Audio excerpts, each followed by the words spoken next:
I am Louis XIV. This video is purely for entertainment and does not infringe on copyrights or laws. The rights to the novel and image belong to the original author. We do not claim ownership. Don't like waiting and want to listen to this fanfic in full now?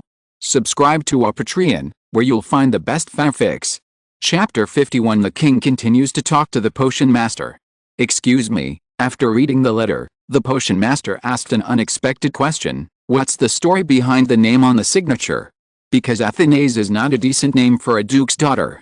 The king said, but the duke still let her keep her previous name as her middle name. Françoise is the name of the duke's mother, and the Richet-Howard family is the main branch of the Mortemart family. Have you met the Duke of Mortemart? What kind of person is he? I haven't seen him, but my messenger has. Louis said to Bonhomme, please ask Count d'Artagnan to come to me. The reason why the king asked d'Artagnan to do this was entirely because this gentleman was bold enough, had a romantic spirit, dressed fashionably and luxuriously, had a handsome face and elegant posture. A person like this would definitely get along well with the Duke of Mortemart, who was determined to marry a witch at all costs and was even willing to acknowledge 3 girls who had no blood relationship with him in order to win her favor. The fact was just as the king expected. D'Artagnan, who had at least 4 or 5 lovers who emptied her husband's money box for him, became the duke's guest of honor without any effort. Even though the duke still had some concerns, he met the new duchess, and d'Artagnan could not help but be conquered by her beauty and that kind of pitiful temperament. When he arrived in Bordeaux, d'Artagnan had some doubts about whether the duke was bewitched by a witch. When he met the duchess, he began to speculate whether the duke had played a trick. Especially after the duke's eldest adopted daughter asked him to write a letter, he was more certain that the Duke of Mortimer had done something immoral. But he said that the duke's behavior was not excessive. If it were him, he would do the same. It was a blasphemy to let such a beauty gradually lose her bright colors and become mediocre and rough in a poor life. As we said before, Mr. d'Artagnan was an overly flexible man. He was good at observing words and expressions and pretending to be rude to win the favor of the bishop. Now he came to the king, and he did not lose his sharpness. As soon as the king asked this question and looked at the gentleman standing over there, he knew what to say. He first made a look of embarrassment. I don't know where to start, Your Majesty, because this gentleman really has a lot to say. Then please be casual, Louis said, changing to a more comfortable posture. Please forgive my curiosity. This is the first time I have seen a duke who is willing to marry a woman who has neither a title nor a dowry, but only 3 daughters. This is the most criticized thing about him, said d'Artagnan, bowing to the king. If you ask me, a duke like this, with a title, a considerable annuity and allowance, and a large territory, his 4th marriage should have been more decent. The 4th time. The potion master couldn't help shouting. The 4th time. D'Artagnan said, it's also the last time, because when I went there, I saw that they were so in love. If the duchess left, the duke would definitely die of a broken heart. How do you know that no one can love her more than the duke? Said the potion master. I don't think so, d'Artagnan said in an innocent tone. He could have made her his lover, but he made her his wife so that she could sit beside him openly and share his plates and cups. On the wedding day, he gave his new wife jewels worth 10,000 livres and an estate so that she could have a place to escape the heat during the hot season. He also gave each of her 3 daughters an annuity and a dowry in the future, and allowed them to use their own surnames so that they could marry as daughters of the duke. His words made the potion master grit his teeth involuntarily.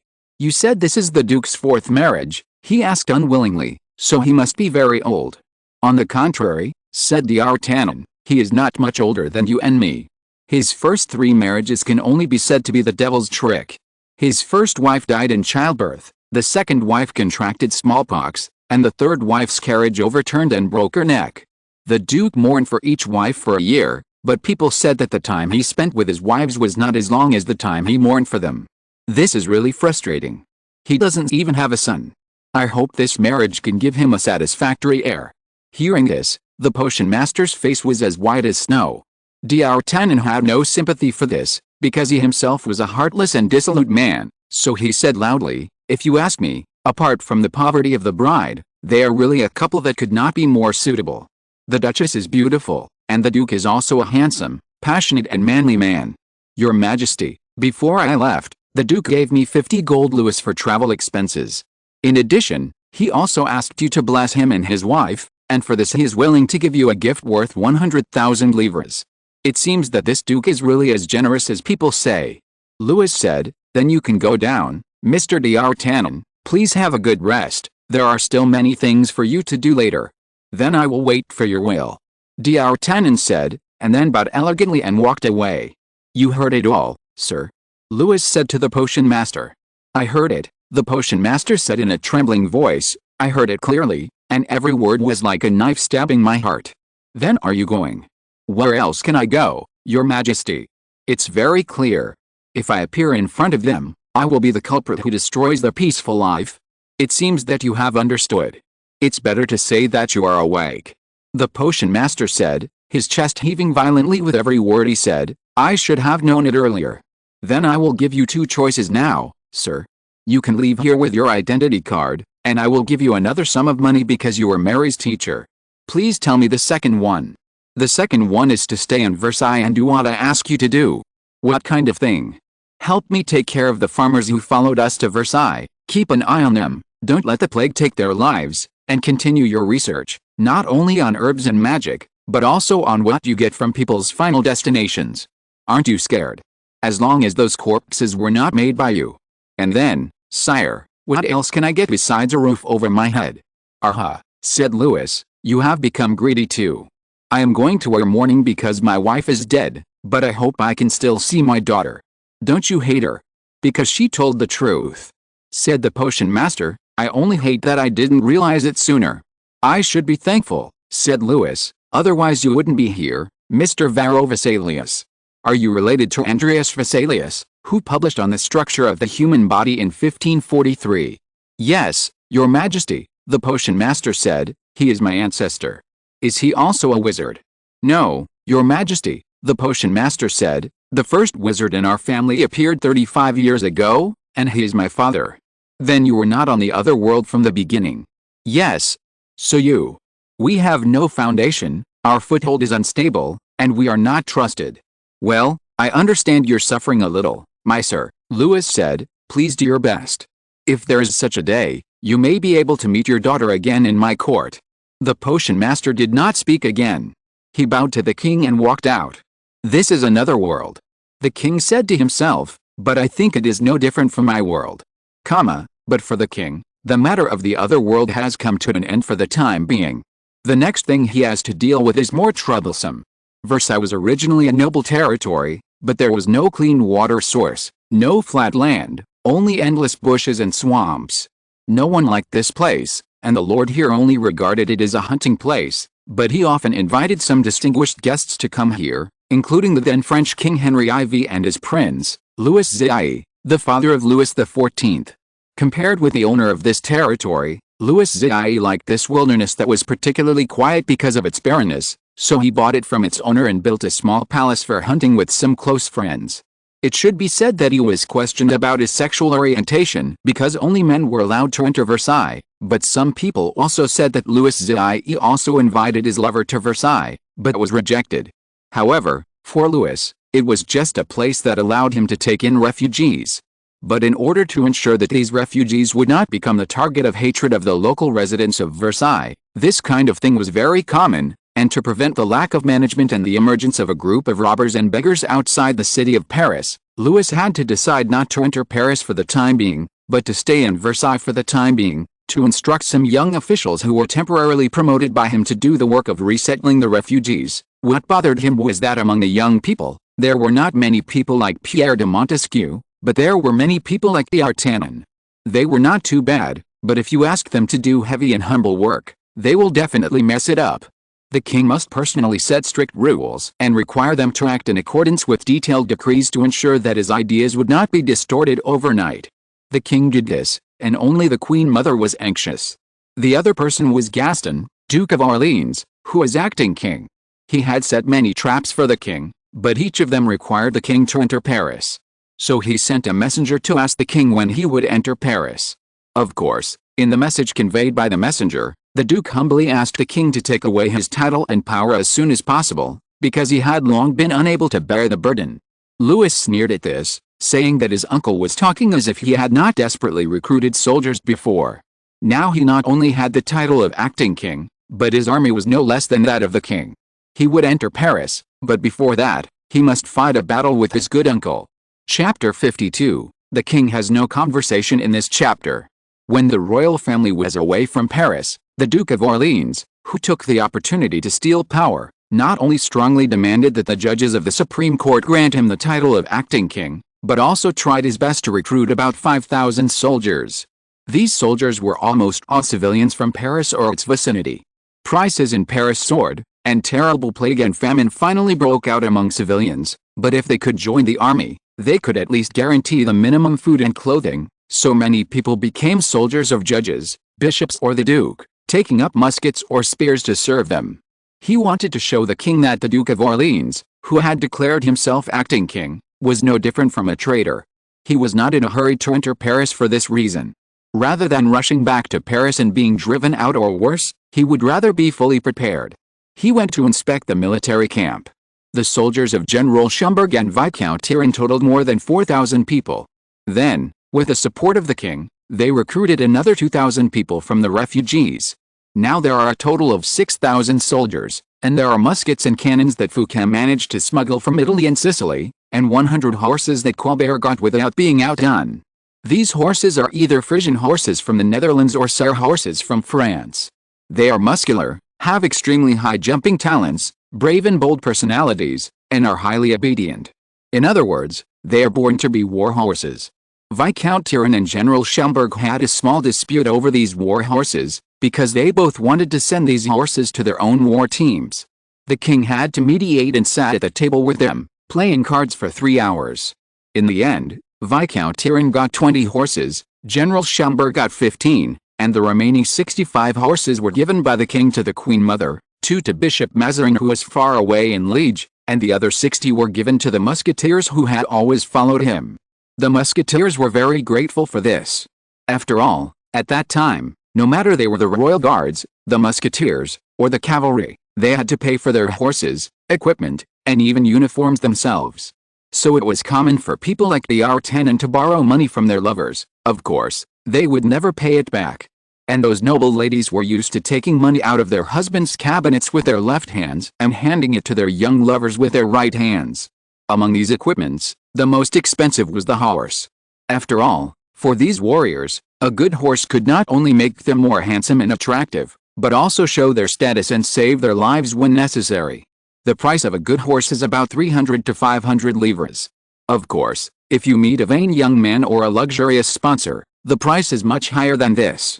But with the horses given by the king, these good guys can be equipped with more beautiful saddles, gunpowder bags, better rapiers or more loyal servants. So now they are extremely loyal to the king and eager to win greater achievements in the attack and defense of Paris. But when it comes to the king, he is really not in a hurry at all. He is more relaxed in Versailles than in Paris. The bishop and he have correspondence almost every day. Bishop Mazarin already has a very sophisticated and thorough intelligence network, which he inherited from Richelieu, and later he expanded and supplemented it. Some people say that in France, even bridge piers and walls are the eyes and ears of the bishop. Although this statement is exaggerated, it is not without reason. Louis was not in a hurry to build his own intelligence system, there was no need. The bishop was not his enemy now, and their positions were consistent. After screening, the endless supply of intelligence would reach his hands in 2 or 3 days at the latest from the bishop's hands. Some people might be dissatisfied with this, but now all Louis needed was the movements of Gaston, Duke of Orleans, and Prince of Condé to determine what he should do next. Louis learned from the bishop that not long ago, the fiefdom of Duke Gaston, that is, the city of Orleans, asked Duke Gaston to return to Orleans from Paris. Duke Gaston was not very willing to do so because, on the one hand, he was already half the master of Paris, and on the other hand, the Orleans City Council intended to force him to remain neutral to prevent the city from being attacked by the king's army. How could Duke Gaston agree? He was only one step away from the throne. It was absolutely impossible for a city to make him give in. But he did not want to give up Orleans. After all, it was his foundation and territory. So Louis' uncle came up with an incredible idea, which was to let his eldest daughter, the Duchess of Montpensier, cross half of France, which was ravaged by war and full of rebellion and mobs, to Orleans to temporarily take charge of and appease the city on his behalf. What is even more surprising is that the Duchess of Montpensier actually agreed to this rude and cruel request. God bless her, She took her maid and guards to Orleans, but the people of Orleans were reluctant to recognize her at first. They were loyal and expectant to her father, not a weak woman. She was turned away and could not enter the city. So how did she do it? Asked the Queen Mother. You probably can't imagine it, said the king. After being rejected by Orleans, the Duchess of Montpensier did not give up easily. When she was outside the city, she heard, probably after much inquiry and bribery, that the city gate of Orleans located at the Raft Quay, that is, the Loire River, was made of wood and was very fragile. However, this city gate was located more than 100 feet above the city wall, and there was no place to set up a ladder underneath, so it was impossible to climb up at all. But a few fishermen said that they could take the Duchess to the bottom of the city gate by boat, and then connect two fishing boats together, lay wooden boards on them, and build a ladder on the wooden boards. Then the Duchess only needs to pick up an axe, climb up the ladder, stand on the ladder and use the axe to break open the city gate. Such a proposal was rejected sternly by the Duchess's maids at the time. Not only that, they also suggested that the Duchess hang the fishermen for attempting to murder royal nobles. After all, it was incredible enough to ask a noble and fragile woman to climb a ladder with an axe, especially on a boat with a rushing Loire River below.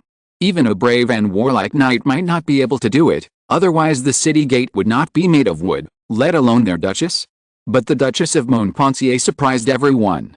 Not only did she agree to the plan, but she also acted quickly. She wrapped her skirt around her waist, carried an axe on her back, took a boat to the city wall, and then climbed up the ladder with the help of fishermen and servants. At that time, countless Orleans people witnessed this feat, and she moved the Orleans people very much. After all, this was the city that Joan of Arc had saved. So before the Duchess could pull out the axe, the city gate was split open from the inside by the Orleans people, and she was welcomed in with great fanfare.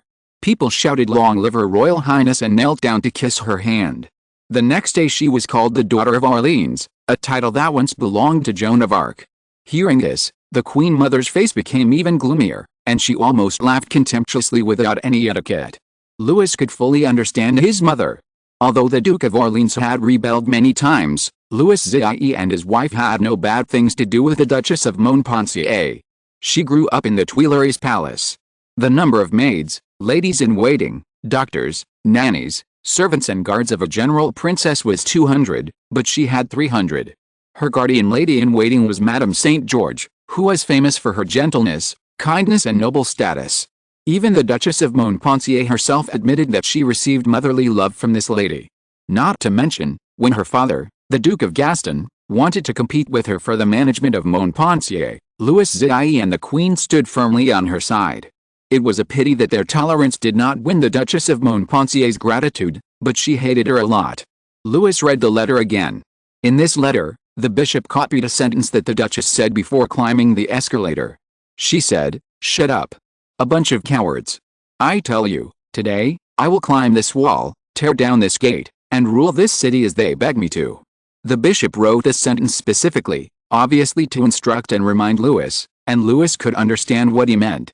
They had made a mistake before, that is, they rashly mistook the Duchess of Montpensier as an ordinary woman, just like most young women, with only makeup and love in their minds, but it turned out that she was not, or not completely. She was thirsty for power like a man. "So where is she now?" asked the Queen Mother. "She has returned to Paris."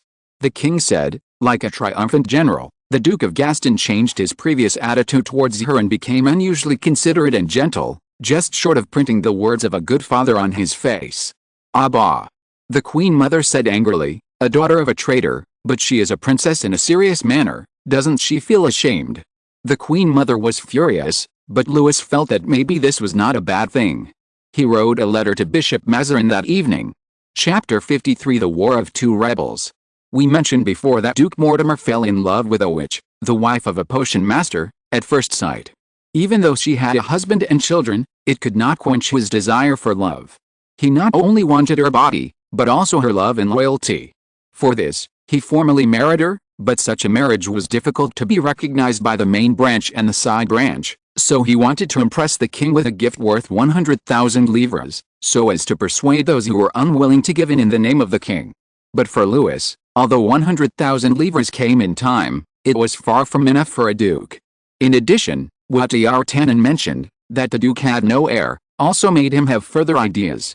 He said that if the Duke's infatuation with the witch continued until she gave birth to a son, then in order to let his son inherit the title and territory, the Duke should be able to pay more. No, it should be said that he should consider the future now.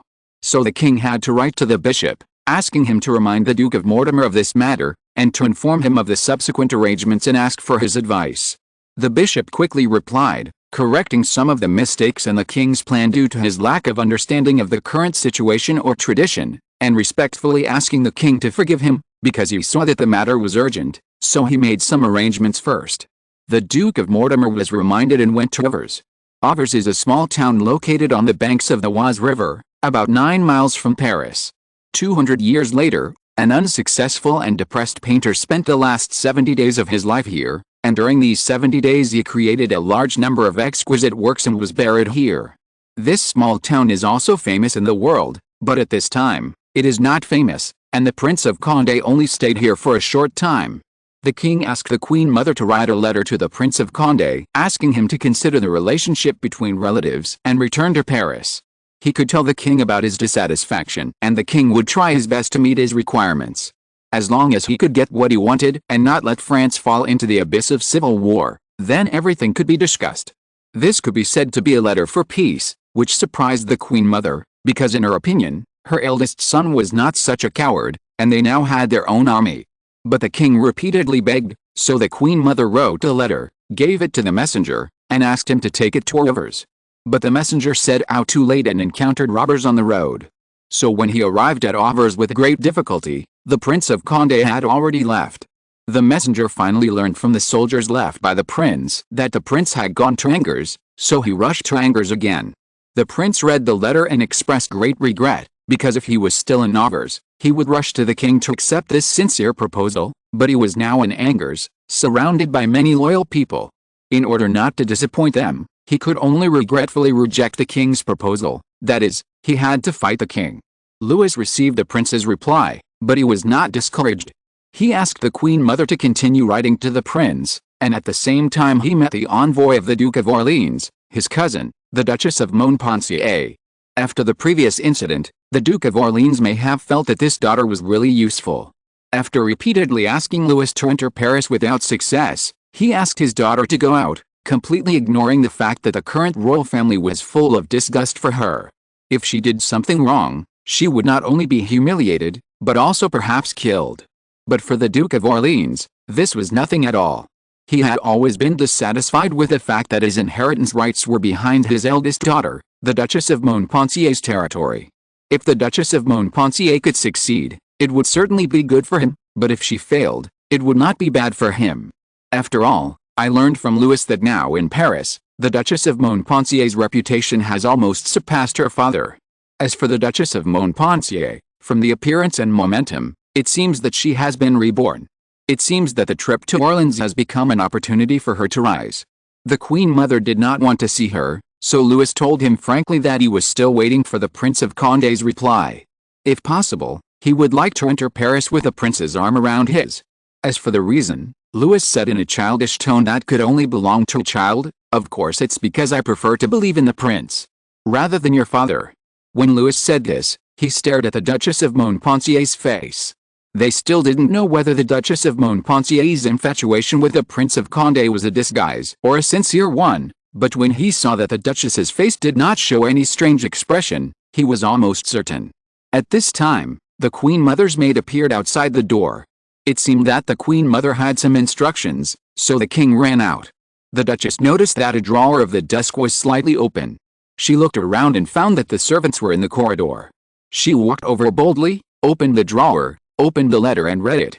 She read it very seriously, almost imprinting every word in her heart. When she heard footsteps in the corridor, she hurriedly folded the letter, stuffed it into the drawer, and closed the drawer.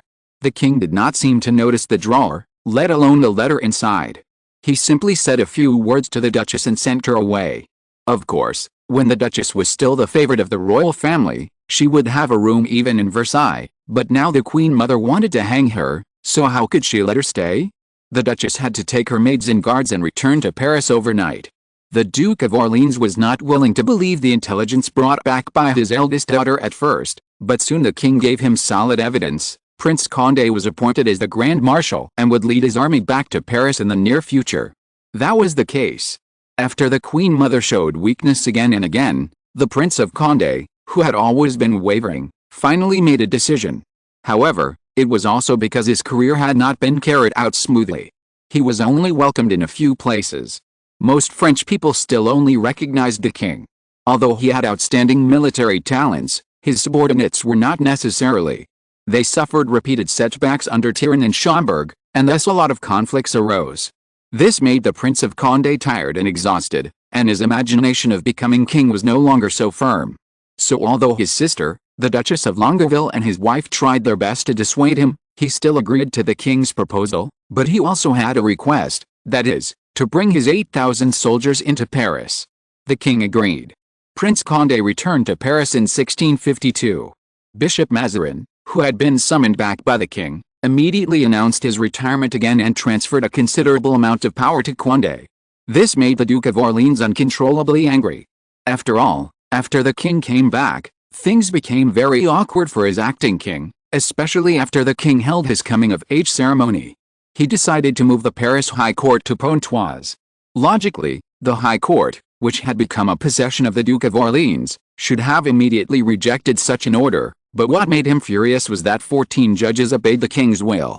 Now there were two high courts, one speaking for the Duke of Orleans and the other speaking for the king.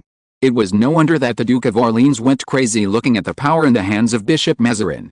The Duke of Orleans certainly could not fail to feel the hostility of the Prince of Condé. At a banquet invited to the Duke of Orleans's mansion, he slapped the Duke's supporter, the son of a duke. The son of the Duke was also a strong and arrogant young man, so he immediately retaliated. The two distinguished adults fought each other, and finally the Duke of Orleans had to put the brave young man in prison for a few days. But it is not necessarily the end of the matter. When the Prince of Condé temporarily left Paris for something, his two subordinates, two prominent dukes, had a quarrel and decided to decide the winner by duel. As a result, one duke died. No one knows whether the Duke of Orleans was involved in this. When the king was awakened by the roar of artillery one night and heard the shouts of the soldiers, he was not surprised at all. It's too dangerous, sir," the Duke of La Rochefoucauld said. If the Duchess of Longueville was here, she would definitely feel jealous, because the concern in the mouth of the Duke of La Rochefoucauld at this time did not contain any hypocrisy, but was very sincere. At this time, the night was about to fall. In addition to the red light brought by the torch, only the faint red afterglow illuminated the grey woods and buildings. The vampire Amin stood in front of the open window, looked at his hand for a while, and suddenly stretched it out. The remaining sunlight immediately burned his skin. The Duke of La Rochefoucauld was flustered, but he dared not say anything. When he didn't know Amin and vampires so well, he could speak out or be self-righteous, but since the Prince of Condé left Paris, the connection between this vampire and them became closer. The closer the Duke was to them, the faster his courage disappeared like water falling into a net. It is said that Prince of Condé wanted to return to Paris for this reason. There is the Inquisition, countless ascetics and paladins here, and the vampire must be more cautious no matter what he wants to do. But what does Amin want to do? He watched the smoke rise from the back of his hand, and felt bored even as he felt the pain. A bat flew over and squeaked at him a few times, and the expression on Amin's face became even rarer. "So," he said softly. He withdrew his hand and returned to the Duke. "Your master and Prince Gaston of Orleans are fighting." The Duke of La Rochefoucauld was shocked when he heard this. He immediately jumped up from his chair. "I have to go now," he said. "Excuse me, Your Highness, I..." Amin waved his hand, seemingly not caring at all. "I'll give you a piece of advice," the vampire said with a cruel smile. "Look at the situation clearly, Duke, look at the situation clearly, and then make a decision." Chapter 54, The Inquisitor, Ilario. The words of the vampire Amin made the Duke of La Rochefoucauld hesitate for a moment. He had put on his coat, cloak, and hat. He looked like a handsome and suave knight, but the sadness and uneasiness on his face ruined his image. He was not a coward. To be more precise, most young men at that time were aggressive and good at fighting, especially the nobles. They were not unfamiliar with war. Even the king and the duke had died on the battlefield. They even fought to the death just for a word or two or a look. Just like a few days ago, Two subordinates of the Prince of Condé fought because of the instigation of Gaston, the Duke of Orleans, and one of them died. If there was anything that could make them hesitate, it was either God or the devil, or their ambition. The Duke of La Rochefoucauld was still a teenager when he met the Duchess of Champs-Élysées. It is hard to say whether there was any sincerity in their relationship, but there was definitely some sincerity, otherwise he would not have participated in the palace coup against Richelieu. However, his subsequent exile taught him a great lesson. It was also at that time that he met Armand. Although the Duke did not know Armand's true identity at first, to this young man, Armand was a good teacher who was a little gloomy, extreme but knowledgeable. It was Armand who opened the beautiful veil of the Duchess of Champs-Élysées' affectionate face and let him see the ugly true face underneath. It was also Armand who made him break free from love and devote himself to a new career that could make him more excited and satisfied. Armand's drug, of course, the Duke didn't know it was Armand's blood at that time, made him still as handsome and elegant as a 20-year-old young man when he appeared in front of the Duchess of Longueville, and energetic, and also allowed him to have a calm mind, sharp thinking, and amazing skills in front of the Prince of Condé. Otherwise, the identity of the Duchess of Longueville's lover alone would not allow him to rise to the top and become the prince's right-hand man. Perhaps it was because Armand always served as a gentle elder and guide that made the Duke of La Rochefoucauld have some unrealistic fantasies. Even though Armand did not hide it in the later period, until the Bois de Boulogne, the Duke still thought that Armand was no different from anyone around him, but he was wrong. The reason why vampires are vampires is that they are no longer human. It is impossible to impose human laws and morals, or emotional shackles on them.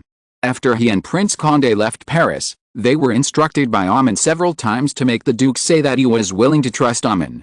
Facts proved that Armand's prediction was quite correct. The problem was that compared to the Duke of La Rochefoucauld, who didn't care much about the soul, the Prince of Condé was a little restrained in this regard. He thought that maybe they could use vampires in some places, but it was impossible to get along with vampires like friends, or even treat them as teachers or trustworthy objects. In addition, perhaps because of his fear of vampires, the prince did not think he could control them.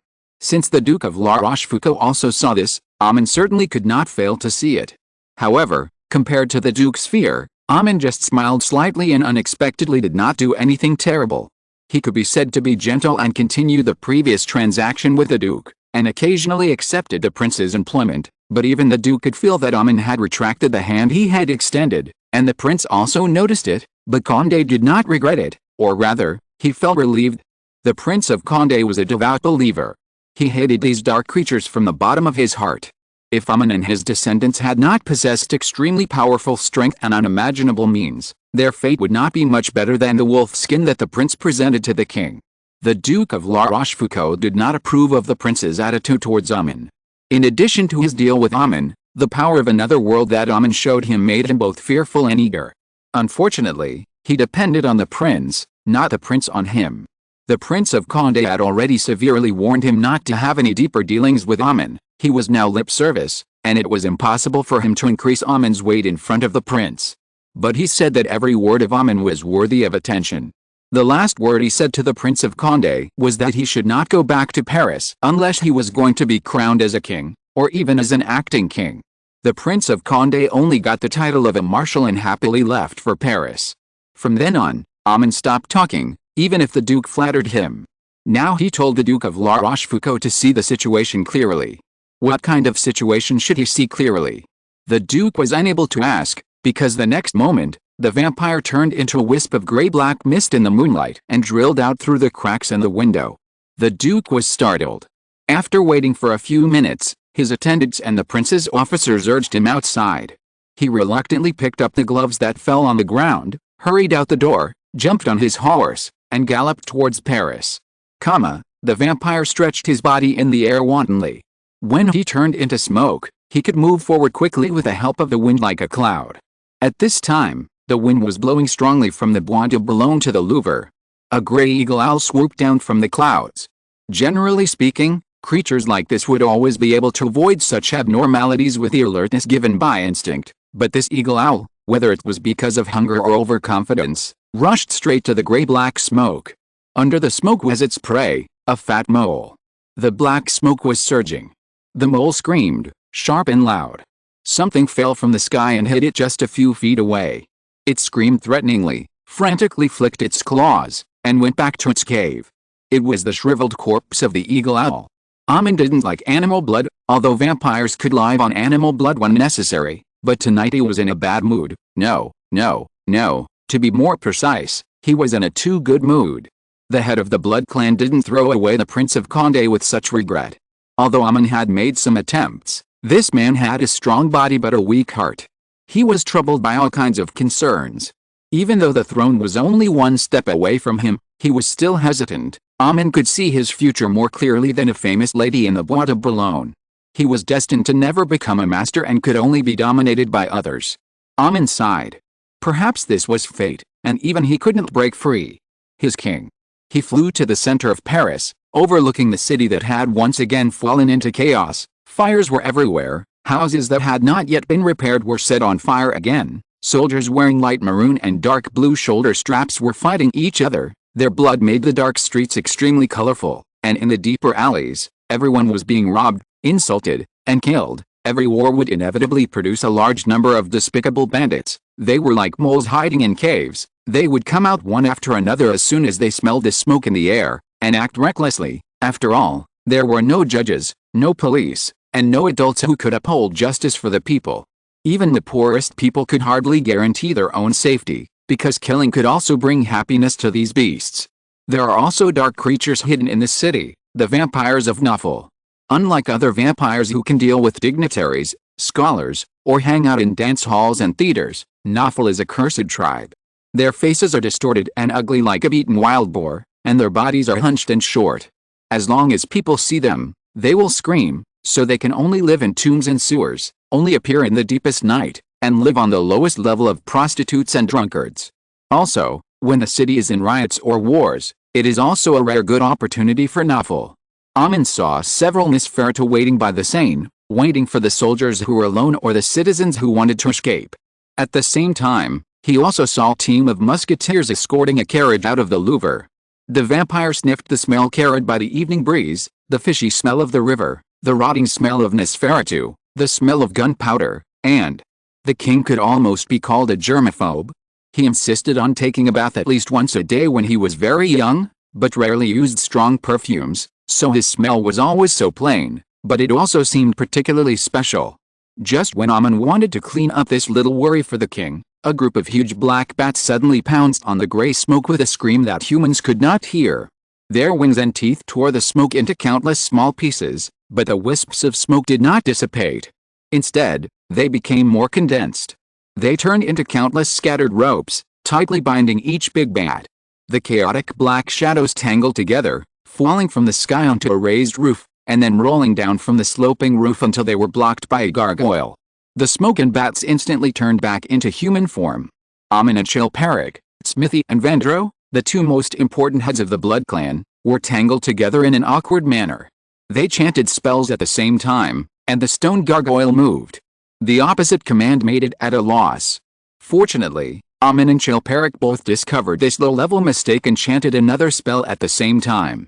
It howled silently, flapped its wings, and flew towards the Naufle. Amin laughed first and raised his hands. Chilperic glanced at him coldly, and gently jumped off him. He stood in the position under the gargoyle and looked at the king's caravan with worry. Amin stood beside him. In just a few minutes, the gargoyles had already torn apart two Naufle tribesmen and turned to the next prey. Seeing this, the other Naufle fled immediately, but unfortunately, the direction they fled was exactly where the king's caravan must pass. Amin immediately turned into hundreds of small bats. To be honest, he felt that the bats he turned into were much cuter than Chilperic's big black bats. Then he crashed into a cloud. Before Amin, who had transformed back into human form, could say anything, Chilperic turned from the lead gray smoke back to his original appearance and made a serious gesture. This is a warning gesture commonly used among vampires, indicating great danger, usually referring to the priests and paladins of the Inquisition. Amin looked down and saw that before the Naufle could get within 100 feet of the front of the convoy, two knights rode out on horseback, a bright silver light flashed and disappeared, and inhuman wailing came from the darkness. Inquisition, Amin said in surprise. Chilperic glanced at him coldly. He didn't believe that Amin really knew nothing. You can see it, and Elro can see it. Of course, Amin said, he is a monster after all. This article is updated daily, and the update time is moved from 12 noon to 8 p.m. If you're listening to this novel on a channel other than Fanfic World, it means they downloaded and uploaded it without effort. We cordially invite you to visit our channel, Mundo Fanfic Novelis. There you'll find the original version of this story, and you can explore many other novels of various genres. We're waiting for you to immerse yourself in a world of incredible novels. Chapter 55, Monsterario. The chief judge of the Inquisition was a young man, who looked quite likable, but in terms of personality, he was, as Amun, the chief of the Tsimich tribe, said, an out-and-out monster. When the king was still young and all power was in the hands of Bishop Mazarin and Queen Mother Anne, he didn't care about the king, because the king could neither give him any benefits nor let him go further. The relationship between him and Bishop Mazarin was more like a business than a superior-subordinate relationship. As long as Bishop Mazarin gave him money, he would guarantee peace in Paris. If not, then vampires would kill people around him, and he didn't care. Although such behavior would be criticized by those old-fashioned monks and paladins, Ilario didn't care at all. Yes, does he, the King of France, have anything to do with him? Is it related to the Inquisition? Is it related to the other world? No, from the beginning, those ridiculous people who fought against the dark creatures in the other world put themselves in an extremely awkward position. If they were real angels and saints, it would be fine, but they would also be cold, hungry, long for love, and need to reproduce.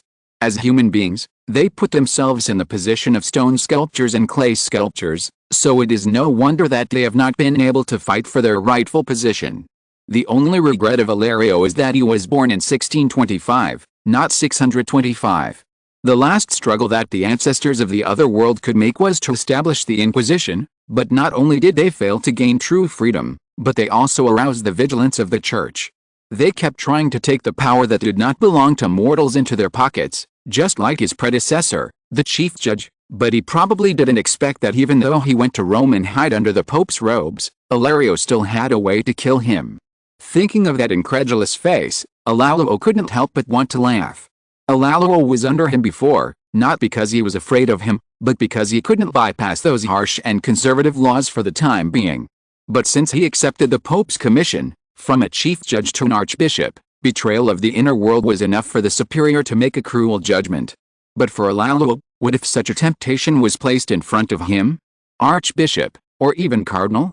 It's hard for anyone not to be tempted. After all, the judges and chief judges of the Inquisition have meager incomes, and those monks and paladins are even more, needless to say, but as long as he becomes, even a bishop, he will immediately have a territory like a king, can collect taxes, can buy and sell holy positions and holy objects, can collect annuities, settlement fees or other various expenses, and even have his own church and monastery. Although their children cannot be officially recognized, boys can directly enter the Vatican and become priests, and then continue to climb up, and girls can marry important officials and nobles, or even dukes and royal family members. They are totally different. They obviously have extraordinary powers, but they still wag their tails like dogs, hoping that their masters will throw down a bone with some meat on it. But Ilario also feels that it is understandable for those people in the inner world. Although they are miserable, the people in the inner world are even more dangerous and difficult. They cannot leave the inner world, and they need the support of the surface world to survive in the inner world. Therefore, they must not let the Holy See or other forces cut off their tentacles extending to the surface world and separate from them, otherwise they will be completely hopeless. Ilario's predecessor is also said to be a determined man, but after 20 years of persistence, he finally wavered, and Ilario found an opportunity. He probably would never have thought that the person who recommended him to the Pope was Bishop Richelieu, and then Bishop Mazarin. Speaking of which, when he first appeared in front of Bishop Richelieu, Ilario was just a child who was allowed to come to the outer world for the first time, but he was always smarter than others and knew more. As soon as he looked at the people around him, he knew what was waiting for him, either to die in obscurity in battle, or to be replaced by younger people in 20 or 30 years, and return to the inner world full of dangers with his meager savings. Bishop Richelieu and Bishop Mazarin certainly hoped that the Paris Inquisition would be controlled by their people, and the elders of the inner world did not expect that a young man who was just a small figure to them could have such courage and scheming. Ilario did not ask for too much. He did not want to attract the attention of those people. He relied on the power of two bishops who successively held great authority. Slowly, little by little, climbed up until now, he finally became the chief judge. But is he satisfied? Of course not. Moonlight poured into the car window. Louis looked at the face of the chief judge of the Inquisition who was sitting opposite him. He was a despicable villain, and he did not hide it at all. He only made one mistake, that is, he treated Louis as an ignorant child. Maybe for him, it would not be too late to appear in front of the king even in 2 years. Now it was a waste of energy and time. First, the king might not remember. Children always have a bad memory. Second, the king had no real power and no money, and he could not get any tangible benefits. But once he found out that the king was not the naive and stupid kid he thought he was, he immediately showed up, not even the judge of the Inquisition, but himself. Louis remembered that Bishop Mazarin said before introducing Ilario to him that Ilario was not the real name of this person. Every monk from the other world would give himself a saint's name, so Ilario was completely false from name to attitude, and from attitude to thought, but he was exactly the kind of person that any ruler needed. Because of the threat from the other world, he could not lean towards the Holy See, but he still secretly voted for the 2 bishops. Whether it was Richelieu or Mazarin, they didn't take him seriously, but handed him over to the Inquisition or the Church, and he was finished. And at that time, he had been away from the other world for only 12 days. This was a bold and crazy man. Don't worry, Ilario noticed the king's gaze and said with a smile, it's just a few Nosferatu, rats crawling in the sewer. The king really wanted to ask where Ilario was when the vampire appeared in his bedroom. Ilario also thought of it, and his smile became a little bigger. We should also sympathize with that prince's feelings for the royal family. Louis pressed his forehead. Don't tell me. Of course, Ilario would not really keep silent. Order, Your Majesty, order is the most important. We are not crazy, and Prince Chilperic of Vanzo is not either, and we also have common enemies and friends. Louis raised his head. What kind of enemies? What kind of friends? That's hard to say, Ilario said. Things are always changing. Today's chapter is a bit short, and there will be 2 chapters tomorrow. Chapter 56 Versailles and Paris, Part 1. The king didn't know that 2 vampire princes were watching them leave Paris. Their carriage was initially only driving along the Seine, but when it was about to leave the Louvre, it had to turn southwest. They were going to Versailles, so they would inevitably pass by the Hôtel de Ville, Notre Dame and Place de la Bastille. At the canal near Place de la Bastille, a carriage hidden in the shadows lifted its curtain, and a group of mobs noticed the flash of the window glass. They ran over, wanting to get some benefits from it, but the swords and spears in the hands of villaless monks could not only deal with dark creatures, but also with fallen humans. Compared to the king's musketeers, who might even threaten them, these holy knights who were as silent as stones would not even utter a scold. Of course, no one would say anything to a group of dead people. Ilario had been paying attention to the king's expression. As far as he knew, the young king seemed to be a very compassionate person.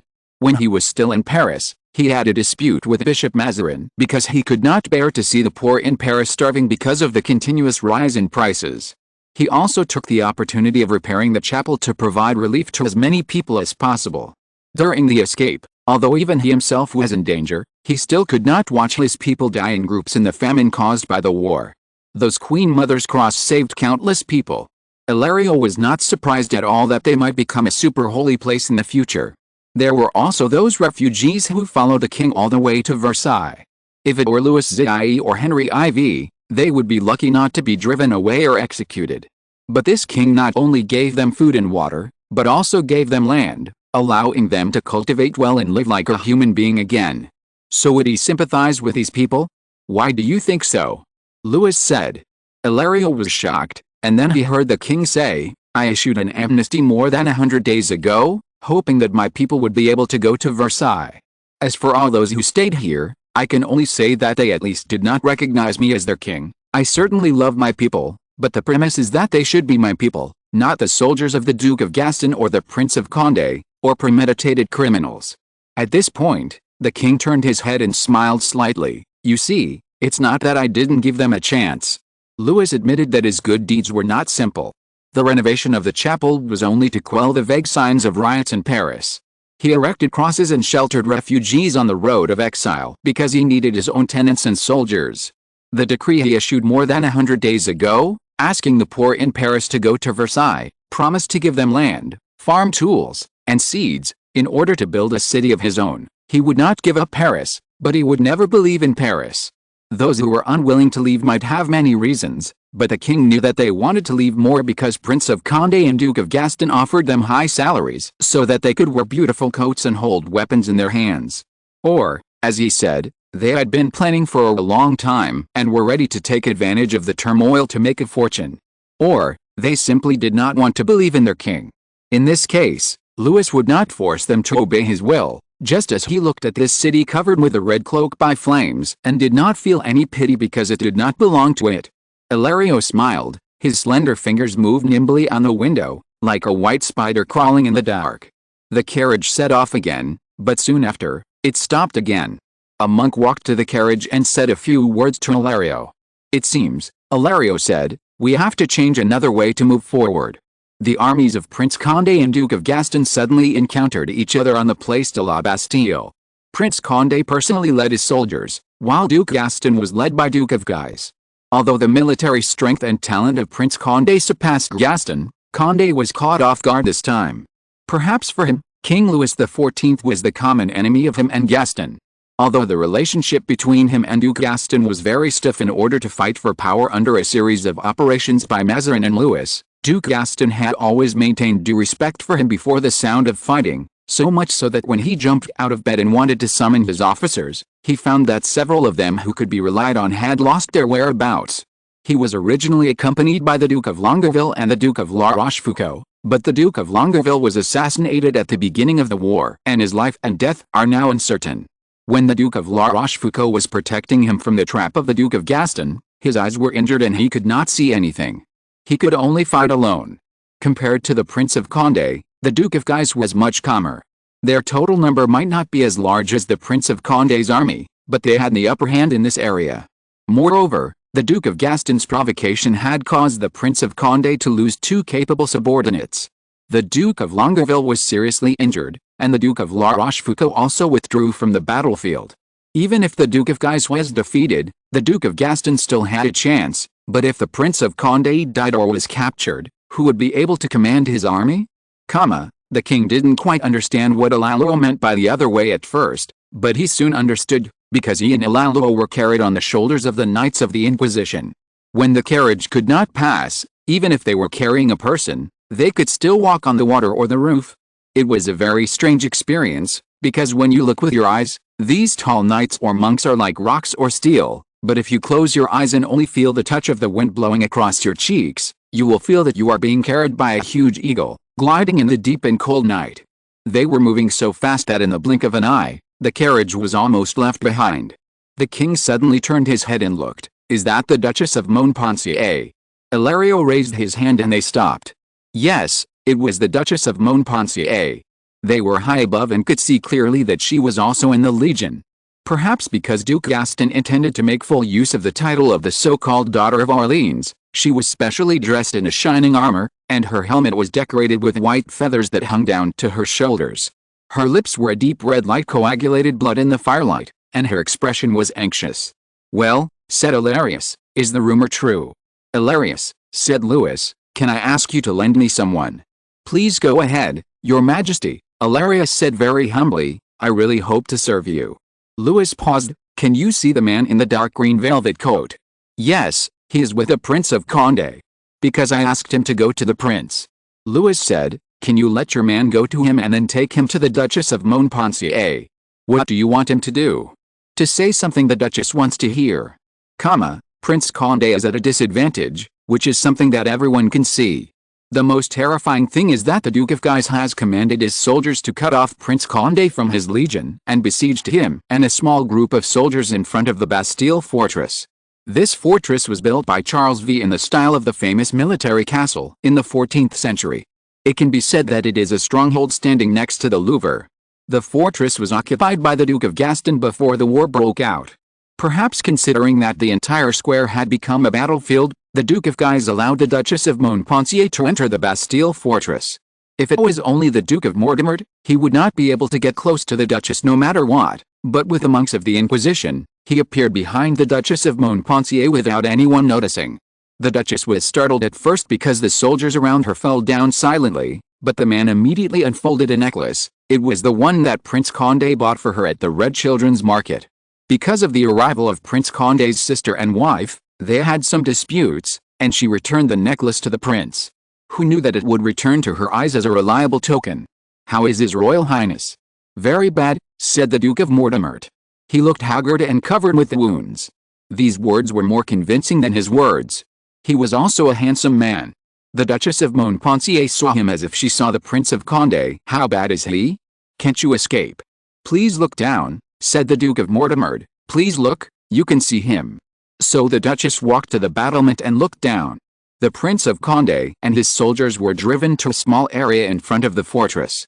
They built a simple fortification with the corpses of people and horses, but it was only a blink of an eye to be broken through. But perhaps because the Duke of Guise did not want to kill a prince, he asked the Prince of Condé to surrender, so the situation was in a stalemate. "Now only you can save him," said the Duke of Mortimer. "You can come to me like this," said the Duchess. "Why can't you take him away?" "Because His Royal Highness is unwilling to abandon his soldiers," the Duke of Mortimer said, just like he would not surrender in such a humiliating way. "He should surrender," the Duchess murmured. "He will die," said Duke Mortimer. "If you were facing a king, he could, but he cannot face another usurper. Your father." "Don't refute me, you know your father would do that." "I can't disobey my father." "I suggest you do this," said Duke Mortimer, "because if Duke Gaston wins, it will not do you any good." "What a stupid thing to say," said the Duchess. "He is my father and I am his daughter." "He already has 3 daughters," Duke Mortimer said cruelly. "These 3 were born to Duke Gaston and his stepwife. If you count the illegitimate daughter, that's 4. You also have an illegitimate brother.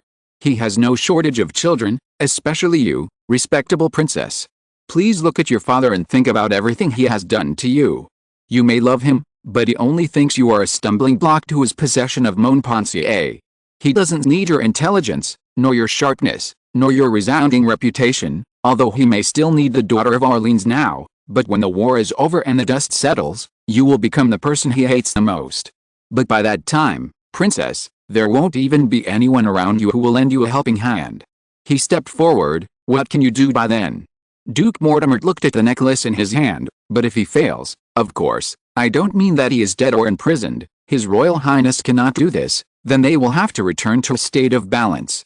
At that time, even if he will be angry, he will have to seek your help, whether as the daughter of Orleans or as the Duchess of Montpensier, and your help to His Royal Highness will be enough for him to remember for the rest of his life. In this way, you can get much more than you have now. The people of Paris have always talked about what happened that night. According to them, the Prince of Condé, who was forced to retreat to the walls of the Bastille and stood in front of the trench, saw the Duchess of Montpensier standing on the wall in despair. Out of trust and love for his lover, he shouted to the Duchess without hesitation, "My great princess, save me." So the Duchess of Montpensier ordered the defenders of the Bastille to aim the cannons on the wall at the army of the Duke of Guise, her father, and fired. The artillery fire immediately tore a hole in the dense encirclement, and the Prince of Condé immediately ran out with his soldiers and then joined his own army. Most of this story is indeed true. The soldiers of the Bastille did receive a wrong order, because there was no one in the fortress who was more powerful and prestigious than the Duchess of Montpensier at that time. They did fire at their allies and let the Prince of Condé go, but it is almost impossible to say that the Prince of Condé saw the Duchess and shouted for her to save him. Because the walls of the Bastille fortress were about 80 feet high, and the towers were 100 feet high, equivalent to a 10-story building today.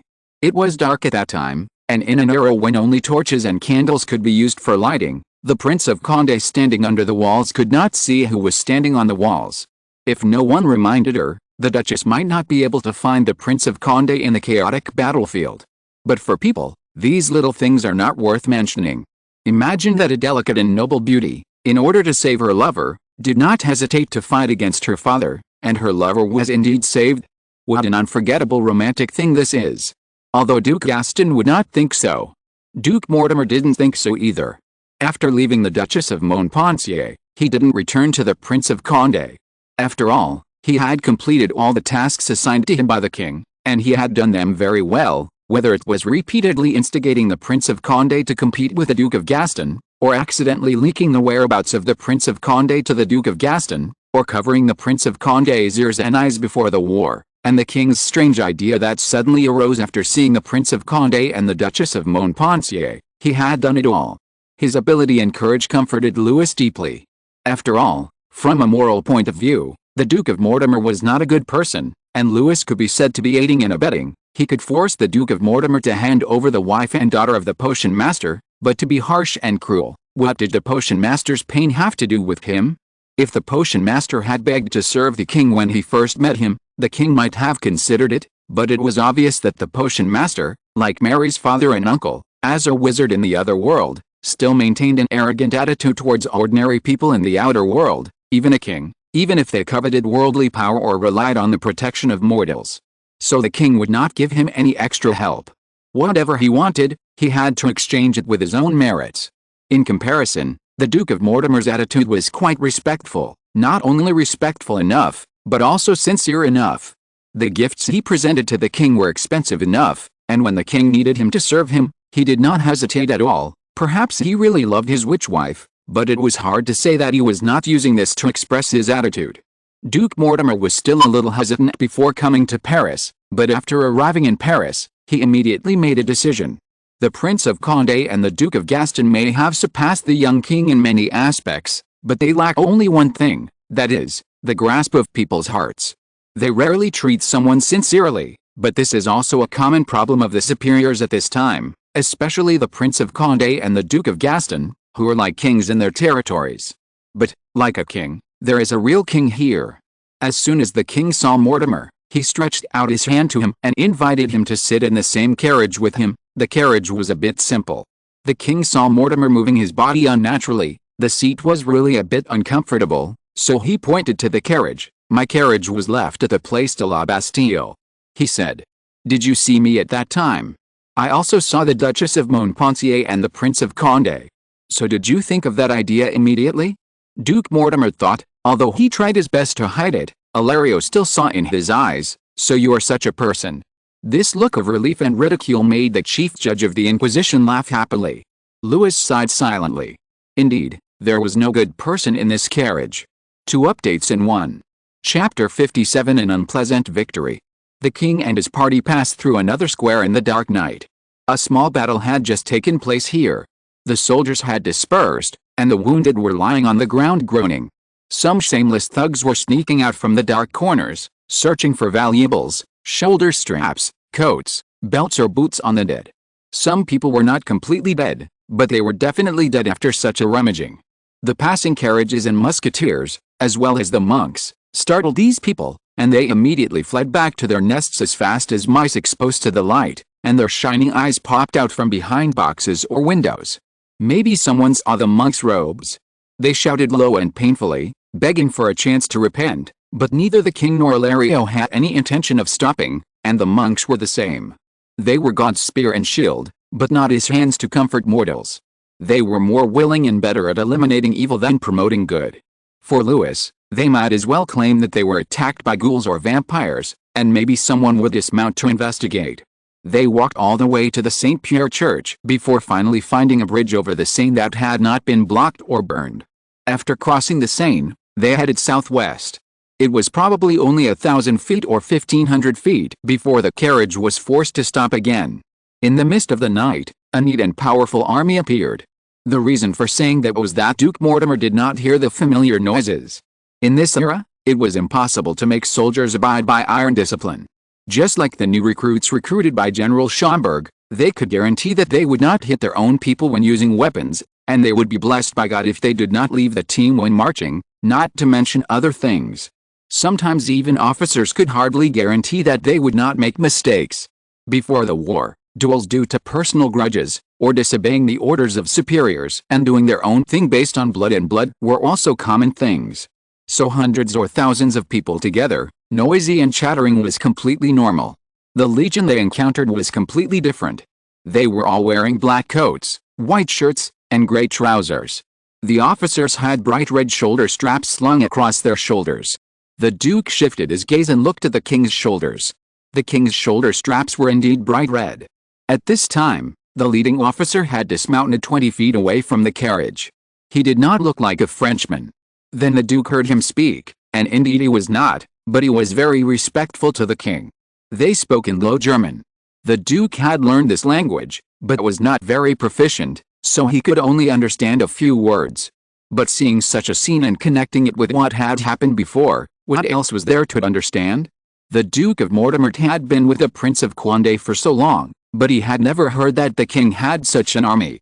Although some people said that there was a general from the Holy Roman Empire serving the king, and the Viscount of Turin also joined the king's army, some people said that the general was only employed by Bishop Mazarin, and once the king returned to Paris, their contract would naturally terminate, and no one would care about a foreigner. As for the Viscount of Turin, he seemed to have never appeared with the king, and it seemed that he disappeared after leaving Hurdle. The Prince of Condé did look for him, but to no avail.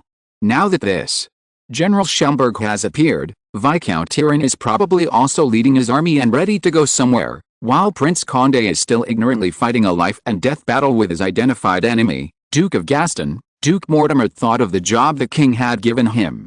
Yes, the king would not want to see one of the two parties completely overwhelm the other.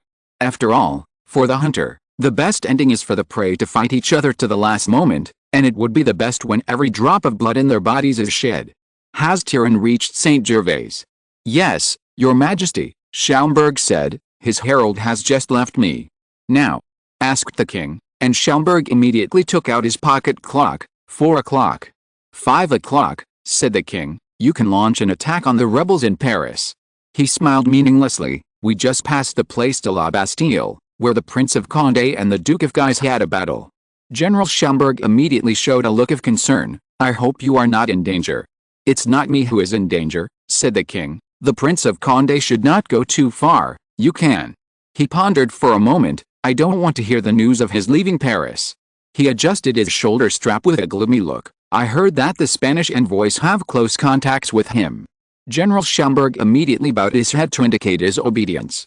But if possible, Louis said reluctantly at last, please ensure his life is safe. General Schomberg immediately agreed. It would be strange if Louis did not do so in this era, but what the general did not expect was that when Louis put one foot on the pedal of the carriage, he said again, but, General, please also tell Viscount Turin that if there is any possibility of harming you in the process, then it doesn't matter if we give up. He said bluntly, whether Condé is dead or alive, it doesn't matter to me, but you are completely different. Duke Mortimer looked at the general's face almost at the same time. The general may not have understood it for a while, but when the carriage started to move, the Duke saw the general bent down deeply until he could no longer see it. Your Majesty, Duke Mortimer said after a long silence, you will surely be envied by many people in the future.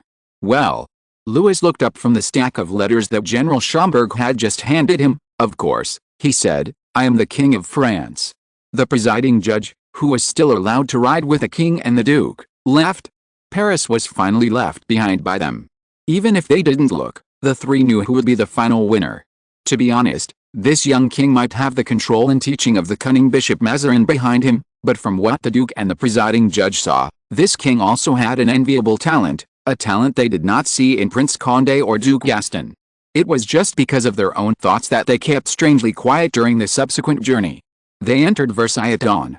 Although it was only a few months old, Versailles was no longer the same as before. The small building used by Louis XIV as a hunting lodge was added with wings like wings. The additional rooms made the royal family members who were temporarily living here much more comfortable. Although the king did not ask the musketeers to report, as soon as his carriage entered the courtyard, he saw Queen Mother Anne hurry down the steps, but she was not faster than his brother Philip. He ran forward, hugged Louis' waist tightly, and rested his forehead on Louis' shoulder. He was only 2 years younger than Louis. The 12-year-old boy had the rudiments of an adult like a new tree, but he was still wearing a nightgown instead of pajamas. Louis touched his brother's back. I have been worried about you, Philip said, and the light of the torch was reflected in his eyes. This reflection was obviously not just because he had a pair of bright eyes. Nothing.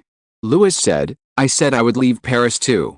When he decided to send the Queen Mother and Philip away first, it was not easy because Philip thought that he, not the king, should stay. The Queen Mother persuaded him, which made Louis relieved.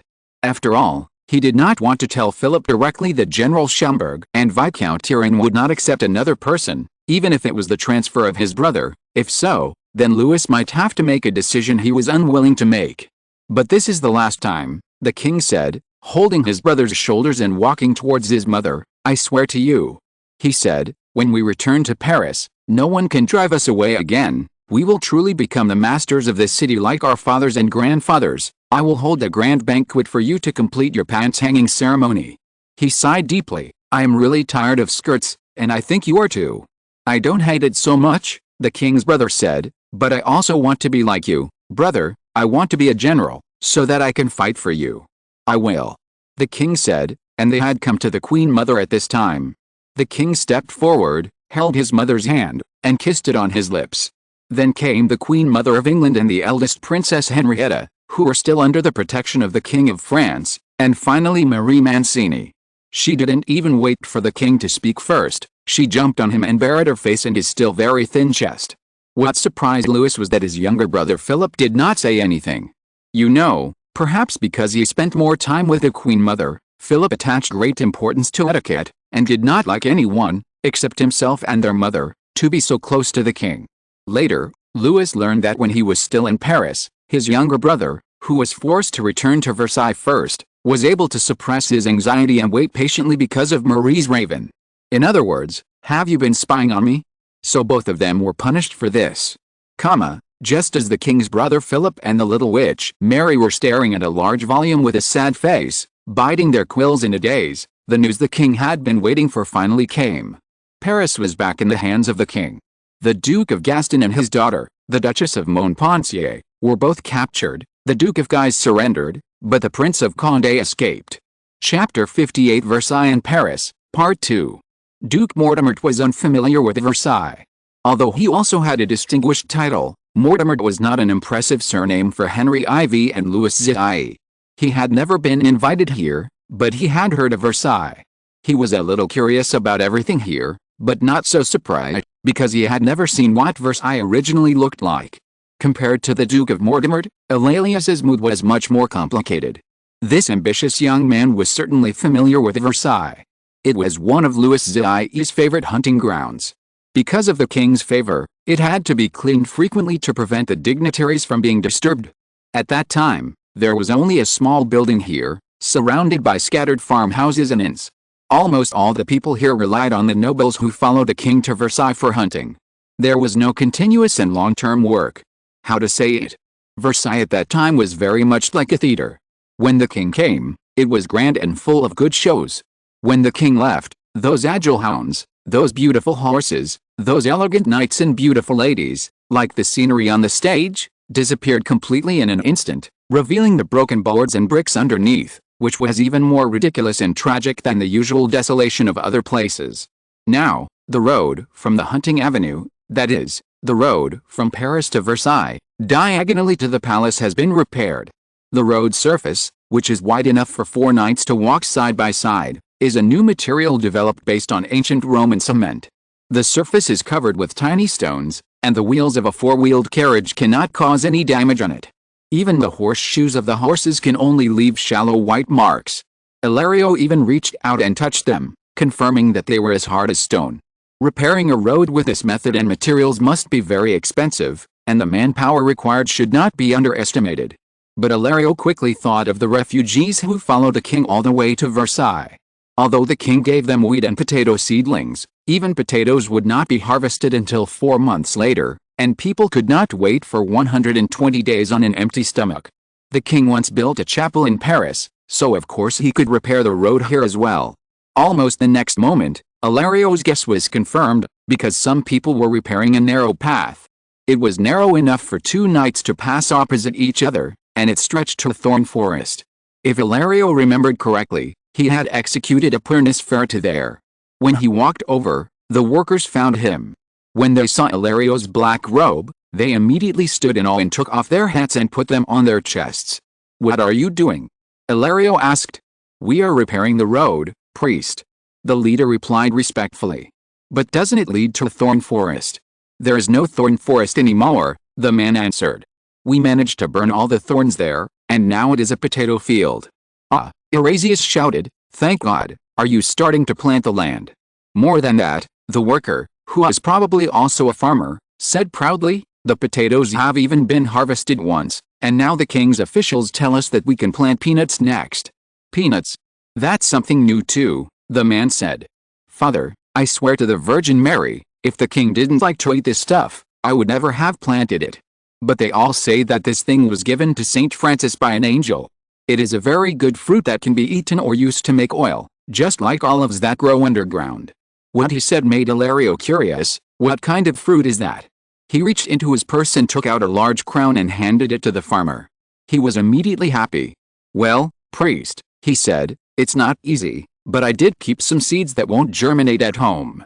He handed the tools to others and ran back home like a flash, maybe only very close, because he was back in almost a blink of an eye. There were probably only 4 or 5 nuts that looked neither good nor full in the tightened cloth bag. It looked more like it was grown on a tree, but according to what the farmer said, it was grown underground like potatoes. And the so-called seeds that the man said would not germinate were probably nonsense, because after these fruits were broken open, the seeds inside were still very fresh and full of vitality. Ilario took a bite and received a few disapproving looks. Don't be like that, Ilario said. Didn't you hear that this is a fruit that the king also likes? The king really likes a lot of things. A monk couldn't help but say. That depends on people's willingness to believe him, Ilario said. They had also heard about and investigated potatoes. After all, this fruit was once associated with the devil, but it turned out that it was not only unrelated to the devil, but also delicious. As long as there was enough fat or meat, it could completely replace bread. Of course, if there was nothing, just add some salt, and this soft and filling thing would taste good. Moreover, it takes less time to harvest than wheat or beans. As for peanuts, the king no longer pretended to be mysterious. Almost all the people in Versailles were his loyal subjects. As long as there was his decree, everyone would do what he wanted. Ilario walked along the road. The road that had not been repaired was not that bad. At least almost all the roads in Versailles before were like this. To put it simply, it was a path formed naturally by people's feet trampling on weeds and wasteland many times. There were still weeds and thorns on both sides. After crossing a low hill, the view suddenly opened up in front of everyone, an artificial plain. The charred land showed that it had indeed been burned. At the edge of the cultivated land, close to the dense forest, there was a row of small houses with the same rough gray surface as the road. They looked like a few wooden boards, but with small window panels and simple wooden doors. When they got closer, they found that they were indeed boards, but not templates, but cement boards. To be honest, these houses were really ugly, short, dark, and square, just like a box, but this kind of house was what Ilario had expected. Warm, wind and snow could not invade, dry, rain could not penetrate, solid, no need to worry about wild animals breaking in, and no need to worry about being surrounded by flames when waking up. He smiled and saw some people coming out of the house, some of the most humble and lowly. They lowered their heads in fear. Unlike the peasants they met before, they didn't even have the courage to call the priest. But Ilario heard the cry of a baby. That was enough. He turned and left. Along the way, he saw more people. Interestingly, they were clearly divided. The king did not simply put the refugees and the poor people he recruited from Paris together. Their settlements and jobs were different. Almost all the refugees were sent to open up wasteland and plant potatoes, while most of the poor people in Paris were busy building roads, palaces and their own houses. When Ilario arrived in front of the palace, he saw a large group of gentlemen who were dressed exquisitely, but seemed a little timid gathered in the courtyard. He asked a musketeer, who told him that these were merchants who came to meet the king. Being allowed to meet the king was undoubtedly an honor and a fear for these ordinary merchants. They tried their best to equip themselves with the most decent clothes and bribed the servants and ministers to ask them how to avoid being too rude when meeting the king, although Louis did not care. These merchants were summoned and one by one. Some of them, perhaps out of nervousness or fear, could not even say the simplest greeting. The king could only smile and then let the servants take them away. The best one among them had a trembling voice, flushed face, and shaking knees, which made the king worry about his health. Louis thought of Colbert. When this young merchant first met the king, he was still guarding the door for him, but when the king summoned him, he was able to analyze and guess Louis' intentions very calmly. As soon as Louis finished speaking, he almost immediately gave his proposal. Just in this respect, he didn't know how much more perceptive he was than these merchants. Thinking of this, the king almost wanted to dance happily. After all, Colbert could be said to be the first person he promoted personally, and he did not disappoint the king's expectations of him. After the last merchant was taken out, Louis stretched lazily. Seeing Bonhomme helpless, he winked at his loyal first attendant and said, "There will be no more," he said. "You know, Bonhomme, I need money." "You can borrow from the bishop or the Queen Mother, your majesty," Bonhomme said. "I already owe them hundreds of thousands of livres," Louis said, "and they may not be able to afford the subsequent expenses, Bonhomme." "But what are you going to do?" Bonhomme asked puzzledly. "If you want to resettle these refugees, aren't they already in Versailles?"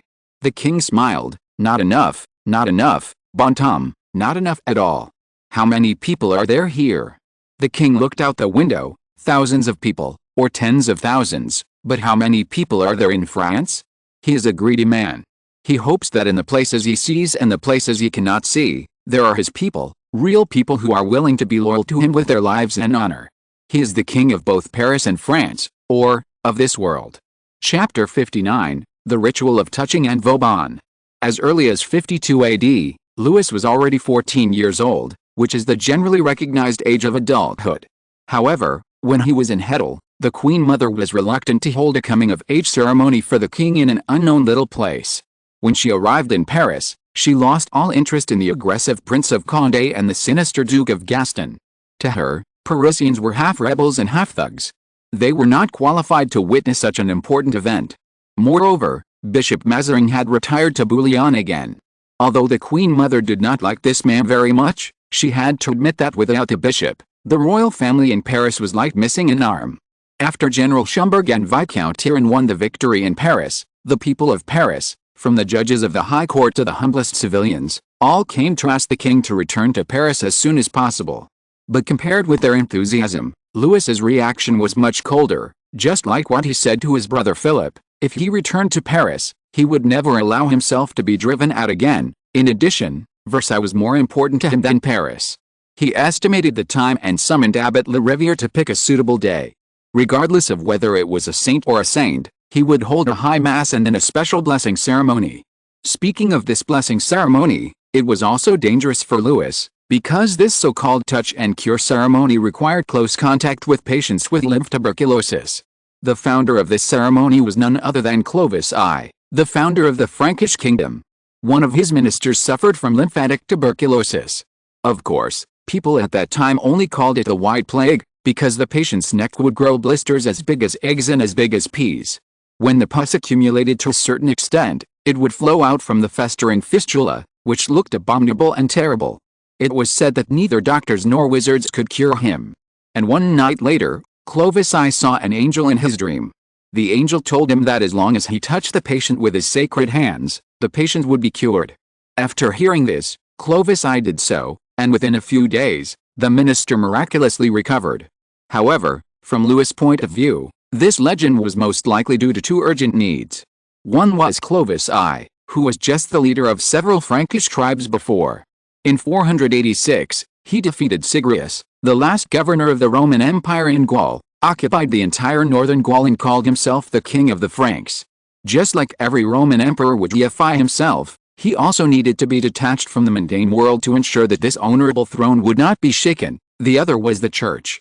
At that time, most of the Franks, starting with the king, still believed in the Arian sect, which was regarded as heresy. This certainly needed to be corrected. In this case, the appearance of a miracle that was beneficial to both the royal power and the church was only natural. Clovis I announced to his subjects that he would hold such healing ceremonies regularly to exercise divine power and allow his people to be bathed in divine grace. The kings after him not only took over his scepter, but also inherited his divine power. In the 11th century, the King of England also claimed that he had mastered this skill, and he ostentatiously healed patients including but not limited to tuberculosis of the lymph nodes. Even Charles II, whose father was beheaded by the mob and who was expelled from his homeland and had no place to live, also held such ceremonies many times. Some people even trampled to death in order to compete for a front position. Of course, Louis was not unprepared for this. Imperial physician Vesalius prepared a paralytic potion to suppress coughing, and extracted extremely pure wine according to the king's request. Every patient who came to request treatment had to drink the potion and wipe his face and hands with the wine. This would reduce the chance of infection to a minimum. Moreover, As long as the patient was healthy, tuberculosis was not an easily contagious disease. On the day of the treatment ceremony, nearly 700 or 800 strangers came to Versailles. They came from all directions with eager hope. The king was waiting for them under a cross standing in the wilderness. Although some people insisted that such a sacred ceremony should be held in a church, the small chapel in Versailles could not accommodate so many people.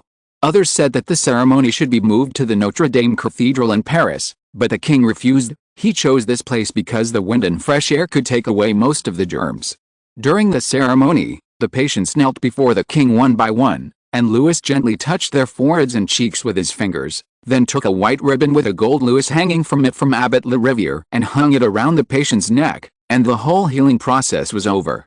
Louis had been curious about how such healing could heal patients. Indeed, from the records he had seen and the words of the priests, the king did have such ability, but he also repeatedly asked Mary and Vesalius to do tests, and he was not a wizard. No, it should be said that as long as he was a king, he could not be a wizard. Have there been wizards in the royal family before? Yes, like Vesalius' father, but such members would soon be died young or have accidents. It's not just the church, or the inner and outer worlds, but also the threat that a king who is a wizard would inevitably pose to the royal power, just like the secret alliance of vampires also unanimously avoids people who are too close to the royal family, lest a balance that can still be barely maintained today would be completely destroyed. Wizards and vampires have their own ambitions, but they don't want to see a fragmented and chaotic hell. Now, Louis thought, maybe some of the patients with lymphatic tuberculosis could recover by themselves. Especially those who got the news and rushed here were unlikely to be poor farmers or craftsmen. They originally had a healthy and resistant body. Then it was similar to the effect of placebo. When religious forces still occupied people's spiritual world, such a miracle could definitely make a person full of hope. Finally, there was the gold Louis hung around their necks by the king. Maybe some unfortunate people were really short of money, so the gold Louis worth 20 livres could also make them have a good time. Many people could cheer up as long as they got a chance to breathe. Even if we take a step back, those who got worse or went to see God, could he and his relatives still complain about God or the king? The ritual of touching and curing took a whole day as the king kept complaining. Louis' arms were sore and his mouth was dry. He also gave away more than 1,000 gold Louis. Some civilians might have come just for the gold Louis, but this was not without reward. They would bring Louis' name to every place, so that more French people would know that they already had a sacred and benevolent king. It was no joke. Generally speaking, outside of Paris, few people would care who their king was, or even who their lord was. Anyway, as long as they didn't increase their taxes, it would be fine. After completing this work, Louis began to prepare to return to Paris. The Queen Mother was eager to hold a grand banquet to celebrate Louis' coming of age. Louis also reminded her that Philip's pants-hanging ceremony had to be held first, so that Philip could follow him as the Duke of Anjou. This made the Queen Mother hesitate for a moment, but she still agreed. As soon as Louis returned to his bedroom, his younger brother Philip immediately appeared outside the door. After getting permission, he walked towards the king with great joy and knelt deeply to him. "I'm here to thank you, Your Majesty," Philip said. "I've been looking forward to this day for a long time." "I know," Louis said gently, "me too." Although he understood the intentions of the Queen Mother and Bishop Mazarin, it was okay for Philip when he was 5 or 6 years old, but when he was 11 or 12 years old, thanks to Louis' careful feeding and insistence on adding fencing, throwing and horseback riding to Philip's curriculum, Philip is now 5 feet tall, equivalent to 1.5 meters tall, and his facial features are not as round and friendly as before. In short, the 12-year-old Philip is no longer so suitable for wearing skirts, and 2 years later, when he is the age Louis is now, he will enter the voice change period. If he still has to wear a skirt at that time, it will be a torture for many people. Philip pressed his lace nightcap. As he said, he didn't really dislike women's clothes, but he also knew that he was the Duke of Anjou, not the Princess of Anjou. Although the teachers had almost never given him any kind feedback in the writing and martial arts courses, Philip thought that his talent in these two courses was not inferior to that of needlework and copying. He was not stupid. There were not many trustworthy or available people around Louis, especially marshals and generals. He also knew that, otherwise his brother would not have easily forgiven their former enemy, the Viscount of Guerin. There were many people who joined the army at the age of 12, 14 or 16. General Schomberg was like this. Viscount of Turenne was like this, and Prince of Condé was like this. Of course, the Duke of Anjou should also do so. However, Philip also knew that he still needed to wait for the opportunity, or his brother's trust in him. The prince warned himself not to act too hastily. Louis had been quite tolerant of him, especially not for a brother, but for a king. 1 gold Louis, in exchange for what you are thinking about now. The king said. I was thinking about how I should repay you, Philip said, and as he spoke, he reached out his hand to help the king take off his heavy coat. This was the duty and power of a royal brother. Loyalty, Louis said without hesitation, and love, that's enough. You'll see. Philip handed the coat to the cloakroom steward on the side. I will dig out my heart and serve it to you on a plate. Let your heart stay in your chest, Philip, Louis said more gently, just don't hurt mine. When the Duke of Anjou was about to say something, Bontemps suddenly appeared. As the king's first attendant and the head of the bedroom, he was always cautious and careful, and would not intervene between the king and the Duke of Anjou so tactlessly. Since he did so, it meant that there must be something urgent to report. Mr. Sebastien Le Pretel de Vauban requests an audience. This was an unfamiliar name, but Philip immediately told the king that he was tired and asked the king to excuse him from his work today. After getting permission, the duke quickly left the king's bedroom. I am surprised, the king nodded, and Bontemps helped him put on the coat he had just taken off. Bring him here, I will see him in the inner room. Bontemps bowed and left, and the king walked calmly to the inner room under the guidance of the servant. The inner room was part of the king's private suite, just outside the bedroom, but due to Louis's needs and preferences, the walls were covered with bookshelves, which were filled with various books. There was also a hidden secret door, which contained some crude prints that would horrify the clergy. In front of the glass window inlaid with black lead strips was a dark brown walnut desk, with a chair behind the desk and 2 in front. The backs and cushions of the chairs were filled with horsetail hair or silk cotton and covered with the gorgeous jacquard velvet, according to the king's request. The moonlight was shining into the room from the window, but when the servants lit the candles, the thin silver gauze disappeared in the brighter light. But when the sun rose, the candlelight would be eclipsed again. This was what Sebastien, the young man who had volunteered to lead the king and his soldiers at the Red Boys Market, thought the moment he entered the room. Chapter 60. The king's marriage is mentioned for the first time.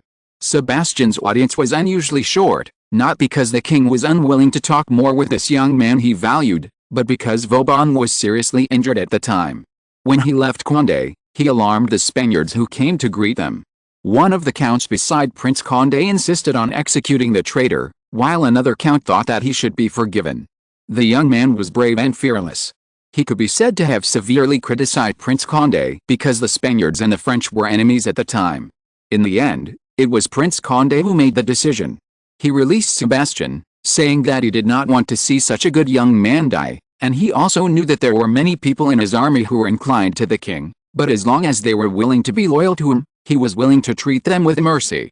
But before Sebastien left, the count who insisted on executing him mentioned that he wanted to fight him. In the duel, Sebastien was pierced through the shoulder by a sharp sword and almost died. Then how did you travel 50 leagues to Versailles? The king asked. I have to thank that respectable gentleman, said Sebastien. Although he was injured, his voice was still very loud and he was more energetic than a healthy person. He became my assistant. After I fell down, he fought 2 fierce enemies at the same time and won. After that, he asked the doctor to bandage my wounds and gave me a horse. At this point, he bowed to the king. I also want to thank the Queen Mother's cross you erected along the way. As long as I rest below, no one dares to steal or rob my horse. Some people are even willing to give me some food. Come to think of it, they are in a good situation. The king said sharply. Yes, said Sebastien. The towns and villages are populated, and potatoes are planted in many places, Your Majesty, even in the hills and swamps. Oh, can you actually identify potatoes? I'm embarrassed to say, said Sebastien, Your Majesty, I was so eager to go home that although the count gave me a bag full of crowns, I hardly touched the money in it. It's not your fault, said the king. Your decision was right, sir. I am very happy to see you. Your return makes me happier than a legion. Please tell me that you are willing to serve me. Of course, Your Majesty, there is no doubt about it. Then you are mine. By the way, the last time you told me that you came to Paris to take over the position of cavalry officer from Prince Condé, so I should call you His Royal Highness has given me the position of flag officer, said Sebastian, although at that time he felt that this was not what Prince Condé had originally intended.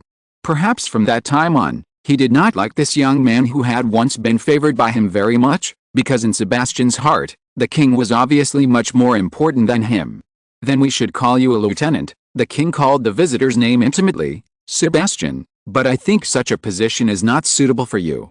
I think you should be able to take on heavier responsibilities. Louis paused for a moment, because he was busy with this matter. I also have a position of acting captain of the guards company here, if you are willing. It's an honor.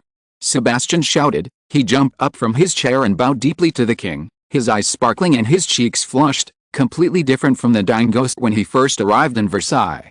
Even the king couldn't help but be amused by him. He raised his hand to prevent his acting captain from fainting from excessive excitement, and gently told him that he should go to rest as soon as possible and listen to the doctor's words, because they would soon leave for Paris. Although Versailles was very close to Paris, it was not close enough for a seriously ill person to move around at will. Sebastian Vauban immediately obeyed the king's order. It was completely unexpected that he could get this position. After all, he was in the Legion of Prince Condé and was his soldier. Although he decided to return to the king's command, it was not impossible for him to be suspected, questioned, or encounter worse things. He even considered that he might be stripped of his officer qualifications and become a soldier or imprisoned. Unexpectedly, he not only won the king's favor and trust, but also became the acting captain of the guards. What kind of concept is this? In addition to being promoted from second lieutenant to captain, the captain of the guards corps, even if he was originally of ordinary origin, could be assumed to have the status of earl in the court after obtaining this position. Even without formal canonization, he could still be called and call himself Mr. Earl. And according to the king's attitude, as long as Sebastian did not make any stupid mistakes, a title would only be a matter of time. By the way, just as Sebastian was about to leave the room, the king asked, "Who is the one who insisted on executing you?" "The one who insisted on executing me is Count Coligny." "Ah," said the king, "I know this surname. He has served 3 French kings, François I, Henry II and Charles IX, so he is the Count Coligny, a Huguenot." "That's right," Sebastian said. "Who is the man who insisted on forgiving you?" "He is Count Bouteville."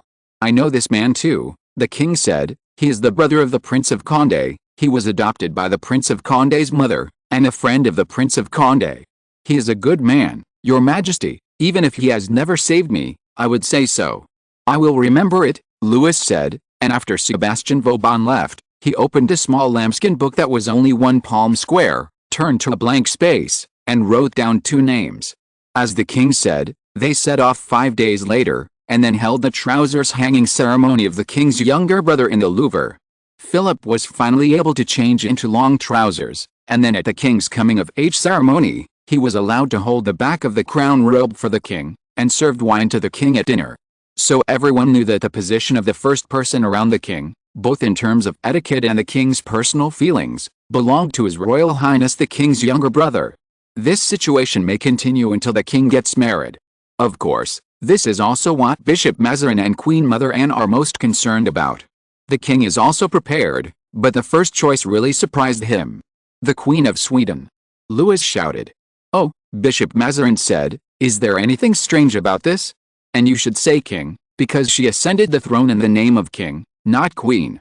This is not something we should care about, Mr. Bishop. If I remember correctly, she was born in the 26th year." "Yes, Your Majesty, yes, you have a good memory. I was born in the 38th year, Mr. Bishop. She is 12 years older than me."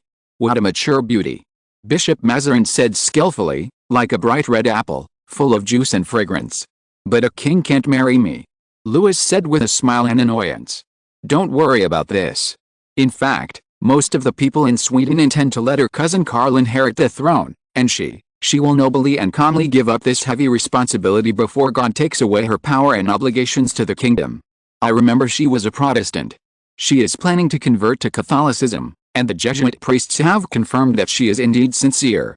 I still think it is unlikely," Louis said. "It doesn't matter," Bishop Mazarin said, "we have many other candidates."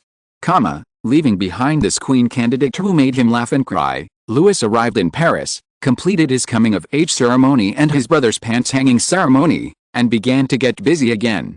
He could not get involved in important government affairs for the time being, but there were some things that Queen Mother Anne or Bishop Mazarin could not do on his behalf, such as the trial and punishment of the judges of the High Court, Prince Conti, Duke of Longueville, and Duke of Gaston. The first thing the king did was to merge the parliaments of Pontoise and Paris into one. He was fed up with these two conflicting symbols of law and authority, convicting each other in the way children throw mud at each other during the war. Then he dealt with a group of judges, those who opposed the royal family, those who rebelled against the king, and those who offered a reward to Bishop Mazarin. Yes, that's right, during the war, the judges of the parliament solemnly took out a reward notice with a total value of 150,000 livres and posted it everywhere in Paris. 10,000 livres for cutting off the cardinal's nose, 5,000 livres for cutting off an ear, 30,000 livres for digging out an eye, and 50,000 livres for a man's features. To be honest, this notice not only failed to deter the enemy, but also made them a laughingstock among the civilians. The king felt that he might tolerate cruelty and tolerate madness, but he could never accept stupidity. As for the 14 judges who moved to Pontoise in accordance with the king's will, each of them received an annual pension of 10,000 livres in a house near the High Court, which made them even more grateful to the king, especially compared with their former colleagues who were thrown into prison and thought that their fate would not be very good. The Duke of Longueville unfortunately or fortunately died before the complete defeat of the Prince of Condé. A monk performed the sacrament of death for him. It is said that he regretted his actions in his last moments and confessed his sins to the king and the Queen Mother. The king forgave him. As for the Duchess of Longueville, she was expelled from Paris and could not return to the court without the king's permission. At this time, this can be said to be a very severe punishment. Gaston, Duke of Orleans, was exiled to Blois by the king, and his daughter, the Duchess of Montpensier, was treated the same as the Duchess of Longueville, that is, she was expelled from the court. Even though she asked for an audience several times, the Queen Mother, who had been chilled to the point of being heartbroken, never wavered, and the king didn't care at all. Later, he heard that the Duchess of Montpensier went to Blois to seek her father's forgiveness, but in the battle with the Prince of Condé, the betrayal of his daughter made the Duke of Gaston, who didn't like the child very much, more determined in his thoughts, and he ruthlessly rejected the Duchess of Montpensier. In the end, Louis got the news that the Duchess went to Saint Fagor in Burgundy, where there was a castle belonging to the Montpensier family. In order to repair the castle, the Duchess spent nearly 200,000 livres, which was really exciting. Even Bishop Mazarin said that if she wasn't so stupid sometimes, he might have facilitated the king's marriage with her. Louis. Sometimes he was also curious about where the bottom line of this bishop was. Hell? Chapter 61. The king's marriage is mentioned for the second time. Another thing worthy of Louis' attention is Britain, but not Charles II. This poor cousin is still in Flanders, living painfully as a king without a country and without subjects. It's not that he is unwilling to return to France, but the current situation in France will not allow him to get more support. So he feels that as long as his mother, Queen Mary, and his sister, Princess Henrietta, can stay in Paris peacefully and safely, it is not a good thing. Bishop Mazarin knew that Charles II still held a glimmer of hope, and perhaps such hope would last until the king's marriage was truly confirmed, but Henrietta had always been placed last by him and Queen Mother Anne, even after the Duchess of Montpensier, for no other reason but because, first of all, her father had lost not only his crown but also his head, and her brother seemed smart but was actually stupid. Louis gave him a valuable gift and let him be king, but he was still driven out of his country by those rebels and thugs. Maybe there would be a day, as Louis was sure, when Charles II would be able to return to England and take over the holy ball and scepter, but no one knew when that would be. The king's marriage could not be delayed. There is also a very funny thing. Bishop Mazarin's quill pen paused slightly on the parchment.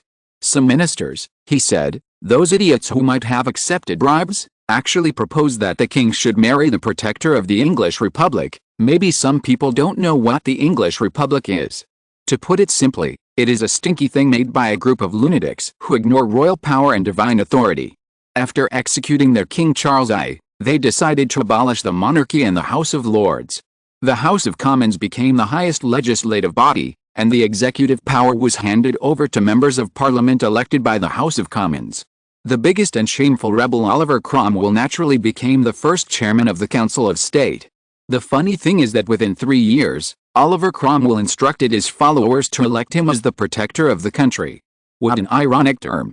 According to the drafted Constitution of Government, Cromwell could serve as the protector of the country for life, can currently command a British Army and Navy, be in charge of taxation, command a police and justice, manage diplomacy, and designate his own successor. He could even share legislative and executive powers with Parliament and the House of Commons. With a military power before, it is no wonder that some people say that he is more king than a king. Although at first, Oliver Cromwell behaved like a humble, kind, and public-spirited saint.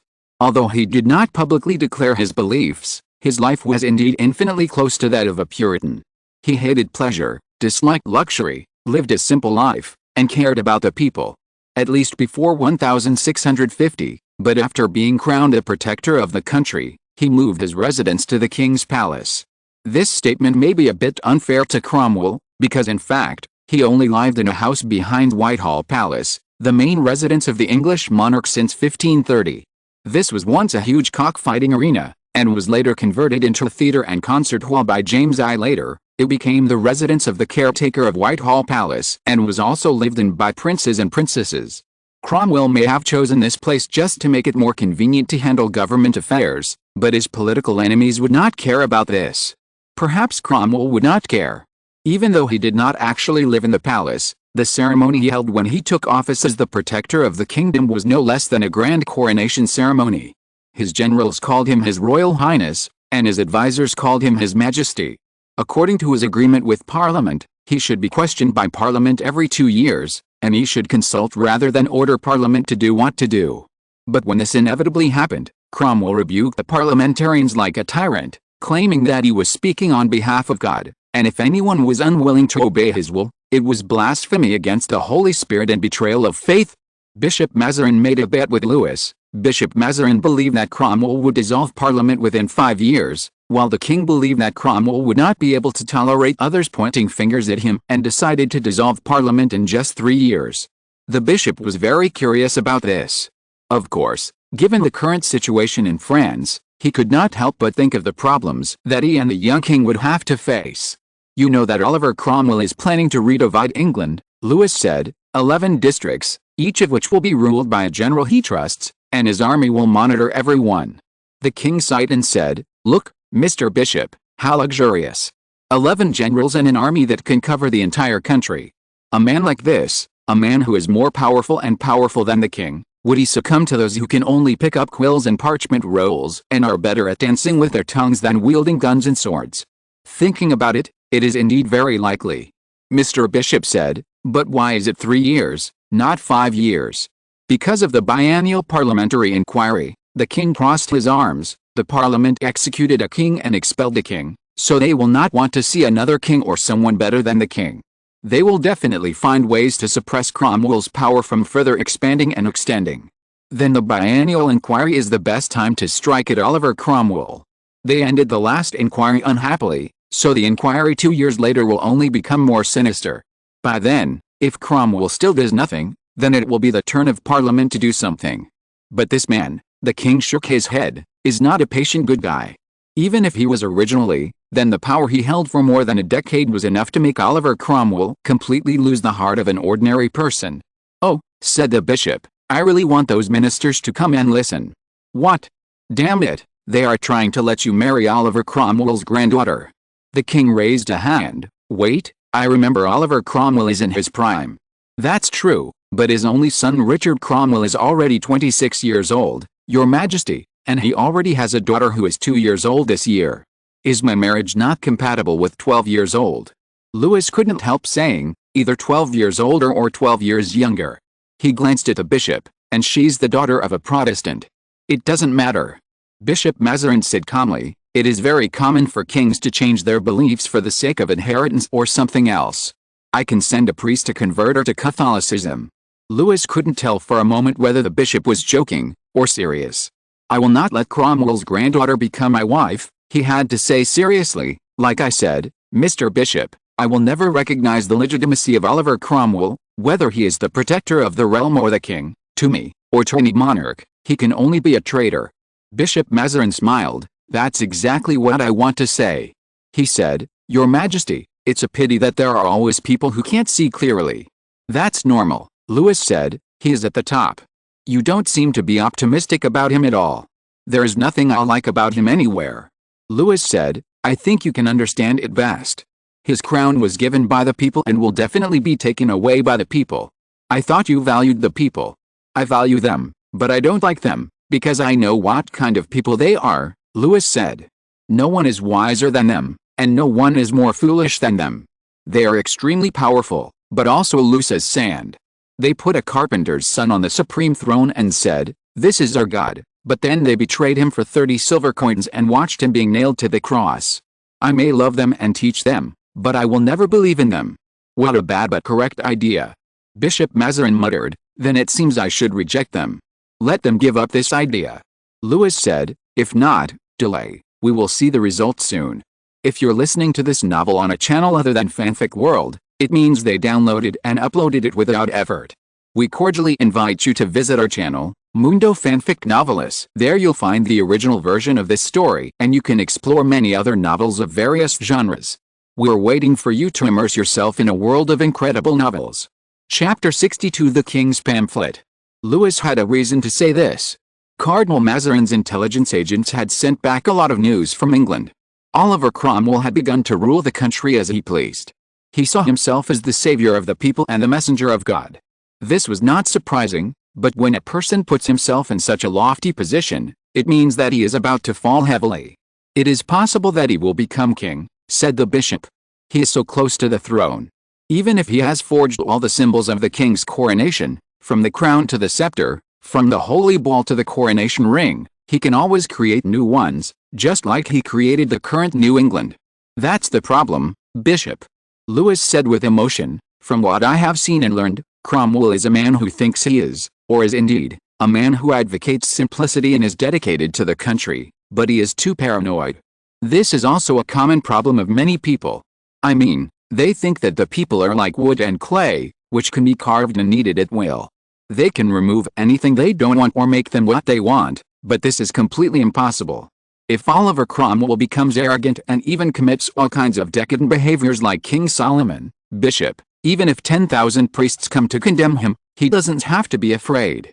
To be honest, as you said, he may become a king. This makes me curious, said Bishop Mazarin. Why do you say that? Although Cromwell always humbly said that his birth was not humble but not prominent, we all know that in fact his family can be regarded as a prominent family, but he and his father were not qualified to inherit the title. We can fully believe that he said this in order to win the trust of the common people. Indeed. And as a Protestant, he is also very strict with himself. I don't want to admit it, but it is indeed difficult for people to find any moral flaws in his behavior. So he also believes that others should be as pious and have a firm will as he is. The king crossed his legs. He closely monitored every Catholic and ordered his soldiers to destroy the church. Churches that are too Roman. Bishop Mazarin said, they don't recognize the crosses on the walls, the relics and the boxes that contain them, and even the stained glass windows because they are also images of the Holy Spirit and saints. They smashed the glass and melted the lead bars and turned them into bullets. But for Protestants, this is not a very uncommon behavior. What about restricting people's pursuit of beauty and pleasure? Louis asked. Strict fasting, no games are allowed, playing cards, throwing dice, hunting. He doesn't even allow people to go to the theater. All theaters in England are closed, not to mention the places where famous women hang out. Listening to music, singing, and dancing are also banned. Celebrations and banquets have become a bubble. Even exchanging gifts between relatives and friends has become a luxury. Now the only entertainment for the British is singing hymns. May God bless them. I don't know if God will bless Cromwell, but his actions will only annoy the people who originally supported him. Louis said, I heard that he also intends to restrict and reform clothing and accessories. I remember someone did this last time. Savonarola. Bishop Mazarin said, he is not far from us. So I would say, Louis shook his head, Cromwell is not far from destruction. The English are not Florentines. Bishop Mazarin said. But as long as one is a human being, Louis pointed out sharply, there is no one who does not desire pleasure. No one will not like to eat delicious food, dance and sing, and wear gorgeous clothes. This is human nature and cannot be violated. The king continued, of course he can be a saint himself, but first of all, he is just a mortal in front of power, and he does not ask for anything. Secondly, He is willing to give up worldly pleasures, it doesn't matter, but he can't ask others to endure pain with him. So you said. So I said, Mr. Bishop. Louis poured him a full glass of wine. If Oliver Cromwell is willing to enjoy himself like a king, as long as he doesn't forget to throw some bread and gladiatorial shows to the common people, like those Roman emperors, then his rule may continue for a while. But if he wants to be an ascetic monk and asks all the people to wear coarse linen robes together, then don't blame them for putting him in the grave first. The custom at that time was that only those who were determined to dedicate themselves to God or were about to die could wear a monk's robe. Bishop Mazarin picked up the cup and drank it all in one gulp. You may be right, he said, but it is too impious, Your Majesty, to be harsh, even a little too frivolous. I only say this in front of you. The king picked up another cup nonchalantly, but he only took a sip and did not drink as recklessly as the bishop or many people do now. What would you say in front of others? The bishop asked again. God will judge for the laity. Louis said. Of course, most of the time, Louis would rather make the judgment himself. But tonight he was specially invited by Queen Mother Anne to her reception room. It turned out that Queen Mother Anne wanted to plead for someone. When the king heard the name of this person, he was a little surprised to tell the Queen Mother that he did not want to severely punish that person, that is, François de Vendôme, Duke of Beaufort. What makes you think I would be a cruel person? The king asked, although the judgment has not been made yet. As an accomplice, I have not been able to execute or exile Condé, so I will not treat my other relative too much. Duke of Beaufort is the grandson of Henry IV, the nephew of Louis XIV, and the cousin of Louis. But they all said, the Queen Mother pointed to the king's coat, you prepared a booklet, and the names written on it are all the people you are going to hang. The king now understood how terrible the rumors in the court were, so he had to take out the booklet and show it to the Queen Mother. There were indeed many names on it, but the strange thing was that some names that the Queen Mother thought should be on it were not, while some that should not be on it were. If this is really an ominous list, the Queen Mother said seriously, Gaston should at least be on it. The king laughed, and so did the Queen Mother. If they had to say who they hated the most, there would probably be no one else except Gaston, Duke of Orleans.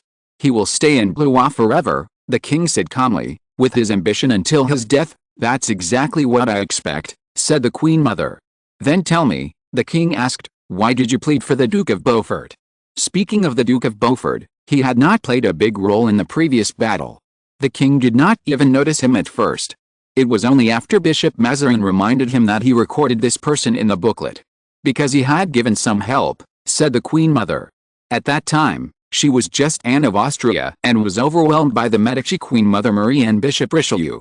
At that time, she had only a few loyal supporters, and the Duke of Beaufort was one of them.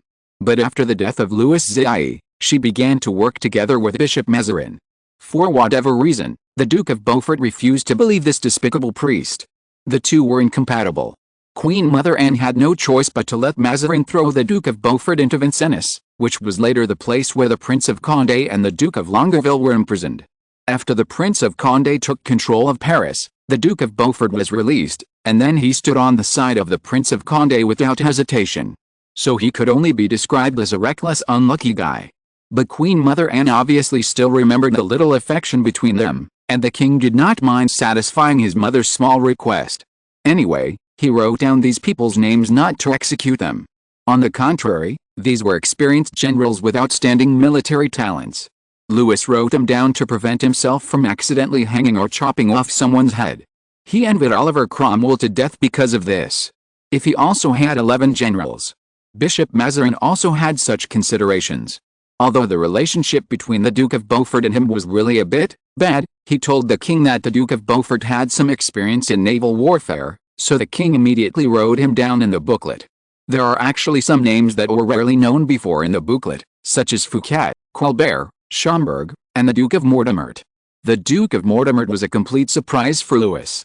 He had never thought that such a person could perfectly meet his requirements, because he needed a person of noble status to do the work of a spy. Not only that, he also had to gain the trust of the Prince of Condé, sow discord, and persuade the Prince of Condé to act according to the king's arrangements. Not to mention the sudden strange order on the Place de la Bastille. The Duke of Mortemart may not understand the king's intentions at all, but he still did it and succeeded, so the first thing the king thought of was to bring him back to his side as soon as possible. If something unexpected happened, he would definitely regret it. But today, Duke Mortimer came to bid farewell to the king, which the king could fully understand. After all, he was sent to work for Prince Condé when he was newly married, and he gave the Duke a generous reward, but these were not comparable to those intangible rewards. The king left Duke Mortimer an important position, a room in Versailles, and a reserved fiefdom for his future heir. This made Duke Mortimer very grateful, and he swore to the king that he would return to the king as soon as possible, or the king could summon him at any time if he needed him. They met Varro Vesalius in the corridor. Chapter 63, The Past of Wizard Vesalius in a Corner of the Wizarding World, Part 1. This was not the king's intentional arrangement, because Varro Vesalius was still in his room before, and he might have something important to say to the king. The wizard recognized Duke Mortimer at once, and his face suddenly turned gray, and then a sickly red. But when Louis turned around, he found that Duke Mortimer just smiled with a little puzzlement. He looked at the king, and then at Vesalius. His eyes were indifferent and calm, especially when he glanced at Vesalius's black robe. He heard that there were many scholars and doctors around the king, and maybe this person was one of them. And these people, to the Duke, were always a little crazy, so the Duke didn't care much about his impoliteness. The king walked forward, and Duke Mortimer followed closely behind, leaving Varro Vesalius alone in the corridor. Varro Vesalius had imagined this many times, so many times that he couldn't count them. He imagined that after he had won great honor and a high position in the court, he would stand in front of his enemy, he would humiliate him, torture him, and take away all his hopes just like he had treated himself. But until today, he realized how foolish his idea was. Duke Mortimer had seen him, and he had also seen the Duke, but he remembered the Duke, as if a sharp knife was engraved in his mind. But what about the Duke? Duke Mortimer didn't remember him at all. He didn't even have the slightest impression. To this distinguished person, he was like a simple wooden box containing precious gems. In order to take away the gems, a wooden box was destroyed and discarded. Isn't it the most common thing? What qualifications does he have to be remembered by the other party? And his previous fantasy will only be a fantasy in the end. Varro Vesalius just stood in the corridor, and the servants who passed by all cast curious glances at him, but he just stood there, silent. After a long while, he let out a low and desperate laugh. Is there anything urgent that Varro Vesalius came to see me about? The king said, let him in. Bonhomme leaned over and obeyed. He brought Varro Vesalius to the king. Vesalius looked normal, but the king only took one look at him and knew that he had suffered a lot of torture. Do you have anything to say to me? I came to see you because the potion you ordered me to prepare before is ready. Vesalius said. How much does it cost? 2 écus per liter. Vesalius continued before the king continued to ask. It can purify 50 bushels of water. Not a small amount. The king nodded slightly. For the refugees, the natives of Versailles, and the immigrants in Paris, besides food, the most important thing is water. Versailles has no decent water source. Louis is planning to divert water from the Loire River and dig the swamp into ponds and reservoirs. But now the civilians of Versailles can only get water from the swamp, which is full of parasites and bacteria, but they have to do it. So before the outbreak of the epidemic, purifying the water source has become one of the important and urgent things. Louis was satisfied that this matter could get results so quickly. He asked Bonhomme to take 100 gold louis and give it to Vesalius as a reward for him. Varro Vesalius bowed to the king to express his gratitude, but did not leave immediately. Do you have anything else to ask me? Louis asked. Was it the Duke of Mortimer who was with you before? Yes. He can't remember me at all. The wizard murmured, for people like you, our small people like me not worth paying attention to. The king thought for a moment. Oh, to be precise, he said, it should be said that anyone who is of no value to us. When Varro Vesalius heard this, he couldn't help but look up at the young ruler, and then he understood. Maybe he was valuable to the king, but not to the point that a king would be willing to comfort him with false words. His importance in the king's heart was far lower than that of the Duke of Mortimer. He took a deep breath and was about to leave to escape this answer that made him feel ashamed, but the king raised his hand and motioned him to stay. Mr. Vesalius, Louis said, I know what you want to accuse me of, but isn't it the same with you? What? When we first met, Louis said with a smile, you couldn't even find a piece of bread to feed your wife and children. Fortunately, you saw Mary, your former student, and you endured the shame and asked her for help. You knew who I was, but you had no intention of working for me. That's because you are not satisfied with me, Vesalius argued. Then why did I hire you again? Louis pointed out sharply. Is there any difference between you then and you now?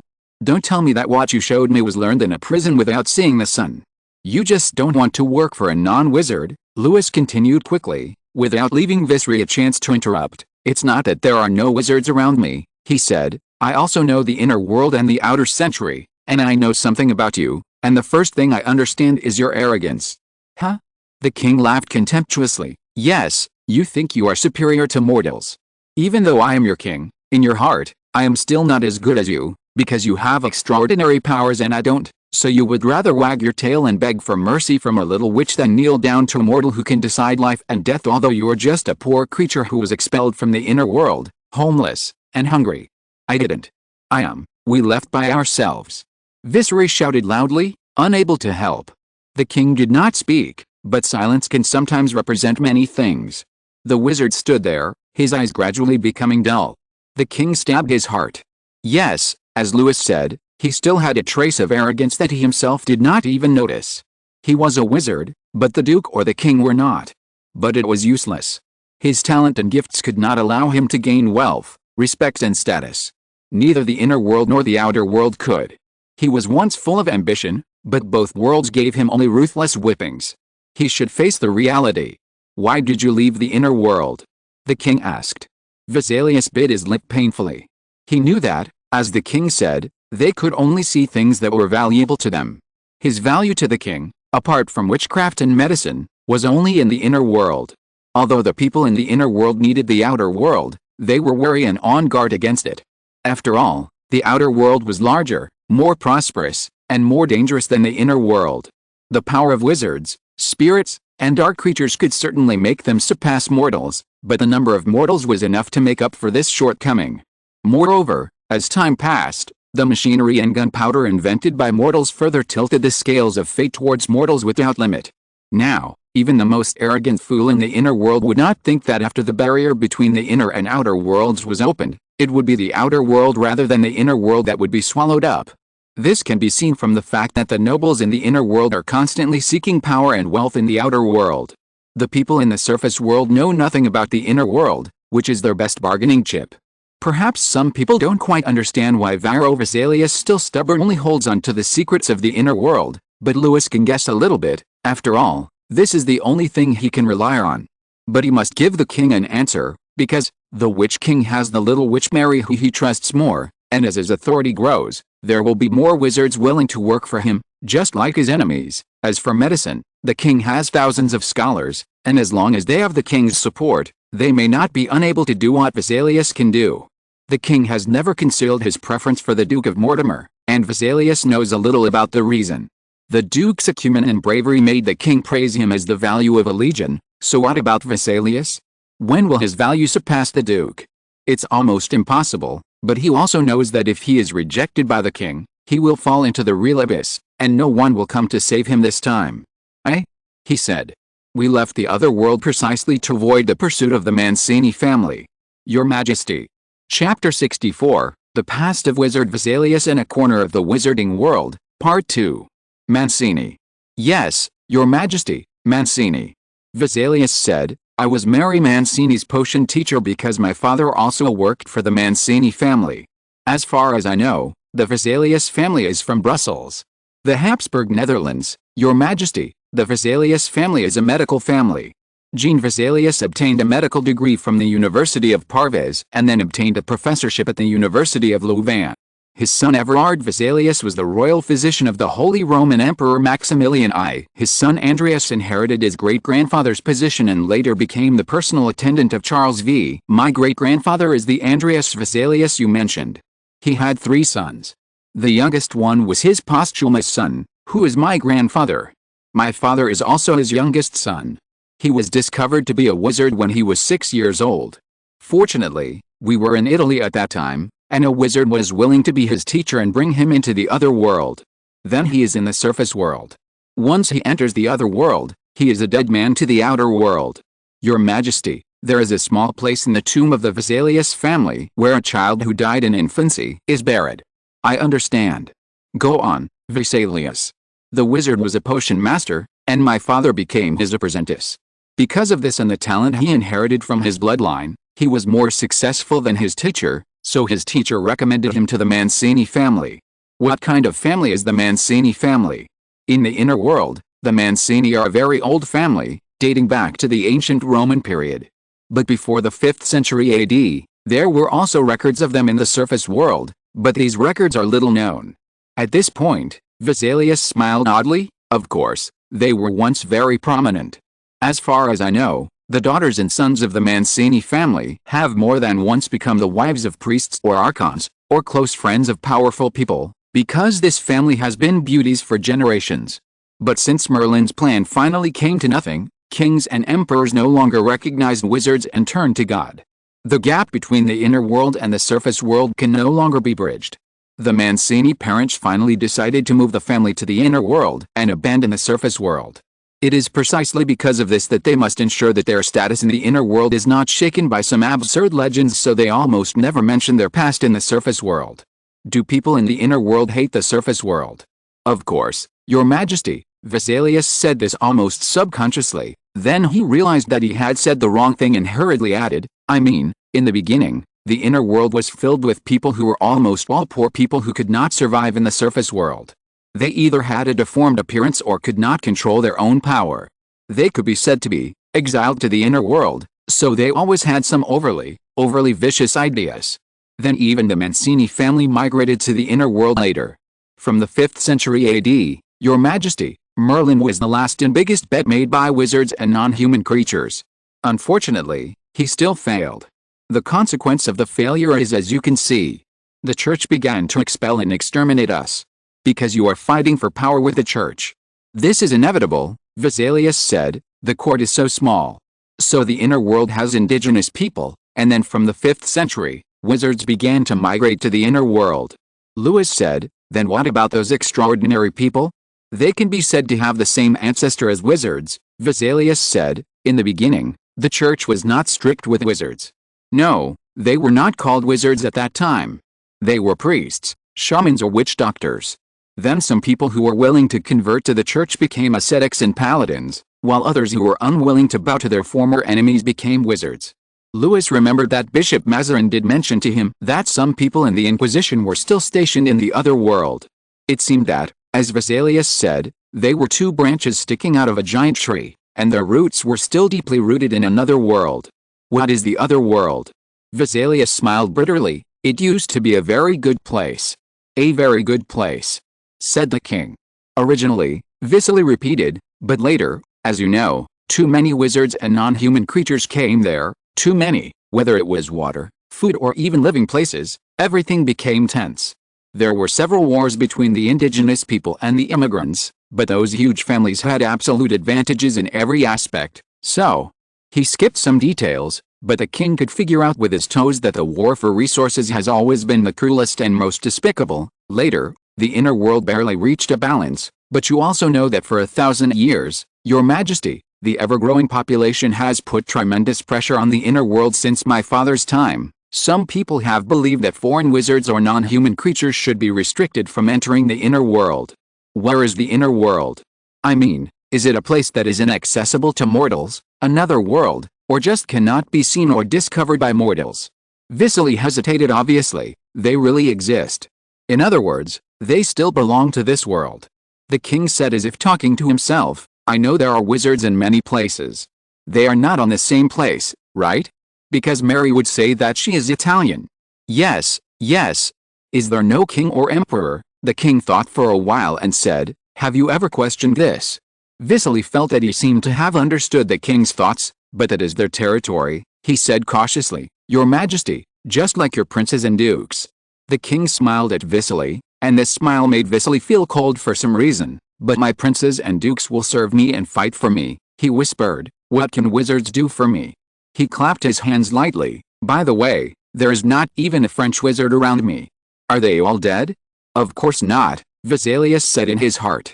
He had met French wizards, but their arrogance was even greater than that of their Italian colleagues. The king should also know this, because his great-grandmother was Catherine of Medici. She once summoned the famous wizard Nostradamus and asked him about the future of her 7 children. At that time, Nostradamus had indeed seen their future, but in order not to offend the noble woman, he could only say vaguely that your 3 sons could all become kings. This was true, but it was a pity that they all died without leaving any descendants. The throne of France eventually fell into the hands of King Henry of Navarre, that is, Henry IV, Louis' grandfather, who married Catherine's daughter. It is said that when Nostradamus was touring Ceylon with it and Queen Catherine de' Medici, he saw a young man among the Queen's entourage, so he boldly stepped forward and asked the young man to let him see a mole on the other person's body. Although the latter refused unhappily, Nostradamus still bribed the young man's attendant and saw the mole. Then he said that this was the future king of France. At that time, Queen Marie de' Medici's 2 sons were still alive. This can be said to be a great disrespect and threat to the Queen, the 2 kings after her, and the 3rd king. But he still did it. From this, it can be seen that his respect for the king and queen, if any, was not too much. The French wizards that Vesalius met were even more wavering. They disdained to serve the young king under the sleeves of the cardinal's robe. However, a few of them were interested in the Prince of Condé or the Duke of Gaston. It is hard to say whether Vesalius' impression of the king was affected by them. Vesalius couldn't help but sigh. He was really worried that the wizards of France would really be dead if they continued to be so arrogant. The more he got along with the young king, the more terrifying he felt. There were many cruel or brave kings in history, but his master had a quality that many rulers lacked. That is, there was almost nothing in the world that could limit him. On the contrary, he felt that everything should be within his limits, not out of his control. Go on, Louis said. Are there kings in the other world? No, but there are parliaments and courts. A republic. Roman. Oh, political tycoons. Or electors, several big families take turns in power, checking each other. Do all the people depend on them? Mostly, except for priests and monks. Are you talking about the roots of the Inquisition? The king said. How did they hold on, surrounded by enemies? Not all of them are enemies, Vesalius said. In fact, the Inquisition has executed very few wizards. They mostly deal with vampires and werewolves, and in the other world, werewolves and vampires are also enemies of wizards. The king looked up and made a pyramid list in his mind. Now it was very clear. At the top were the lords of the other world, followed by officials. He could guess this without asking Vesalius. Then the common people. Below the common people were ordinary werewolves and vampires. He didn't think wizards would treat those powerful beings equally. And then the indigenous people, as Vesalius said, they might be the monsters and fairies in people's legends. He didn't know where the wizard's bloodline came from. To wizards, they were the descendants of gods and humans, but the church always believed that they were the evil offspring of devils and humans, just like Merlin had several origins. But it didn't matter. The king could roughly outline the current situation of the wizarding world, worse than the outer world, with mutual infighting and hatred, small territories dotted with fortresses, civilians were in danger of losing their lives, and their rulers might not be able to sleep peacefully every day. Chapter 65, The Past of Wizard Vesalius in a Corner of the Wizarding World, Part 2. As for the monks and priests of the Inquisition, they can be said to be enemies or tools of wizards in the other world. After all, from Vesalius's point of view, it is impossible for ordinary wizards to fight against werewolves, vampires and priests. The reason why they are willing to endure the oppression of these huge families is probably because only under their protection can they spend every day in hardship and peace. Just like the civilians in the surface world need to bear heavy taxes, but they will also be protected by the Lord's army. This point was also affirmed by Vicery. Every wizard, he said, along with their family, has a lord they serve. Just like my father's teacher, he worked for the Mancini family. When my father was no longer an apprentice, he became the Mancini potion master, and I inherited my father's position. You are supported by them. Indeed. Vicery said as if he had given up. To become a potion master, the initial investment is huge. We need a lot of herbs, precious metals, and materials that can only be obtained under magic. An ordinary wizard cannot become a potion master on his own. So at that time they all said that my father was a lucky man, and many people envied him. Of course, there is me. You said before that it was his teacher who recommended your father to the Mancini family, Louis asked. In the other world, are only potion masters continuing the tradition of teachers and apprentices, or are there universities like the one in the surface world? There are both, Your Majesty, but they are not universities, just ordinary primary schools. Only some foreign wizards with no foundation or wizards who are too poor to afford tuition will send their children to study there. The teachers there, forgive me for being frank, are just mediocre people who lack a sense of responsibility. Rather than teaching students, they are just muddling through and supporting their families. Therefore, wizard families with a little wealth will hire trustworthy teachers for their children, especially large families. This situation is similar to the surface world. Yes, Your Majesty. At this point, Visery couldn't help but flashing a trace of sadness. For the weak, it's the same everywhere. If you want, tell me what happened to you in the inner world. There's nothing to say. Visery was now able to answer this question calmly. My wife was originally just a branch of the Mancini family. By the way, you know, the Mancini family has been beauties for generations. In the rumors of the other world, although I don't know whether it's true or not, their ancestors had some female nightmare blood, so they have such a unique gift or curse. But my wife, Your Majesty, the blood she inherited is already very thin, so thin that her children can't call themselves descendants of the Mancini. When I met her, she was just a pretty girl, and I was not moved by her appearance, but by her gentle heart. I originally thought that my life would be like an open book, following the rules and regulations, just like most people in the other world. No, it should be said that a small number of people, because I am employed by the Mancini family, and my wife is their distant relative, we can live in a small house without worries. We will have many children, noisy, maybe there will be some of them with outstanding talents, or they may all be mediocre, but in any case, our days should be peaceful and stable. But who knows, Your Majesty, fate is so cruel. How did your wife become like this? Louis asked softly. It was a very sudden change, Visery said. It seems that just overnight, the person next to me became a stranger. The Mancini family told me that this situation is also rare among wizards, but it is not completely unheard of.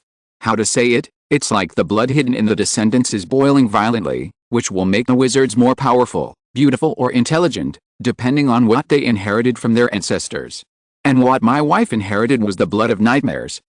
This thing was actually not a good thing for her, because the blood of nightmares tortured her body, and she became extremely weak. But for Mancini, weakness is not something worth worrying about.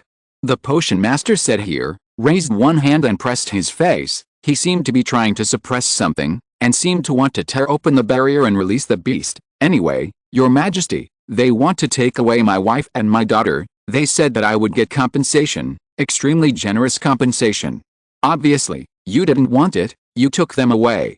Yes, Your Majesty, I took them away. Perhaps this was completely beyond the expectations of the Mancini family. Visery gave the king a twisted smile. They probably never thought that a humble potion master would disobey their will.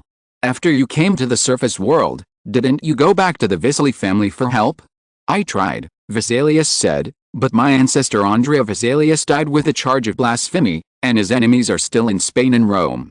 My family refused to recognize me, so I could only wander around. The king could almost guess how difficult it was for Vero Vesalius at the time. His father left the surface world for the inner world when he was only 6 years old, and his teacher was a scholar who was a vassal of the Mancini family. In other words, they were not those politicians who were good at dancing with long sleeves or businessmen who were eloquent. They probably rarely dealt with people.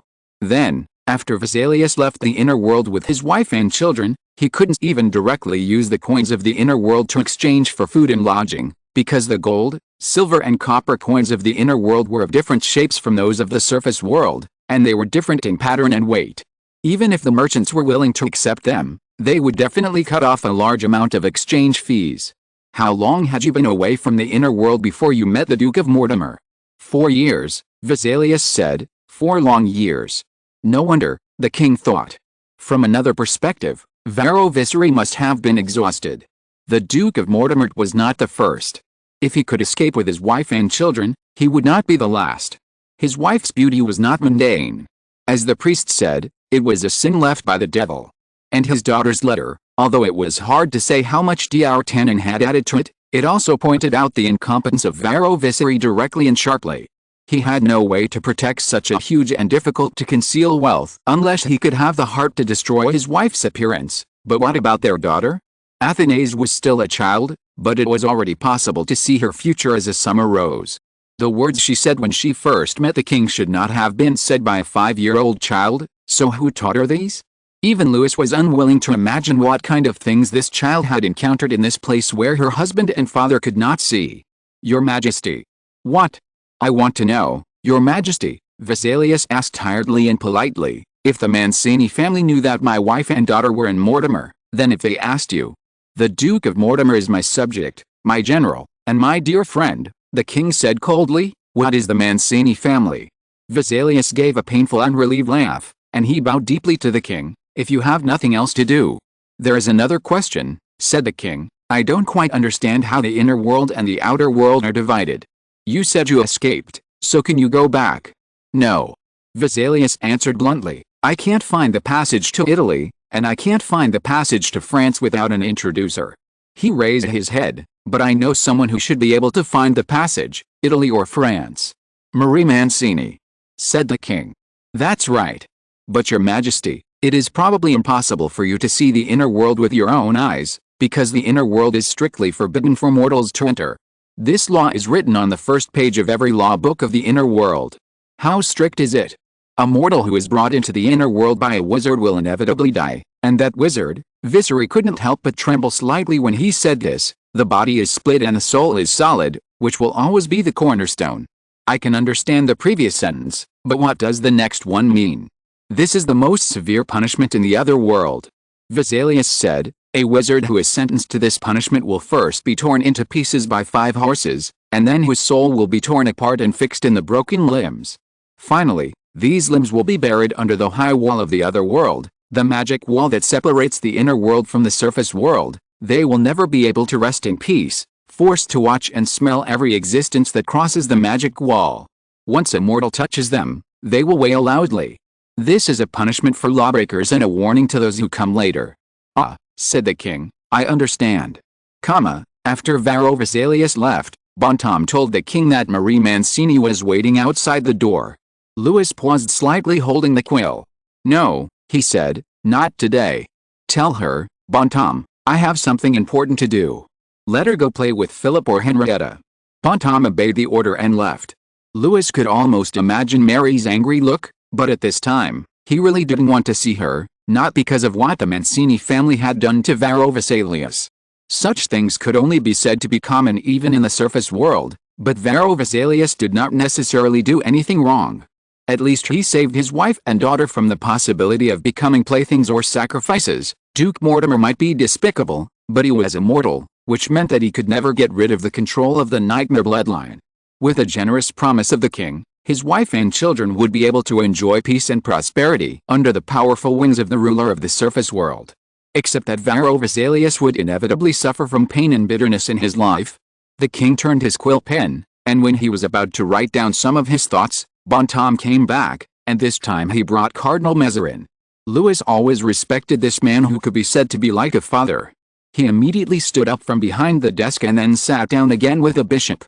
Of course, the reason why the bishop came to see the king so late was because he had something very important to discuss. In the Treaty of Westphalia signed by Bishop Mazarin, the Emperor of the Holy Roman Empire sold Habsburg Alsace to France for 3 million livres. The treaty was signed in 1648, and the money has not been prepared yet. The bishop came to discuss this matter with the king. Chapter 66 The King's Revenue and Expenditure. Here we must first mention the Treaty of Westphalia. The premise for the signing of the Treaty of Westphalia was that the Franco-Swiss alliance completely defeated the army of the Holy Roman Empire in the Battle of Smartschweizen and the Battle of Reims. Although France was the victorious party, and Alsace and Lorraine almost became the actual occupied territories of France, but since the death of Louis XIV, the successive riots and rebellions in France did affect Bishop Mazarin, the real ruler of France and his say among the kings. So after several consultations, Philip IV of the Holy Roman Empire decided to sell Alsace to the French for 3 million livres, which was also related to the fact that he was already ill and would not live long. And unfortunately, said the bishop, Philip IV's eldest son Balthasar left this sinful world 8 years ago. Now he has only 2 daughters. It is hard to say whether his queen, your Aunt Elizabeth, can give birth to a son. If so, he needs a large sum of money to ensure that his son can be elected as the Emperor of the Holy Roman Empire. The electors have always had a big appetite, and a few 100,000 livres cannot satisfy them. What if there is no such thing? Even if there is no such thing, he still needs money, Your Majesty. You know, although in the Holy Roman Empire, the princes fight each other in the name of Protestantism and Catholicism, in fact, just like you, their real purpose is just for more territory and power.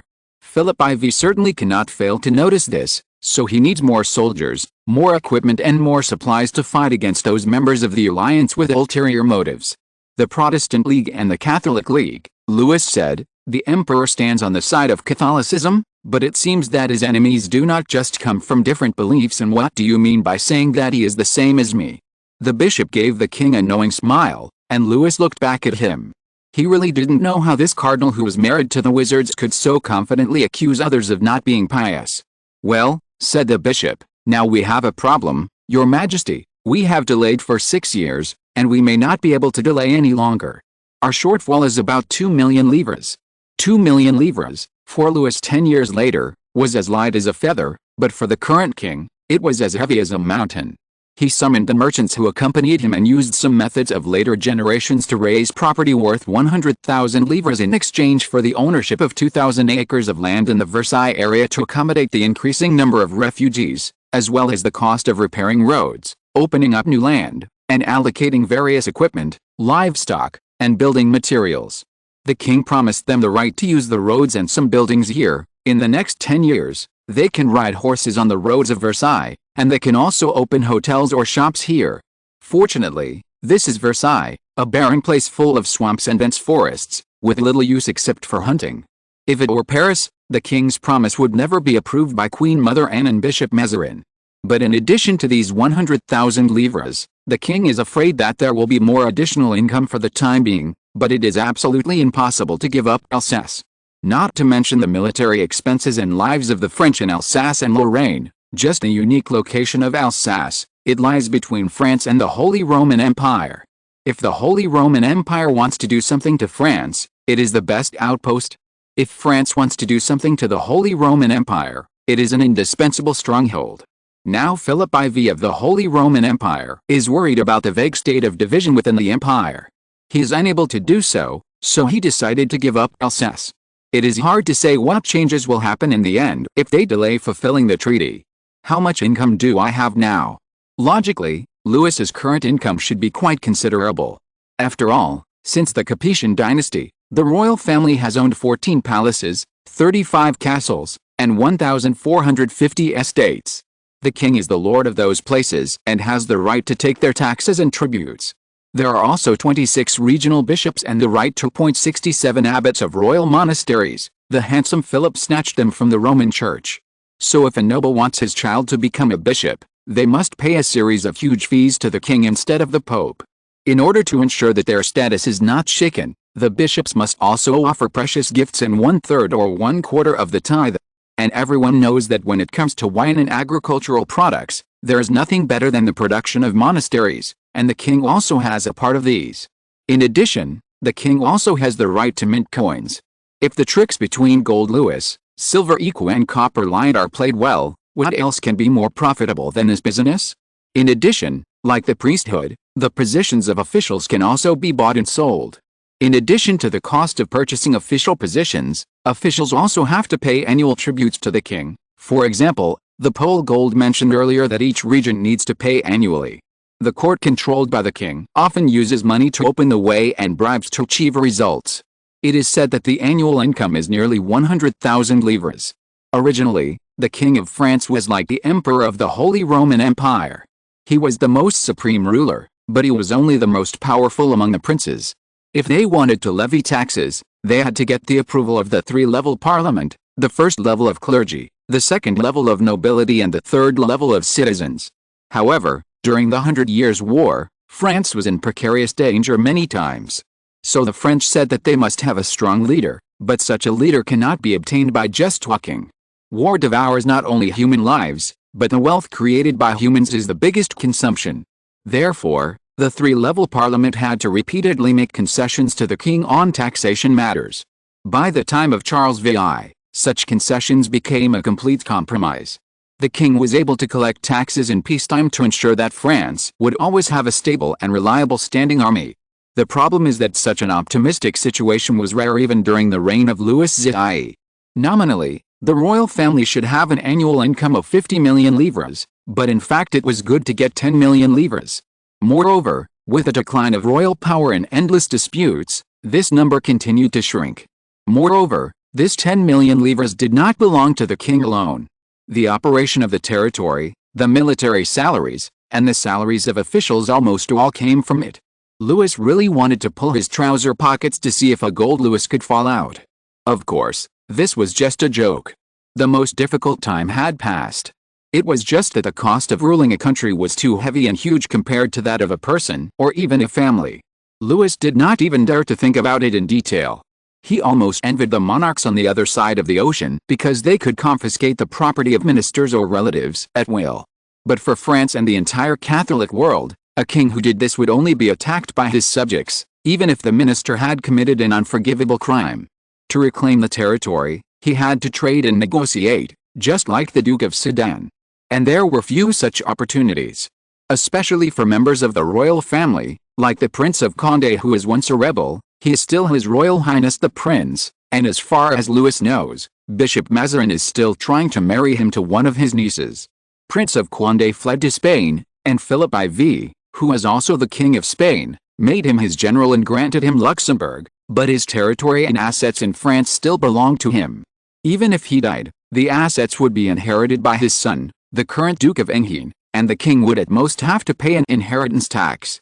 I can raise 500,000 livres here, the cardinal offered. Louis knew that the bishop's private property was far more than this number, but he could understand that if the bishop gave an astonishing figure, or directly made up for the deficit, although he also had a share of the credit, he might not get gratitude but deeper fear. I will ask my mother to raise part of it for me, Louis said. Of course, your money and the Queen Mother's money will be recorded as loans, and when the treasury is full, I will repay it together with reasonable interest. I think the Queen Mother should be able to get this number, said the cardinal. Then we are still short of 1 million livres. Louis thought of someone. What about the Duchess of Montpensier? The Duchess of Montpensier spent 200,000 livres to renovate a castle, and her annual income was around 500,000 livres. It should not be difficult to ask her to come up with a year's income. Mazarin frowned his thick eyebrows slightly, and he looked particularly majestic when he did this action. Then she will definitely ask to return to the court. If it's just this request, I'm not worried at all. Although the Queen Mother hated this girl who was raised by her but ruthlessly betrayed the king and her, for a group of political animals like them, the court may not be able to accommodate a Duchess of Montpensier. I think she will ask us to pardon her father. She really loves her father deeply. It's a pity that she is not as good as Condé. This sharp sarcasm made the bishop smile. Then what do you plan to do? I want someone to go to the Duchess of Montpensier. No, wait, maybe more than one, but two. You make me curious. A man who is very good at dealing with women and a shrewd businessman. The king looked at the sky outside the window. Bunton, call D'Artagnan and Colbert for me. Long live the 70th anniversary of the National Day. Chapter 67, Monsieur D'Artagnan at Saint Fargeau. In real history, our musketeer Mr. D'Artagnan, who was famous at home and abroad for his talented rider, had become the acting captain of the Guards Company thanks to the grace of Bishop Mazarin. But here, when the king had already shown his talent and Bishop Mazarin had made appropriate concessions, the position of acting captain was handed over to Sebastian Vauban. Although this man was young, he had participated in many battles, and his achievements were enough for Prince Condé to summon him from Flanders to Paris and reward him. Although because of Vauban's loyalty to the king, the prince could be said to have made wedding clothes for others in the end, and he was very humble, so although he also attracted some jealousy, at least he did not encounter as much dissatisfaction as when Mr. D'Artagnan took this position. D'Artagnan was also well aware that he came from an ordinary background and was a Gascon, which was completely different from most of the musketeers. As mentioned before, Gascons were always seen as rebellious provincials. So although he did not get this position, he was not too upset after feeling regretful. Perhaps it was precisely because of this naive optimism that the king was still very close to him and willing to use him, even though D'Artagnan's personal morality was indeed questionable. And Mr. D'Artagnan, as every time before, accepted the task happily, without any reluctance, whether it was Cardinal Mazarin or His Majesty the King. The king encouraged him a few words and gave him a purse. This is the money for your outfit. Louis said, "There are 100 gold Louis." The noble majesty paused mysteriously. "If possible, I think you should need financial support from others." D'Artagnan raised his beautifully trimmed mustache. He admitted that there were indeed 1 or 2, or 3 or 5 ladies who often met with him and hung purses on his saddle after each meeting. This was very common and worthy of pride, of course not the unfortunate husband. He certainly would not be stupid enough to refute the king's words. The overly romantic Gascon bowed to the king while reminding himself that before leaving, he could only use a handwritten letter to say goodbye and comfort his lovers. After all, it was extremely difficult for a lover or a warrior to refuse their tender gifts. 100 gold Louis is equivalent to 2,000 livres. D'Artagnan was the king's musketeer, and of course he also had a horse given by the king to the musketeers. It was a vigorous white horse with a diamond-shaped black mark on its forehead, symmetrical and powerful limbs, and eyes like black almonds, which were more affectionate than any lady he had ever seen. So D'Artagnan's expenses were immediately reduced by a lot.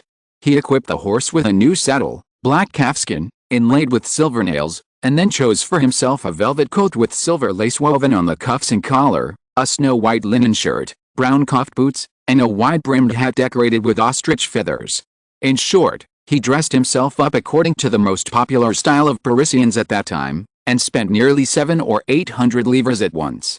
Compared to D'Artagnan, Colbert's outfit was much simpler.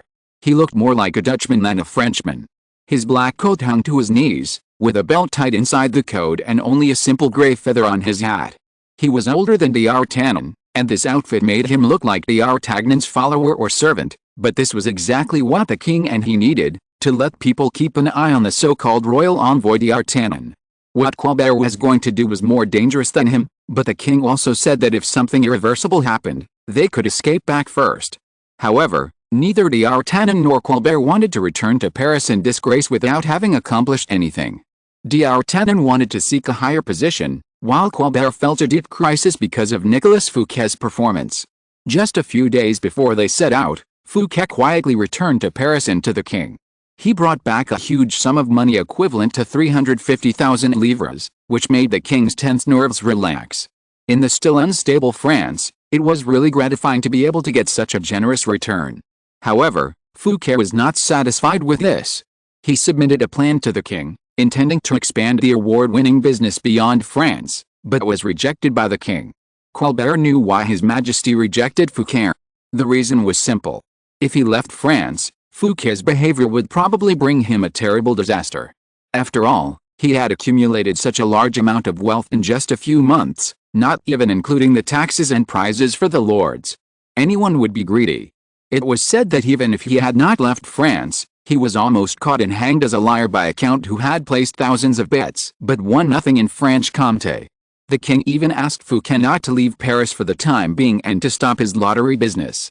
Although the treasury was empty, as His Majesty said, such behavior was like sucking blood from a cow instead of milking it. It would be fine if it happened once or twice, but if it happened too frequently, it would only lead to more chaos and depravity in the whole country. Fouquet was disappointed, but it didn't matter. He got the position of financial director promised by the king. This made Colbert deeply distressed. No, it was not because he also coveted this position. He knew that he could not become the king's minister for the time being. Compared with Fouquet, who was already a robed noble, he was just a small merchant. But the king's attention to him made Fouquet very jealous of him. Colbert also knew a little about the king's character. As long as he was useful to him, the king would protect him without limit, even if his enemy was Bishop Mazarin. The problem was that if he disappointed the king, the result could be imagined. So the two of them set off with their own thoughts to complete the work assigned by the king. At this time, the Duchess of Montpensier, who was still far away in Burgundy, did not know that there were two people who were going to completely destroy her relationship with her father, Duke Gaston, although they were already like spider silk in the wind, shaky. After she settled down in St. Fargeau, she began to manage her own little world carefully. Although she was not liked by her father and was expelled from the court, the dilapidated St. Fargeau castle made it impossible for her to continue to indulge in her self-pity. This duchess might have made mistakes on the most important issues, but her wealth was unquestionable, and no matter when and where, gold could always solve many problems. When D'Artagnan came to St. Fargeau, this remote and barren place had undergone many changes, and almost all of them were good changes. The roads were flat, the wheat fields were green, and there were smoke rising from the villages. There were also many inns along the way that were simple but well equipped, providing food and accommodation. D'Artagnan asked the people in the inn, and they all said that there were always some noble lords and ladies passing by here. They were all guests of the St. Fargeau castle, so they opened inns on the roadside for them to rest. This information made D'Artagnan alert. The father of this princess was the Duke of Gaston, and her lover was the Prince of Condé. They were the biggest enemies of the king and the bishop. He rode forward with Colbert. Along this road, they soon saw the St. Fargeau castle, which was half surrounded by the forest. After the castle was renovated, it was like a white mountain, standing in the uneven green. In front of it was a flat semi-elliptical square, which was cut into different but symmetrical shapes by 6 paths. About 2/3 of it was rough stone bricks, and the rest was fluffy creeping grass. There were many 4-wheeled carriages and horses neatly arranged on one side of the square. In front of the solemn gate, each guest took out the invitation letter and was let in. There were also uninvited guests who forgot to bring the letter or just heard that there was a grand event here and thought they were qualified to be invited. As long as there was a trustworthy servant of the Duchess or a close lady to testify, they could also enter. D'Artagnan rode straight over, dressed as if he were a prince, and a servant in respectable clothes came to ask him if he had received an invitation. Of course, the servant got an answer that was completely beyond his expectations, so he immediately ran inside and told the news to the Duchess's maid. At this time, the Duchess was wearing a gorgeous crimson velvet dress and was sitting in a small reception room with her 2 closest friends, the talented Madame de Champagne and Madame de Lafayette, listening to a young man playing the violin with a smile on their faces. When the song ended, the 3 ladies clapped their hands happily. "Where did you find such an angel?" asked Madame Lafayette. "His hands are magical. I have never heard such beautiful music." When the Duchess mentioned this, a gloomy look flashed across her face, because this musician was sent to her by Bishop Mazarin as a page boy. Of course, it was in 1646 when she was still a favorite of the court. Madame Lafayette did not know, but Madame de Champagne knew. She was about to say something to change the subject, but was interrupted by a gentle knock on the door. They watched the Duchess's favorite maid walk up to her and whisper something. The Duchess's hands immediately clenched her fan tightly and stood up immediately. "Where are they?" "In the hallway." The Duchess did not even have time to explain to the 2 ladies, and she walked out quickly. Madame Lafayette only had time to chase her out of the door and saw the hem of the princess's skirt disappear at the end of the corridor. Chapter 68, Monsieur D'Artagnan meets the Duchess of Montpensier. D'Artagnan was dressed in the most fashionable style in Paris, and the Burgundian country bumpkins could not compare with him. He was also keenly aware of this, so he was particularly proud and arrogant. He and Colbert were accompanied by a dozen followers, who were now arranged in the big kitchen. The Duchess's servants took the horses of D'Artagnan and others from these people. They would be carefully served as their masters. There was a fire burning in the stable, which was dry and warm. Someone held a brush to brush them clean and then wipe them with dried straw. D'Artagnan specifically instructed them that his lovely mount was a reward from the king for his talents and loyalty, and it should be fed with oats. He even refused to wait in the antechamber first, and calmly admired the scenery and frescoes in the hall. At first, Colbert really didn't understand why D'Artagnan did this, but after only 2 or 3 minutes, a maid in a green dress with tiered lace extending from the collar and cuffs came to lead them to the front hall, and the surprised and envious eyes of the people around him gave him the answer. And from the front hall to the corridor, from the corridor to the hall, from the hall to the library, and from the library to a small, hidden private room, during this time, D'Artagnan not only got a beautiful name, a silk handkerchief embroidered with his initials, and many smiles, but also obtained an obscure agreement. Now, even Colbert, who was not very interested in so-called love, couldn't help but sigh, "Their king really can use anyone." As the maid was leaving, D'Artagnan insisted on kissing her hand in thanks. She accepted it with reluctance, then quickly stood on tiptoe and whispered something in the lord's ear. Colbert was only a step away from them, but he did not hear what secret the lady revealed to D'Artagnan, but D'Artagnan's smile did deepen. The room was filled with very simple furniture, a small round table, 3 chairs, and a long low couch. The size and style of the chairs did not match the jacquard velvet pattern covering the back and seat of the chairs.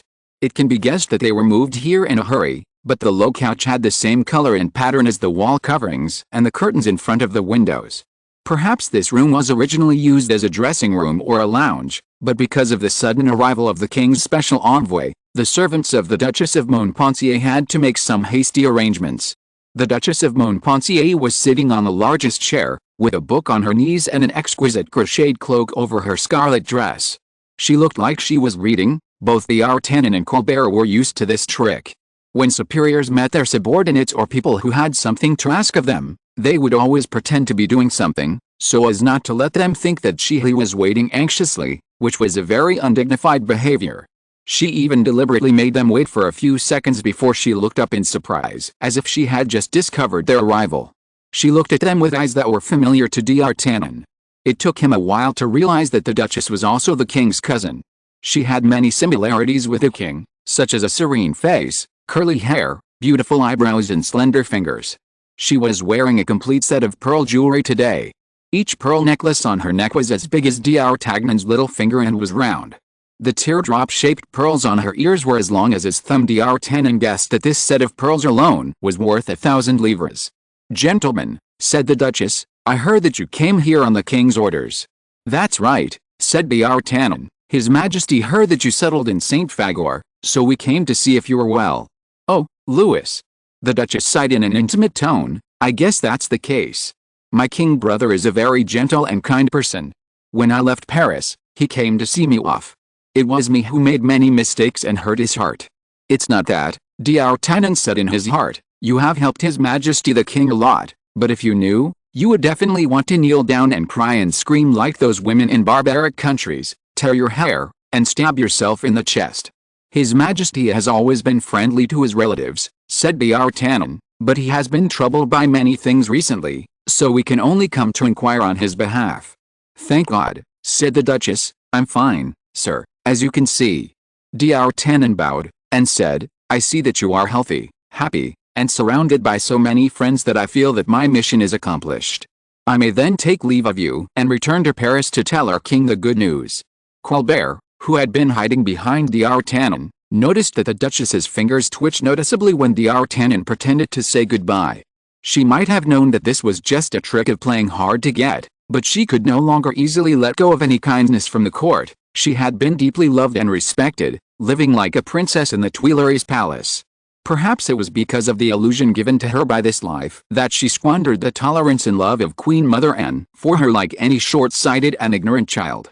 In other words, she had never thought that the Queen Mother's favor could be withdrawn so quickly and so simply.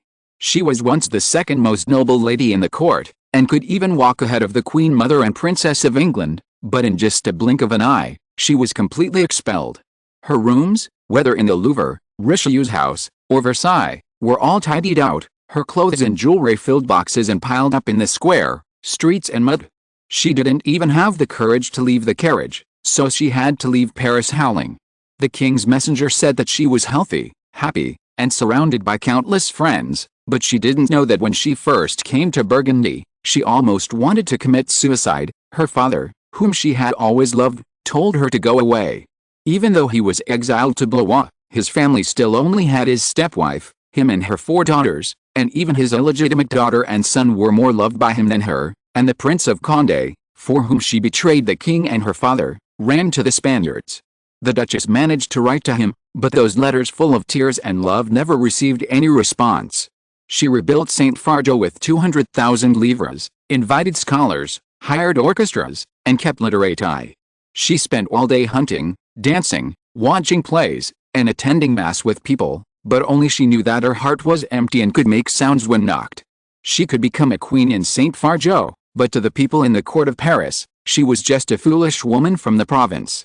If she had been able to pretend that she was having a very happy time in the past, the arrival of the king's envoy could be said to have torn off that thin disguise at once. He stood there, a real display of the court in the king's favor. He strode past the Burgundians, ignoring the peeping and whispering. He was dignified, gorgeous, and full of pride. In the past, these people could not even touch the hem of her skirt, but now she had to bow down to them. Ah, wait! When she saw that D'Artagnan was really going to leave immediately, the Duchess couldn't help shouting, "Please come back, sir, I still have." She stroked her arm anxiously. "I still have a letter for you to pass on to His Majesty the King." D'Artagnan bowed respectfully to her. "That's great, the king will be very happy," he said. "Please give me this letter." "I am willing to," said the Duchess, "but I haven't finished writing it yet. Can you stay here for a few more days until I finish it?" D'Artagnan immediately showed an embarrassment, but the Duchess immediately stretched out her arm. She had an arm that was charming, plump and white. "Please take off this bracelet," she said. "This is a reward for you. If the king scolds you for this short delay, you show this to him. For the sake of the relationship between me and His Majesty, he will definitely forgive you." D'Artagnan then boldly stepped forward, took off the bracelet of pearls and diamonds in front of Colbert's astonishment, and kissed her hand with the Duchess's indulgence. D'Artagnan and Colbert had 2 excellent rooms in the Château de Saint-Fagor. Their personal servants had 2 small couches that could be pulled out from under the bed. The Duchess's guests were polite to them. They were able to have dinner with the Duchess once, but they were not alone with her again. Colbert guessed that this was to avoid D'Artagnan's resignation again. The Duchess wrote letters so slowly that one would have thought she still needed to learn how to write and read. But the days in the Château de Saint-Fagor were quite pleasant, but when the week was over, Colbert could not help but become anxious because they had a mission to accomplish. Be patient, D'Artagnan said, blowing a piece of paper dry. Colbert's eyes were sharp and he saw that it was a note for a tryst. Although there was no name written on it, he knew it was written by D'Artagnan to the maid. They had met many times, but even Colbert didn't know how D'Artagnan should mention the matter of her mistress's property to the maid. But before they left, the king said that D'Artagnan was the main envoy of this trip. Colbert didn't believe D'Artagnan, but he was willing to believe His Majesty. However, he still repeatedly stated that if D'Artagnan continued to delay, he would write to the king. Maybe there would be other ways to complete the work entrusted by the king. "If everything goes well, you will see the result tonight." Finally, D'Artagnan had to say this. Colbert was skeptical. He thought D'Artagnan would do something. But they just sat with the Duchess and watched a new play. It must be said that it was a good play. Everyone laughed. Even Colbert temporarily forgot his worries. But as soon as the curtain fell, he immediately found D'Artagnan. "There are still a few hours tonight," D'Artagnan said. Colbert had to go back to his room first, but just when he was sleeping, his door was knocked. If you're listening to this novel on a channel other than Fanfic World, it means they downloaded and uploaded it without effort. We cordially invite you to visit our channel, Mundo Fanfic Novelis. There you'll find the original version of this story and you can explore many other novels of various genres. We're waiting for you to immerse yourself in a world of incredible novels. Chapter 69. The king got what he wanted and the 2 guys were missing. Bishop Mazarin heard the king's loud laughter in the corridor. It had been a while since he heard such laughter. People with ulterior motives often said that the bishop treated the king as if he were his own day. This statement was not without malice, but what these people did not know was that the bishop did have a fatherly feeling for the king. Originally, he did not want to put the burden of the country on the young shoulders so quickly, but since the king repeatedly showed the talent of a ruler, the bishop began to slowly let go of some affairs. The matter about Alsace was one of the things he chose. Whether the king chose to give up Alsace, borrow money from merchants, or continue his lottery business, Mazarin believed that he had a way to end it, but the king's worries and hesitations during this period still made the Red Prince feel pity. Hearing such laughter, and with the evidence of the letters copied by the spies, Bishop Mazarin could already confirm that the information he had obtained before was true, and he could not help but show a little relief. When the king met Bishop Mazarin, he asked him to sit next to him. His smile had not even completely disappeared at this time. The remaining traces made the young king finally look carefree as a teenager should. He showed the cardinal a letter written by the Duchess of Montpensier. It could even be said to be a confession, because it described the pain and guilt of the Duchess after leaving Paris in great detail and truth. She sincerely asked the king to forgive her and allow her to return to Paris, to the court, to the Queen Mother and the king. The letter did not mention Prince Condé, Duke Gaston, or anyone related to them, which made the king and the bishop feel very relieved. Of course, as a considerate cousin, the Duchess of Montpensier attached a bill of exchange worth 500,000 livres with a letter, which immediately relaxed the king's tense heartstrings. Although there was still a gap, as long as the funds were raised properly, the next step would be just ordinary daily affairs. "I know you asked 2 young men to do this," the bishop said with appropriate compliments. "I must say that I have been worried about this, but now it seems that I was worrying too much, Your Majesty. Your wisdom is enough to penetrate 1,000 feet of rock and take out the sparkling gems. But if you say that the first person who pointed them out to me, Bishop, the king said humbly, wasn't it you? They are D'Artagnan and Colbert.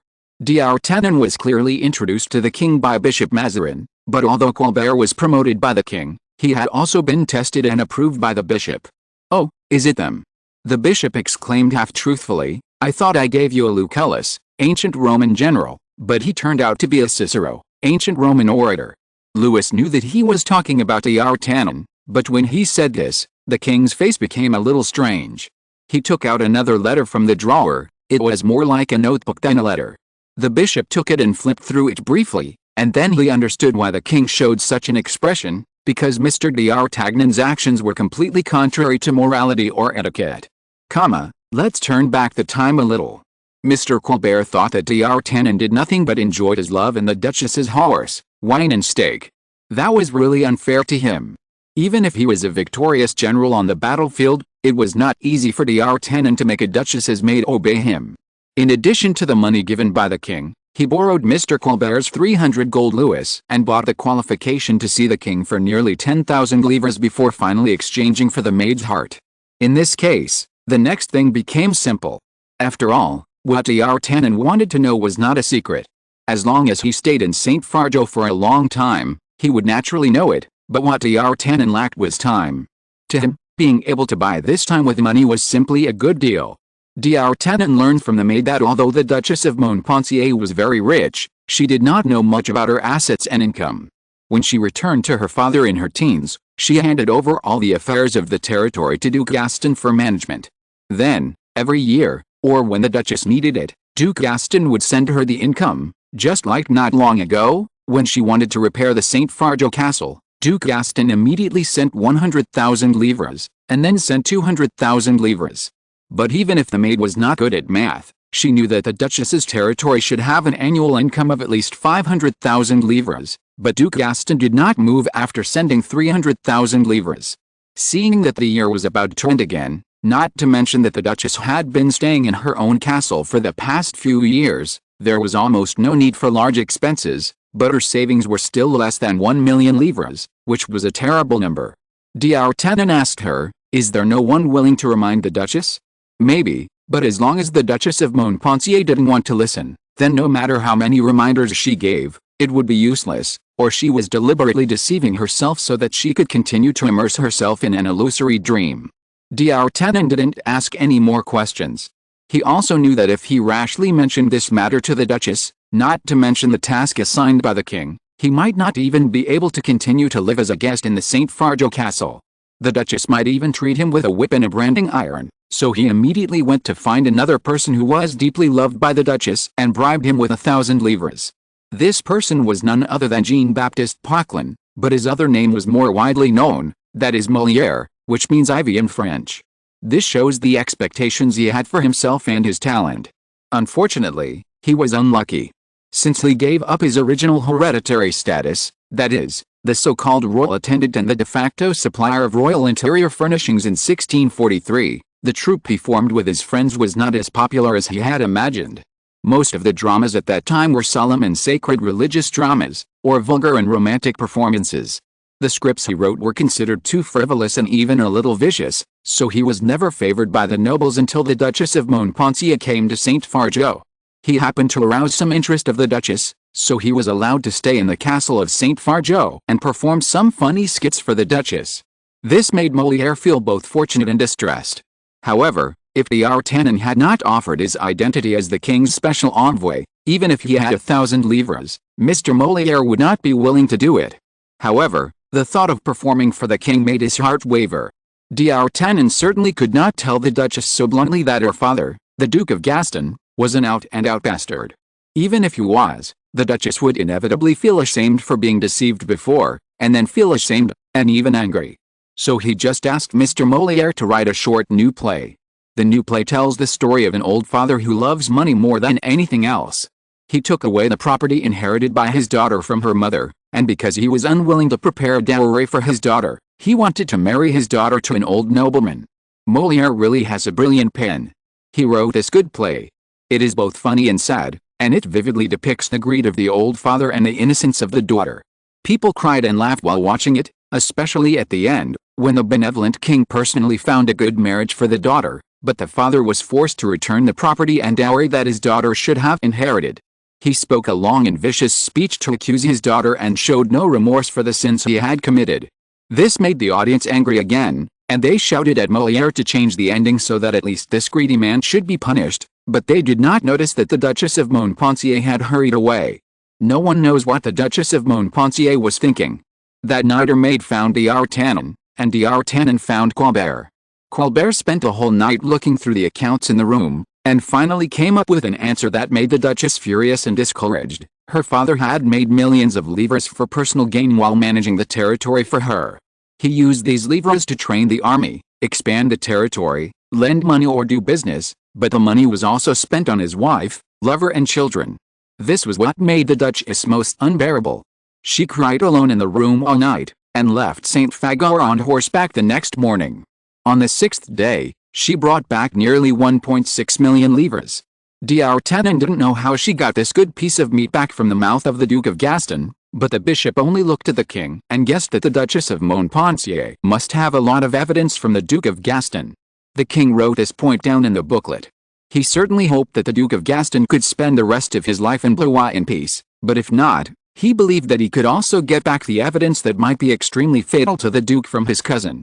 But before that, the king decided to give D'Artagnan and Colbert the rewards they deserved. D'Artagnan's case was simpler.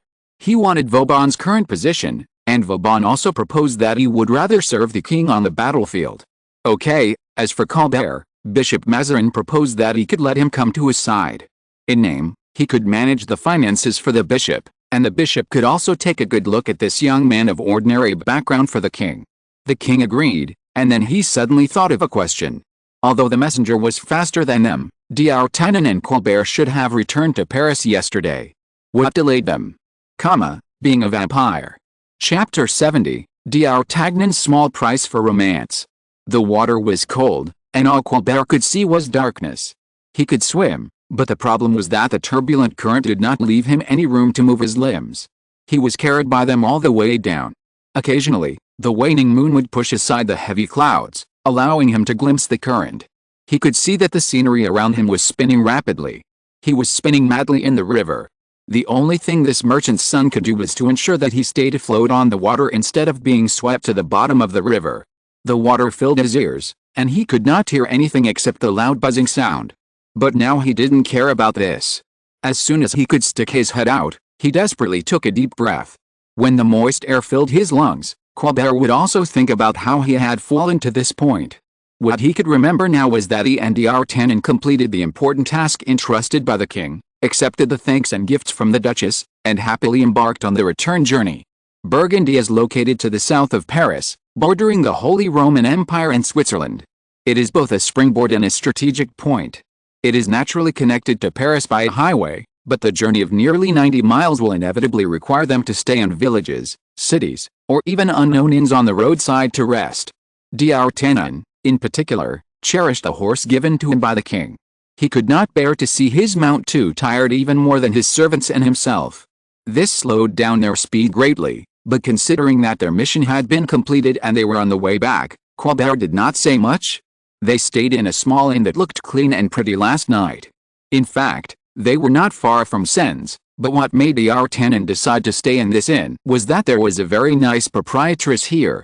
Although her beauty made Colbert think she was too vulgar, she had a pair of important parts that could steadily support 2 large beer glasses, which immediately attracted D'Artagnan's attention. Although Colbert would rather stay in the city, D'Artagnan treated him to a delicious meal. It was hard to imagine that such a remote place could have such fat geese, beef with fat and fried quail. Colbert and D'Artagnan immediately ate and drank without hesitation, and drank several bottles of wine. Colbert drank more than D'Artagnan because he estimated that there would be no one waiting in his room. But when Colbert returned to the room, the cold wine and the greasy food had a violent reaction, and he couldn't help but want to vomit. If it were a few years ago, Colbert would have vomited directly on the floor without thinking, but the problem was that he couldn't stand sleeping in vomit and feces now, and he couldn't open the window and vomit on other people's heads. He felt that he should thank the king because when he cleaned himself up and returned to the room, he was face to face with a hunchbacked monster. The sheets, pillows and his coat were all torn and scattered all over the room. Colbert thought they might have been in a stalemate for several seconds. He even imagined the scene before. A monster opened his door or window and tried to tear him apart. But he didn't, so it tore the cloth stained with his smell to vent. A few seconds later, the monster screamed and rushed towards Colbert, who slammed the door shut. It hit the door, and then there were two loud noises, and its sharp nails pierced through the thin door. It was obviously a fool. The door opened inwards, and Colbert did not think that his hand holding the quill could compete with the two strong arms that hung down to his knees, but he just kept hitting and hitting. At this time, Colbert shouted and rushed down the stairs, and then he saw D'Artagnan falling from the high platform. He looked even more miserable than Colbert, with only a linen shirt on his body, and his screams were even louder than Colbert's. Colbert thought he was dead, but he didn't expect that the romantic gentleman immediately jumped up, grabbed Colbert and rushed out. They didn't even have time to go to the stable to ride their horses. There were no less than 7 or 8 black shadows following them closely. They looked like huge monkeys or hairy reptiles. They fled to a cliff, and when D'Artagnan dragged Colbert down and fell into the river and rushed up again, Colbert saw the landlady, who was looking down with her head, her eyes flashing with evil red light, and her white skin was covered with disgusting blue veins. Those deformed monsters gathered around her, like children following their mothers, or like dogs following their masters. Colbert knew that they were still chasing him, because every time he emerged from the dark water, he could see eyes like flashes, many pairs of eyes. Not far from the unfortunate young man, D'Artagnan was also struggling with the turbulent river, but his arms and legs were much tougher and stronger than Colbert's. But what Colbert could see, he could also see, and he didn't want to climb ashore to add a delicious midnight snack for his new lover. He paddled hard and rushed to Colbert. If possible, he still wanted to take his companion away. After all, the other party was the one the king valued. As soon as he grabbed the back of Kier's collar, he was glared at fiercely. D'Artagnan felt a little wronged. Damn it! How could he have thought that there would be such a group of monsters lurking in such an inconspicuous inn? Moreover, he was the one who was most frightened, okay? He even doubted whether he could, well, you know. Probably no one would be as miserable as him. He was lying comfortably on the wool and cotton sheets a few minutes ago, waiting for a wonderful dewy love affair, or it was true at the beginning. His new lover was rude but passionate, until his bracelet, the bracelet given to him by the Duchess of Montpensier, inlaid with pearls and diamonds. Its base was quite pure silver, because it was too expensive and finely crafted. D'Artagnan was afraid that someone would steal it or he would accidentally lose it, so he stuck it tightly on his arm and never took it off even when bathing or sleeping.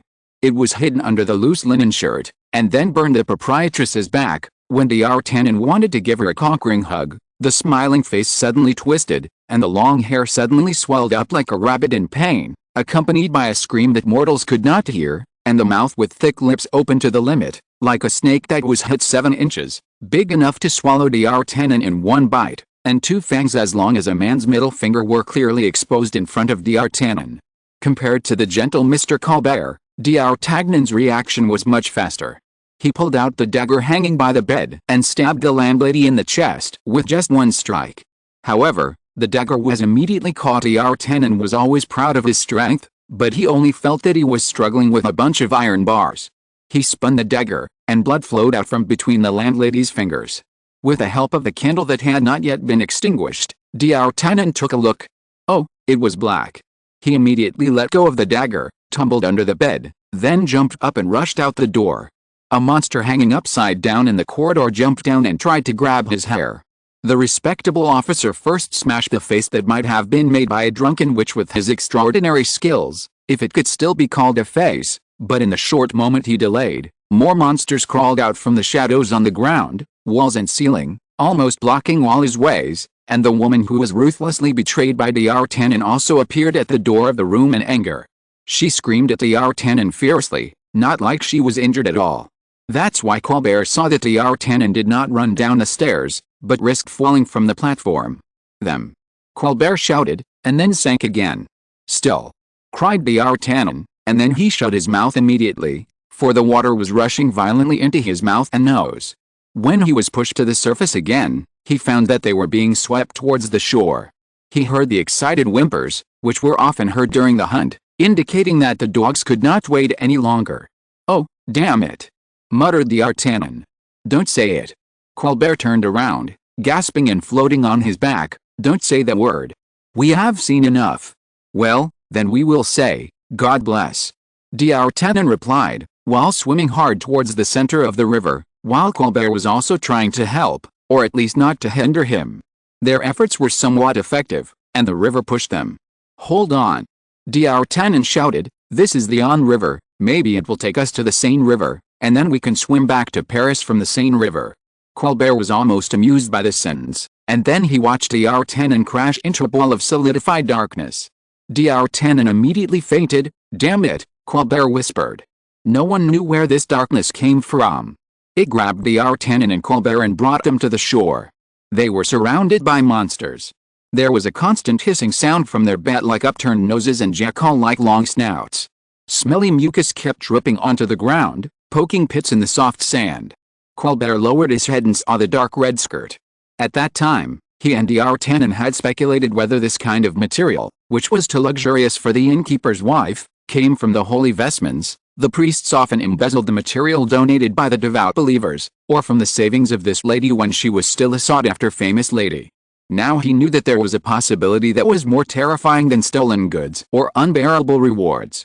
He couldn't help but guess that the original owner of this long skirt was in the cemetery or standing in front of him as a monster. "Look at me, human," she said. Colbert moved his eyes upward and saw a lifeless face, like a wax mask, but with expression. It was smiling with pride and anger. She opened her lips slightly, perhaps wanting to say something, as many vampires would do. Human fear was like an indispensable spice to them. But Colbert saw a hand reaching out from the darkness. It was almost as if it was gently placed on the vampire's neck, and then it was lightly grabbed as if it was a joke. The beautiful head suddenly tilted back, and after it tilted back to a certain limit, it fell to the ground. Chapter 71, Lucky D'Artagnan and Unlucky Queen of Sweden. The beautiful head rolled on the ground until it touched D'Artagnan's feet. D'Artagnan watched it turn into black ash beside his boots. The monsters surrounding them were also seized by the darkness. They used to be happy to see such darkness because it symbolized fat blood food, but now it became their shroud. These monsters that once frightened D'Artagnan and Colbert could not even make a howl. They died in great pain and disappeared without leaving any trace. D'Artagnan swore that he heard a strange word, similar to the English coward or coward, but there was a slight difference. Or maybe it was because the person who said this word was so elegant and gentle, not like a rude British. This conjecture was confirmed the next moment, because the person who walked out of the darkness. No, he was not even a human, he was also a vampire. His red eyes were like a business card that explained his identity. He did not show his fangs, nor did he show his claws. But the sense of oppression he brought to D'Artagnan was far stronger than that of the enthusiastic proprietress. "Good evening, gentlemen," he said, looking at the sky. "Today is a great day for swimming." "You're right, sir," said D'Artagnan. He almost admired himself. "Although it's not what we want, it's quite comfortable to swim in the river in this weather. Do you think we should go down and swim for a while? Or no, or should we thank you?" The vampire glanced at D'Artagnan, and he found that not only the young king, but also the king had many wonderful people around him. "No, my dear friend, I don't need to see you go swimming, nor do I need it as you think, but I hope you can thank me. As long as I can do it." "You can," the vampire said. "I want you to apologize to your majesty the king on my behalf." "What did you do that the king needs to forgive you?" "An overly reckless visit," the vampire said. "I admit that I was too impulsive at the time. Fortunately someone stopped me. I can only convey it for you." D'Artagnan said, "Only the king can decide whether to forgive you." "Bold boy," the vampire said in surprise and joy. "I almost like you." Before D'Artagnan could understand these words, a pair of cold hands were placed on his neck. He immediately thought of how this hand easily broke the neck that seemed to be wrapped in thick cowhide. D'Artagnan still remembered how much effort he had used to stab the dagger into the other's chest. He immediately froze. "Tell your king that Amen greets him," the vampire's voice sounded in his ears. "Please allow me to express my sincere apologies to him. Tell your majesty, Amen, and that Simish family are ready for his call at any time." After that, he let go of D'Artagnan's neck, As if in just a moment, the vampire returned to his original position, as if he had never left at all. He stood straight, and his collar fluttered up and down like a moth's wings in the black night wind. This was the last picture of him left in D'Artagnan's eyes, and then he disappeared. D'Artagnan and Colbert stayed there for a while before they could move.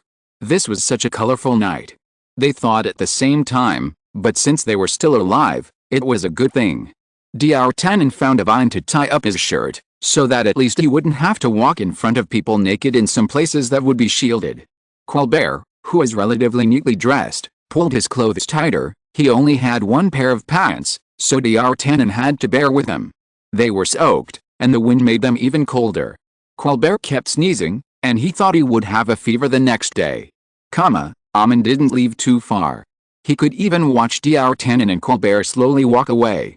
The moon pushed aside the clouds and cast a silvery light, but it was soon blocked by groups of dense small black shadows. The bats landed in front of Armand and transformed into 3 vampires. They saluted respectfully to Armand, their prince. "Do you know which tribe it is?" he asked. "Revno or Asame?" "Revno." The vampire added, "The former Revno." "I think so too. Asame would not bother to deal with a mortal," Armand said, "and even Revno would not produce offspring so casually. This place is very close to Paris.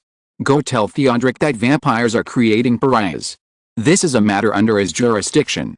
As a member of the demon party among the Blood Clan, Armand never cared whether vampires created pariahs on a large scale, but the leader of the secret party, Prince Theodoric of Anjou, would definitely be very concerned about this, because pariahs are often an extremely troublesome existence.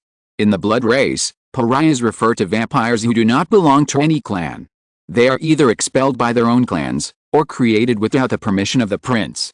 Also, their fathers or mothers have just been created and have met with accidents, or have abandoned them intentionally. Such things are often done by members of the demon party. Sometimes they will seek revenge. For example, if they hurt the priests of the blood race or their descendants, the relatives and lovers of the priests, etc., the blood race will intentionally hug and kiss them, and then watch them fall into a painful dilemma. But in any case, there are some beasts who have not received any teachings, such as the assassin tonight. She is a pariah from Ravno. She doesn't even know the correct way to hug and kiss. It is very likely that she directly let people drink her blood, so these monsters were created, but these monsters are just some useless maggots, Armand thought. "Do you know who hired her?" "Duke Gaston of Orleans," the prince's servant said. "I think so too." Armand clapped his hands happily. "It's wonderful. It's worth the time I follow them. Now we have to start waiting." "Going to Paris," a servant said boldly.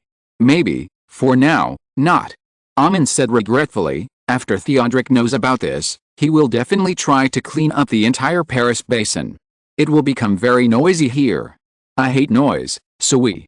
He drew a circle in the air with his fingers and paused for a while. "Oh, no, wait, I think we should still go to Paris," he screamed with a grin. "Yes, Paris." His servants were already accustomed to Armand's neurotic changes of orders every day, and they were not surprised that he changed his original ideas in just a few seconds, so they just cheered. Of course they liked Paris more.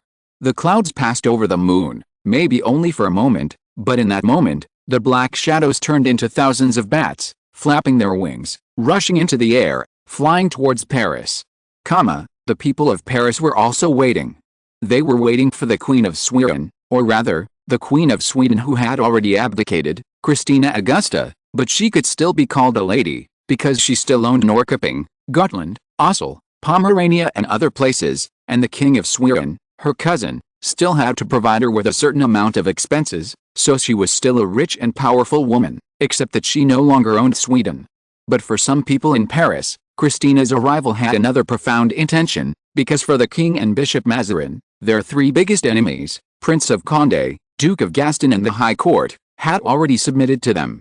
The king was an adult, but the bishop was also in his prime, so now the question was the bishop willing to give up his power, and was the king willing to let his power continue to be in the hands of others? The arrival of the former Queen of Sweden became the best touchstone. If Christina went to Paris and first met the king, it would mean that the king had won the war. If she went to see the bishop first, it would mean that the bishop was still unshakable, and their direction would also change. This was what bothered Christina Augusta, or Christina Alexandra, The last name she changed after converting from Protestantism to Catholicism. According to etiquette and tradition, she should have met the king as soon as she arrived in Paris, but the protagonist wrote to her saying that he intended to make her the Queen of Naples, which made Christina hesitant. Of course, as a woman who worshipped Alexander the Great and even took his last name, Christina did not give up the Swedish throne by intention, but was forced to do so under the triple oppression of the Protestant Church, bankers and merchants, and lords in her country. The fire of her ambition did not go out, but burned more vigorously. The problem was that she also needed the support of the King of France. Since she had just left Sweden, the income of the territory and the expenses promised by the current King of Sweden had been reduced to a terrible level. Her servants even had to split wooden doors to burn for heating. She herself had a very embarrassing time. She needed the King of France to mediate. And if she wanted to become the Queen of Naples, she also needed to bribe the nobles, keep officials and prepare the army. All of these required money, and a lot of money. In the end, it was the bishop who helped her solve this problem.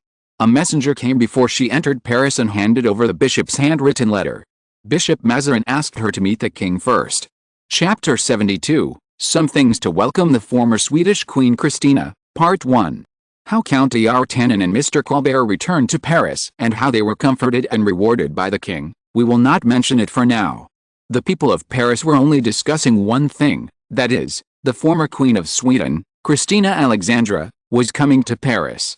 Before that, as mentioned, this female ruler had converted to Catholicism in Rome, so the French royal family also showed her full goodwill. If there is anything worth mentioning, it is the Duchess of Montpensier, who exchanged 500,000 livres for the king's forgiveness and the Queen Mother's mercy. As soon as she received the news of her pardon, she immediately took a carriage to Paris. For others, this princess was able to return to the court in less than a year, which was really enviable. Only the Duchess of Montpensier herself knew that she was like dying and living again in the past few months. Her attitude this time was unusually respectful, especially when she heard that Bishop Mazarin intended to let Mrs. Christina go to see the king first instead of herself. She took out another 100,000 livres to pay for the subsequent reception expenses. Even Queen Mother Anne had nothing to say about this. After all, she knew that Louis had been worried about the empty treasury. She met the Duchess of Montpensier at the Tuileries Palace. As soon as the Duchess saw her, she immediately knelt in front of her, kissed her skirt, and washed the Queen Mother's feet with her tears. The Queen Mother forgave her, let her sit next to her, and then in front of the Duchess, sent messengers to summon the King and the Duke of Anjou. Of course, this was also a gesture, just like when the Duchess received the King's special envoy. She couldn't let the King and the Duke of Anjou wait here for her visit. It was raining in Paris that day, and the rain turned the originally dusty ground into mud. When the king and his musketeers returned to the Boulevard des Tuileries, not only their horses but even their cloaks were covered with dirty mud. The king put the production of cement on the agenda, but at the same time he could not help frowning at the extra expenditure. The two armies that had made great contributions in the battle to retake Paris were still stationed in Versailles. Although the bishop and the Queen Mother both believed that the king should give them a reward and send them away, not to mention General Schomberg and Viscount Turenne, even if it was to keep these soldiers who had experienced the war, Louis would not accept their opinions. But the problem, yes, was money, money, money. Sometimes the king couldn't help thinking that it would be good if he could continue the lottery business, but according to Fouquet's report, before he returned to Paris, several lords tried to make the same device and print tickets to make a profit, but they were too greedy and drained the prize pool every time. When people gathered together and found that they were not trustworthy, even Fouquet's business was affected. If he hadn't set the first prize high every time as the king instructed, and put the box of gold coins clearly in a place where everyone could see, I'm afraid he would even be sent to prison for fraud because he was a provincial. And Louis also knew that the lottery business, like drawing blood, would only make France weaker. If it wasn't for his enemies, he wouldn't do this. But what surprised him was that the Duchess of Montpensier could make such a generous return at this time. Although she wanted to return to Paris and regain her favor, these were exactly what the king could give her. He even had to thank her. At least he didn't have to worry about how to receive the former Swedish queen in a few days. In such a complex mood, the king strode into the room of the ladies. The Duchess of Montpensier left Paris and the king only a few months ago, but she could hardly recognize Louis. In her impression, Louis had always been a gentle and cowardly boy, but now he was a young man. He was about 5 feet 6 inches tall. The Duchess of Montpensier was so sure because she was about 5 feet 5 inches tall now. His light curly hair, which was like the morning light when he was a child, began to turn darker and show the color of old gold, making his skin look even whiter. He was wearing a dark purple brocade coat with diamond buttons, and his boots were black and shiny after being polished. When the Duchess saw the king, she bowed deeply. The Queen Mother let the king kiss her hand before bringing Louis to the Duchess of Montpensier. "I am here to introduce you to a rebellious princess," said the Queen Mother. "She did some very sad things not long ago, but now she knows she was wrong and has repented. Your Majesty, she now hopes to be able to obtain your forgiveness. What do you think?" Although they both knew who the other party was, this process still had to be followed. Louis glanced at the Duchess of Montpensier, who was still lowering her head. She was not so docile a year ago. Now he could only hope that she really knew what mistake she had made. He took 2 steps forward and stretched out his hand. The Duchess took it and kissed it. "Let the past be the past," the king said gently. "Just don't let me down again, cousin." He held the Duchess's hand and asked her to stand beside him. "I was in Versailles before," he pointed to his clothes. "As soon as I heard that you were coming, I hurried back to Paris. So did Philippe, but he was. I dressed up to see you.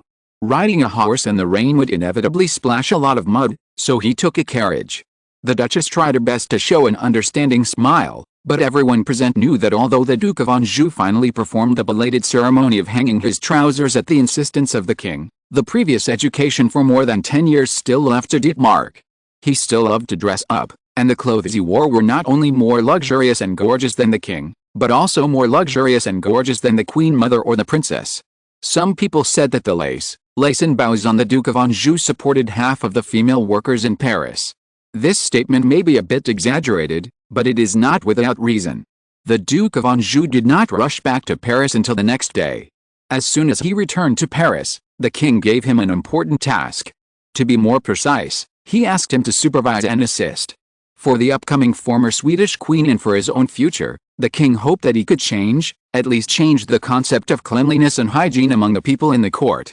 As for why they met the Duchess of Montpensier in the Tuileries Palace, it is really disgusting to say, because in the short few months after the king returned to Paris, the Louvre, which had been tidied and renovated, returned to its previous state. To put it simply, it was full of piles of human filth. The velvet and satin curtains absorbed too much urine and changed color. If someone saw a bunch of dry flowers in the corner, don't turn it over, there must be a pile of feces underneath. People spit at will, even the most noble ladies are no exception. They throw bones and skins everywhere when they eat, and of course, there are dogs, cats and mice. You can never imagine what is running under the snow-white linen tablecloths. The king, who was busy with government affairs and understanding the other world, even spent a long time eating only boiled eggs to fill his stomach. He did not notice that the Louvre had turned into the pile of excrement he hated, until one morning he went to a room that he seldom used often, and on a whim he pulled the curtains, and his face was covered by a swarm of flies. There is no need to describe how angry the king was, but they really could not stay in the Louvre any longer, so in accordance with tradition, yes, this is tradition, they moved to the Tuileries Palace so that the servants could clean the Louvre.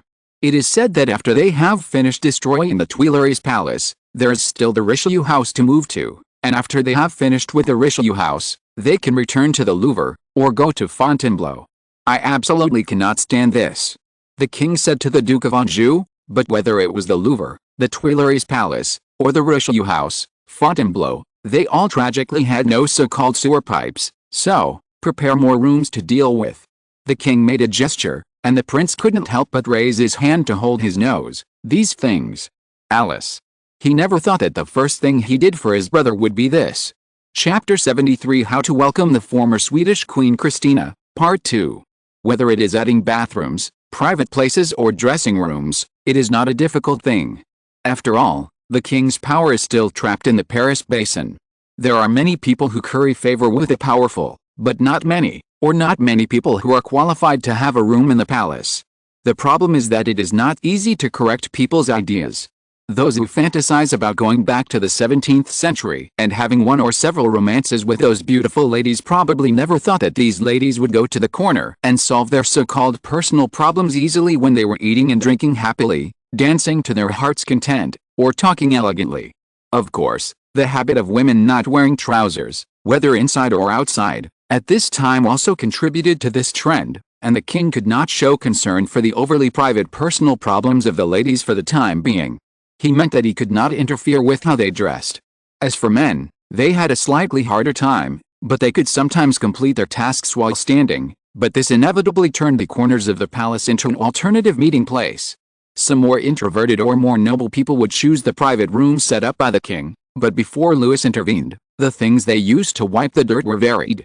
Some were ropes made of silk, some were fresh salmon fillets, some were wool balls, and some were goosenecks.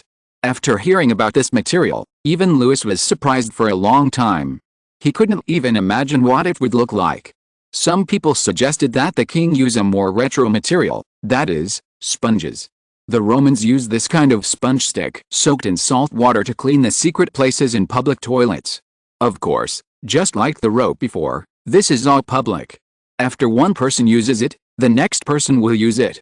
This was immediately rejected by Louis. A more luxurious way would be to use a silk handkerchief and throw it away after use, but even for the sake of the empty treasury, Louis could not do that.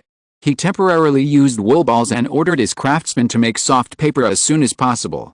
The paper-making technique from the East had been introduced to the West since the 12th century, and by the 14th century the paper-making technology had become very mature. The problem was that most of the time people still used old clothes to make paper, and sometimes flax and wheat straw.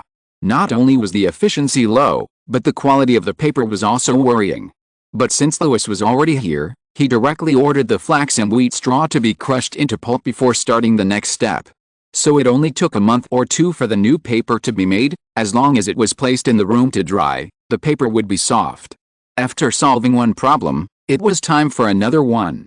This problem was to be solved by Philip. Of course, the prince's brother also had his own way.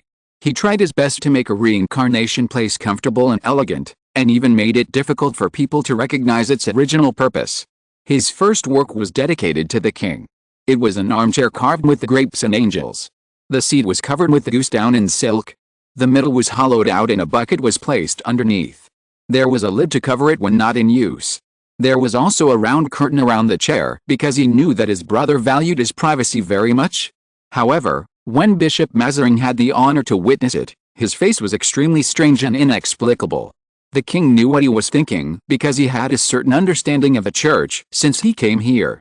It was hard to say whether the inspiration of this chair came from the special chair used by the Pope before he ascended the throne to test whether the body was incomplete. Louis pretended to know nothing. He thanked his brother and asked him to install these chairs in the palace as soon as possible. He also gave some suggestions, such as putting some dry sawdust in the bucket to prevent the smell from overflowing. Philippe happily accepted the king's suggestion and completed his work. Of course, this was only the first project. After that, there were many other matters. The Queen Mother, the Duchess of Montpensier, and even Queen Mary of England and Princess Henrietta took on some of the tasks. Even Marie Mancini was asked to help. This was not only to welcome a queen who had abdicated, but also to establish a positive impression of the king among the people of Paris. Although the king's coming-of-age ceremony was also held in Paris, the king was more concerned about rebellion and the high court at that time. Although the ceremony was grand, the guests were still limited to some nobles and officials, and could not really show the king's majesty. Louis also specifically instructed that the streets that Madame Christina might pass by, as well as the surrounding areas of the Louvre, should be renovated and decorated. This was a considerable expense, but it was also necessary because they were also seen by those outsiders who flocked to Paris.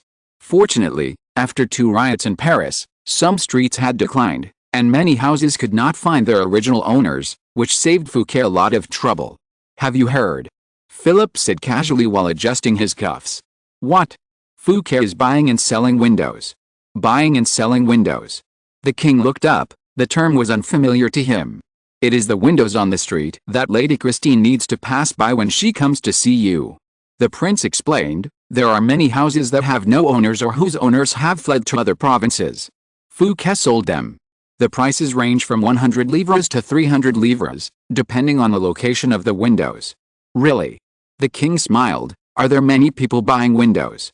"Quite a lot," the prince said. "It is said that the windows closest to the Tuileries Palace have been sold out." "Then do you know?" The king said, Fouquet has reported this to me. The money from the sale of the windows will be used to decorate the streets. I don't have to pay an extra lira for this." Philip was obviously stunned for a moment. "There is one more thing," said the king. "I don't think you know, Philippe. Although he told me this, in addition to the money from the windows being used to decorate the streets, he also received many gifts, which he never mentioned." Philippe only thought for a few seconds and immediately understood. He was furious, and obviously thought of how Fouquet cleverly enriched himself. He sold windows in the name of the king, but there were only a few of them. If people wanted to get a good position to watch the ceremony, they had to bribe him. But on the other hand, he did as the king said and used the money from the windows directly to decorate the streets. Even if the king knew that he had accepted bribes, he couldn't blame him because he really did a good job. "But he betrayed your trust," Philip said angrily. He was wearing his favorite clothes today, a coat made of silver gray satin with gold thread, decorated with exquisite bows, and silver lace on the cuffs and collar. He was more dazzling than any noble lady around Louis, but he was also wearing a sharp sword.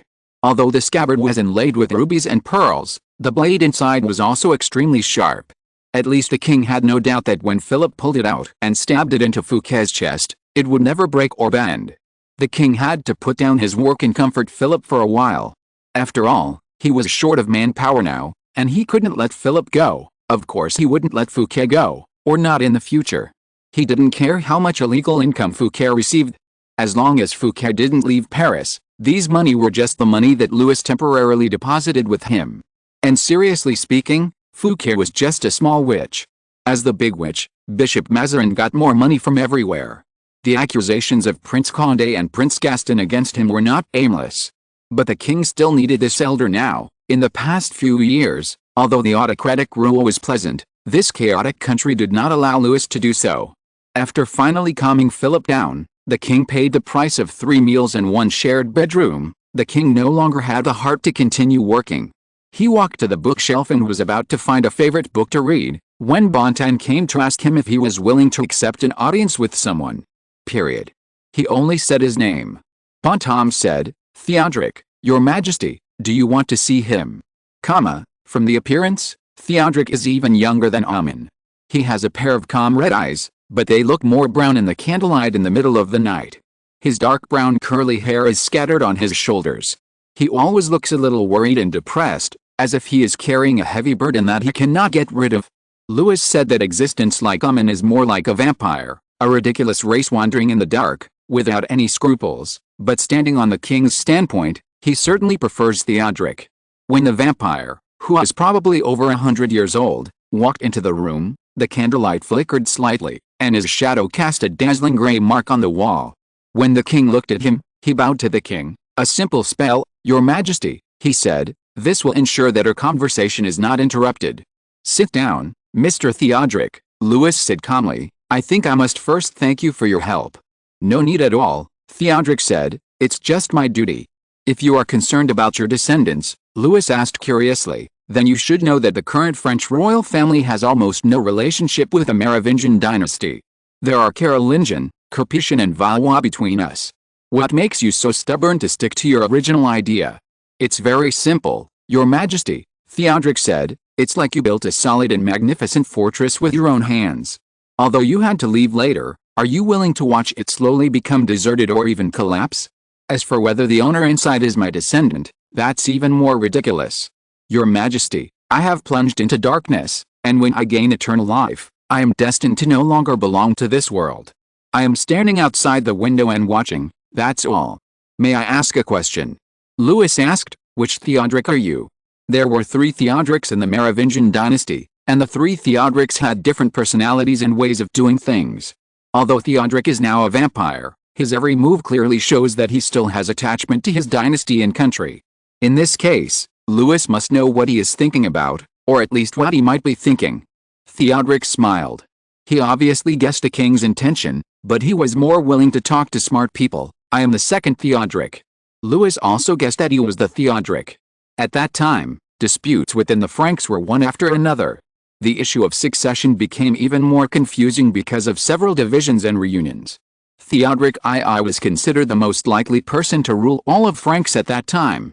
He inherited Burgundy when he was born, but in the subsequent wars, He not only defeated his brother Theodebert II, but Brun also killed him and his descendants at the suggestion of his grandmother to ensure that he was the only heir to Austrasia. Just when he integrated the two countries and intended to eliminate Clotaire and unify Franks, he died mysteriously at the age of only 26. There are many different opinions about the cause of his death, but now it seems that there are obvious signs of direct intervention from the inner world. No wonder both the church and the big families that migrated to the inner world in the later period all formulated relevant strict laws to prohibit the traffic between the inner world and the surface world. Louis simply couldn't imagine to what extent the order of a country would be shattered if the king of a country was suddenly turned into a werewolf or a vampire, and when he thought of this, another name came to mind, Amin. Louis said, "Are you coming to see me in person because of that gentleman?" "Yes," Theodoric said. He even looked like a gentle and eccentric scholar. He didn't look like a man who had killed his brother and nephew, and was once only one step away from the most glorious crown. Has he still not given up his original plan? Amin is the prince of the Tsimish family. Like the Lecenda family, he belongs to the demon party. He has been extremely crazy since he was just a heir. Although every Tsimish is like this, he has always had a strange idea. Strange idea. Yes, the leader of the demon party is Lecenda, and the vampires of the Tsimish family are not so keen on power, but Amin wants a descendant who is good at leading others. He has chosen many people. Your Majesty, there are many outstanding kings or dukes among them, but these people finally disappointed him. Now he has chosen you. Should I say I am honored? No, not at all. Theodoric showed a wonderful smile, which seemed like regret and jealousy. You know, I almost became the king of the Franks, he said. I know what it feels like to be a secular king. No, Your Majesty, although you are still very young, you already have the rudiments of a wise monarch. I am willing to hand over my country to you, and I hope you can make it stronger, and on the other hand, Amin hopes so too. He wants that. Exactly. To him, you are an unopened treasure box, a flower that has not borne fruit, a fledgling that has not grown up. He will wait and then pick or plunder you. Then I don't have to worry about him for the time being. That's why I came here. Theodoric said, Your Majesty, I don't want you to go through what I have experienced again, so I am here to warn you. I'm listening. I know two people have brought you a message from Amin. I beg you not to believe it, nor to be moved by it. Do not rashly use the power that you cannot control. It will backfire on anyone who dares to use it. But you should also know. Louis looked at him. I have been expelled from Paris by my people twice. If I continue to be cowardly and indulge myself, there may be a third time, a fourth time, or more likely, they will treat me like they did to Charles I. I need people who are willing to be loyal to me or willing to use me, whether he is a human, a wizard, a werewolf, or a vampire. If you just stand there and ask me to give up the power that is at my fingertips, it is impossible. Don't you regret your soul? Compared to going to heaven now and going to hell in 50 years, you know I will always choose the latter. What did Amin promise you? Just as you think, said Louis. Then please give me some time, Theodoric said. I need to think about it carefully. It's okay, Louis said, but not too long. Louis didn't care what Theodoric thought, and he wouldn't really believe Amin, a crazy vampire. Who knows when he will think that Louis is ripe enough? Just like everyone who needs to make a living, for a king, no matter what happened the night before, the mountains of official business will not disappear when he wakes up the next morning. While he was working, he asked Bontemps to summon Fouquet. Although he said this to Philip, it was impossible to let Fouquet off so easily. Otherwise, who knows what this talented but immoral guy can do? Maybe he will even sell the windows of the Louvre. Fouquet rushed to the Tuileries Palace. When he came before the king, he was still hot from running fast. His hair was messy, the feathers on his hat were a little crooked, there were some mud spots on his coat, and his boots were dusty. The king knew that this kind of behavior was done to please and show off. He would not be deceived, but he was too lazy to point it out. He did not even let Fouquet sit down, but just gave him another job. This job immediately made Nicolas Fouquet frown, because although this job could also bring a lot of benefits, it was also very tedious. It had to be completed before the former Swedish queen came to Paris, which was not easy. In fact, the king originally wanted to complete this matter later, but since Fouquet still remembered to make a profit for himself, he should be able to handle the previous job with ease, so it should not be difficult for him to take on another job. This job has something to do with the task Fouquet had received before. and it can even be said to be an extension and expansion. The king has never forgotten what they saw when Prince Condé encountered assassins on the street next to the Red Children Market, and they were led by Sebastien Vauban through the civilian streets. No wonder the city at this time, as long as a person infected with a plague entered, an unstoppable disaster would immediately erupt. And those mobs and assassins, they are like dirt and feces hidden deep in the crowded and dark streets, and they can never be cleaned up. This time the king will not wait for riots or wars, he will directly eliminate them first. So Fouquet has two things to do. The first thing is to start from the Louvre, to the Place de la Bastille, to the former Red Children Market, and the Triangle area on the north bank of the Seine River. The area must be redivided, the streets must be named, and the population must be registered. Everyone must either have a property or a property certificate, or a lease contract. If they are serving a noble, then they must have the guarantee of the noble. Just thinking about it, Fouquet's head is about to explode with pain. Some people from the provinces who were entering Paris had no idea that they were about to face the most stringent interrogation in history. They were extremely excited and cheered all the way. The man in the lead was particularly eye-catching because he was dressed up as Caesar, wearing a brass-gilded laurel wreath on his head, a white toga, and a vermilion cloak. Is this Paris? The female companion, who was also dressed up as a Roman noblewoman, stuck her head out of the caravan and breathed deeply. Baptiste. What sweet air, this is Paris. God, I feel it, this is the smell of freedom. Is it the smell of feces? The man named Baptiste said, indeed, it is much stronger than Saint Fargeau. Also, don't call me Baptiste, I said, my name is Molière now. Chapter 74. What Molière sees. Molière and his glorious troops staggered into Paris, but they were a little unlucky because they could not find someone to guarantee them, so they could not borrow a house to live in. So some people thought that they should go to the Duchess of Montpensier. After all, the Duchess admired their place very much at that time. But later, no one knew what happened. The Duchess suddenly left Saint Fargeau. Of course, they now knew that it was because the Duchess was pardoned by the king and immediately set off for Paris. Only Molière had different ideas. Only he knew why he didn't want to see the Duchess of Montpensier, because he took the money from the king's special envoy, Count d'Artagnan, and wrote and rehearsed such a small play about a stingy father and a foolish daughter overnight. At that time, the Duchess was touched by the hidden pain in her heart and could not react for a while, but it was hard to say that she would not have any associations when she saw him again. But since Mr. d'Artagnan promised to introduce him to the king, he should go to the other party. Mr. d'Artagnan is now a well-known figure in Paris. Firstly, after he returned to Paris, the king fulfilled his promise and made him the acting captain of the guards company. He can now truly be called a count. Secondly, his romantic reputation has spread from the streets to the court.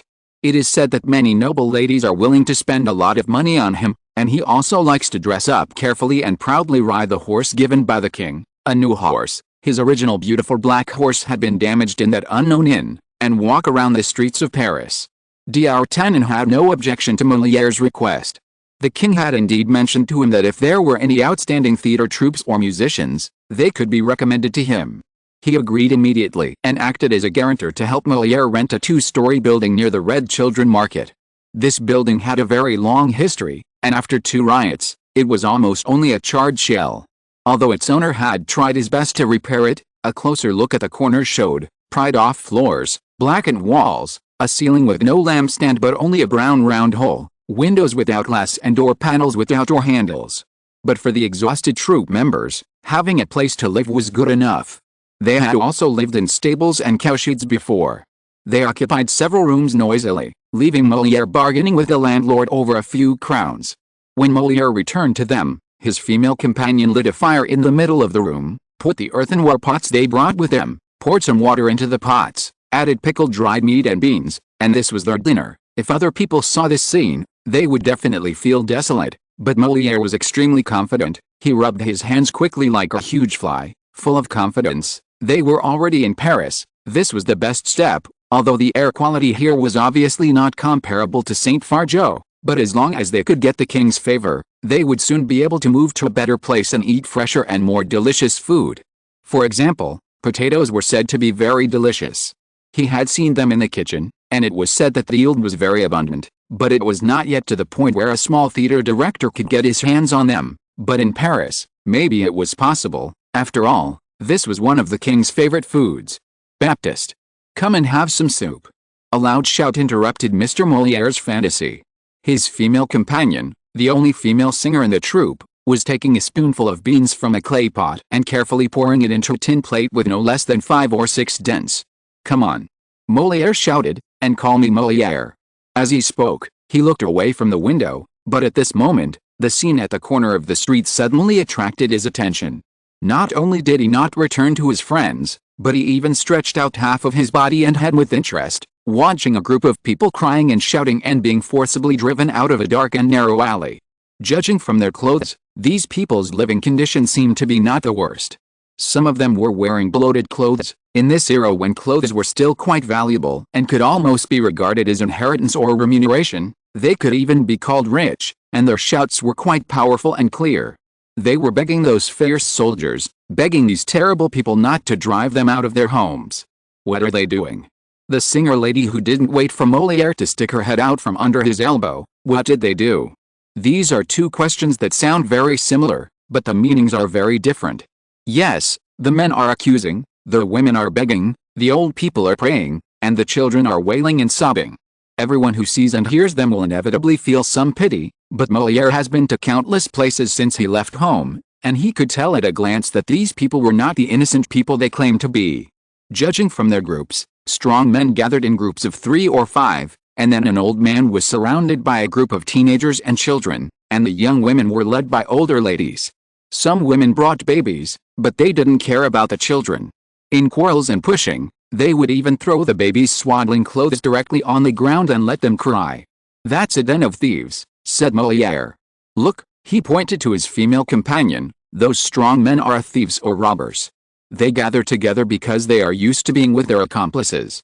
Look at that man, he asked his female companion to look at the people surrounded by more than a dozen children. Ordinary people don't have so many children of similar age. He is the teacher of the thieves and their master. He wears so many clothes, there are more than 10 layers of shirt collars alone, 3 coats, and those cumbersome accessories, all of which are stolen goods. And those women are almost all famous girls, although they may not deserve such a title, there are probably no good customers worth fighting for here.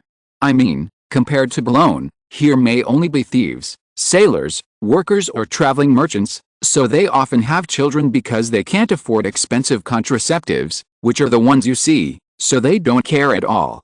Anyway, they will be like this when they grow up, either thieves or... Moliere shrugged. So are those policemen.